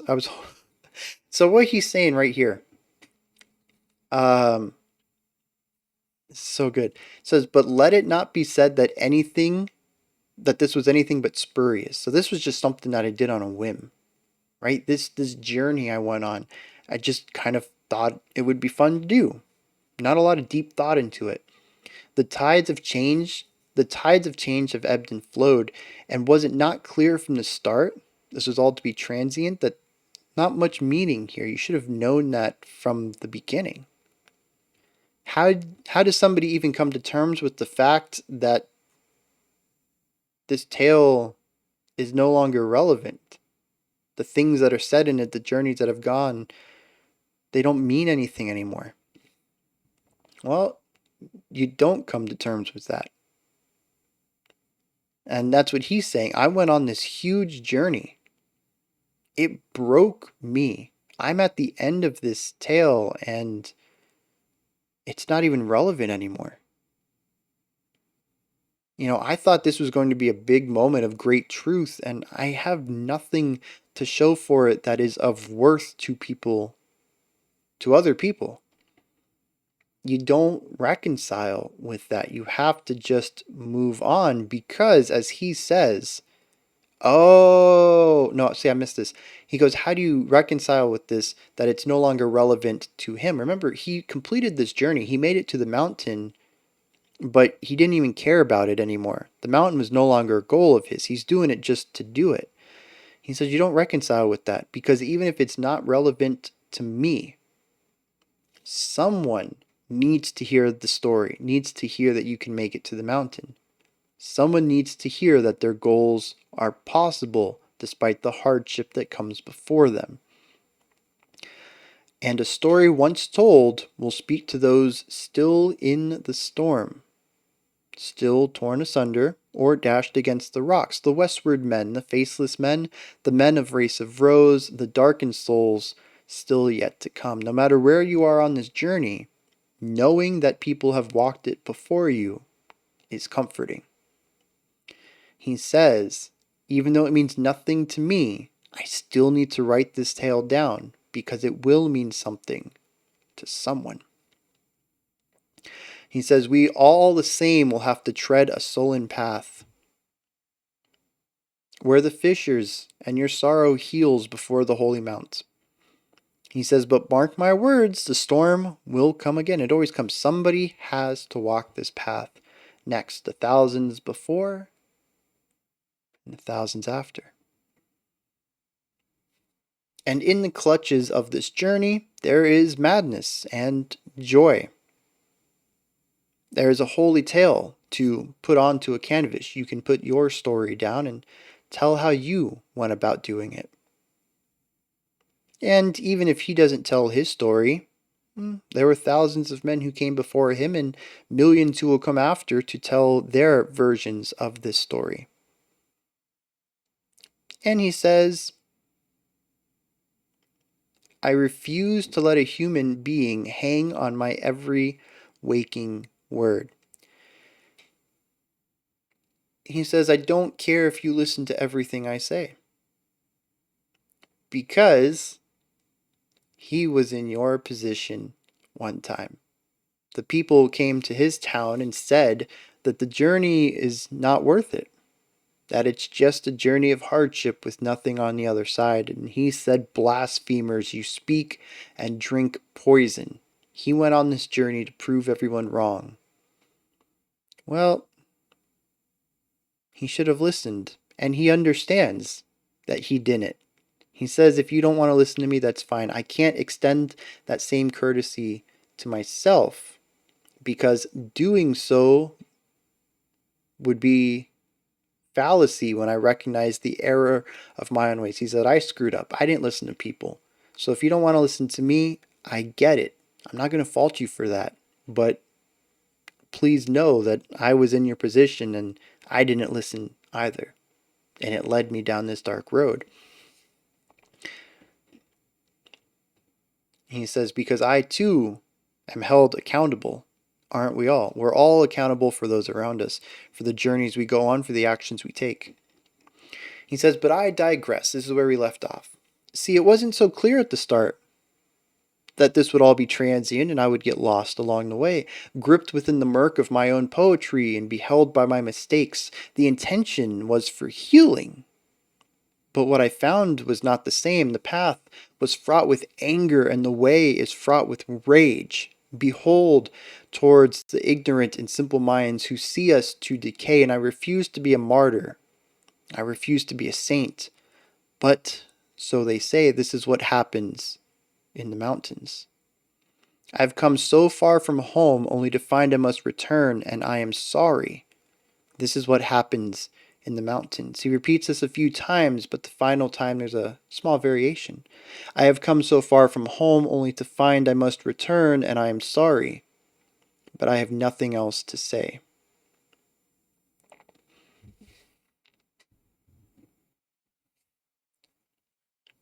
And I like that. Because at the beginning, he says, didn't it make sense that this was just nothing more than that? He says, and was it not clear from the start that this was transient? And he clears that up here. Before it seemed like sort of a condescending remark. You know, couldn't you see that there was no point to this earlier? Speaking to the audience. But now he brings it back and he says, you know, actually it wasn't very clear from the start. I didn't know I was going to lose my way, and I thought I was finding a path to heal and be better, and instead I found rage and anger towards ignorant and simple minds who could see that we were decaying. You know, I thought those people were speaking lies to me, feeding me poison. But instead, they saw that I was on a path for destruction and they were trying to save me. But regardless of that, I'm not going to be a martyr. I'm not going to die for this cause, but I'm not going to be a saint. I'm not going to be here as someone who preaches that you can't take this path. This is just what happens in the mountains. He says, so now I'm going to go home. Different person than I was. And aside from these stories I have woven, the ink and blood I have put on this papyrus, I have nothing else to say. And I love that. It is beautiful. It returns to so many thematic ideas here. It brings the cycle back to the beginning of the naysayers in his town who he ignored. And he even, I thought it would have been nice if he didn't even give them the attention in the words, just kind of given it a bit of an Easter egg. If you recognize that he's going to be a naysayer returning back home and that he's going to be in that position, but he directly approaches it because the song, the album is not about him. It's about delivering a message that can only be found through hardship, needless hardship. And so there's nothing that should be left to chance. The message needs to be clear. Don't take don't take paths filled with needless hardship. But know that you can't understand what the path will be until you take it. As he says, it wasn't clear that this was transient at the beginning. I honestly thought I was finding healing on this path. And it's so good. And it returns to the idea of papyrus and thought and culture and knowledge and understanding being passed on through paper, in this case, poetry or song written on paper that he creates and leaves for other people to find. He says he's not going to be a martyr or a saint. He's not going to die for this to prove to people, but he's not going to sit up there and preach it to prove it to people either. He's going to leave this proof out there, and if you find it, hopefully it helps you. But he has his own life he still needs to live. He's not out here trying to tell people what they should or should not do because, well, he's been in the shoes of someone who would not listen to wiser words. He understands that people won't always listen to him, and he can't be that kind of person who sits there and tells everyone what what the truth is. Because honestly, sometimes the truth just needs to be found. Sometimes the journey needs to be walked. Man, I'll tell you, musically, there's some stuff there in the middle that I'm better off not listening to too often. It's a bit heavy for me, as I mentioned, but it's necessary for the payoff in the end. I absolutely loved every moment of this album, and it wraps everything up musically, thematically, lyrically, storyline wise. And I do think that it does break away from some of the in-story connections to directly speak to the listener in a meta-contextual way to say, hey, this is not just an album with a story to it. Listen to the words I've said. Think about what I've said. It's so good. Oh my jeez. Oh man. 4 hours, 47 minutes. This is where you guys come in. Hit me up with your thoughts. Probably a bit more concise than mine. Hopefully nobody leaves a 4-hour comment. God, how many? That would definitely break their character limit. I don't know what YouTube's character limit is for comments, but I can't imagine writing 4.5 hours worth of reading. I mean, that's a novel. A shorter novel, but I mean, still, that's a lot of words. I'm tired. I mean, you guys know the deal. Hit me up with your comments. Go into the description box. There's a link in there for Linktree. It'll do something. It'll take you to this menu right here. That menu's not working. Oh, that's because this thing fell asleep again. It'll take you to this menu. It's got things in there. Go check them out. You can pick up merch from the merch link, and you can join the Discord and the Twitter and the Patreon. And you want to vote on future albums and submit an album, like that's the Patreon. That's how you do that. Just special selections. If you just want me to listen to one song, there's a link for that. Right around here. Special selection stuff. Above that, like, subscribe, ring the bell. Let me guys know you appreciate these 5-hour album dives. Oh man, I mean, I know you guys do, but let the YouTube algorithm know you support it, because the algorithm's not too kind to long form videos, and my 45 to 60 minute videos are already long form considered by YouTube. I mean, YouTube does 1-minute shorts now, so I'm sure 10-minute video essays, which used to be, considered on the longer side. Oh no, wait, what am I even saying anymore? My brain's so mush. 10-minute video essays are probably long compared to YouTube's new idea of 1-minute shorts. My 1-hour videos are long form. My 5-hour videos are beyond long form. YouTube does not want to promote them. So like I said, like, subscribe, ring the bell, let YouTube know that people want this stuff. Maybe they'll promote it more. I don't know.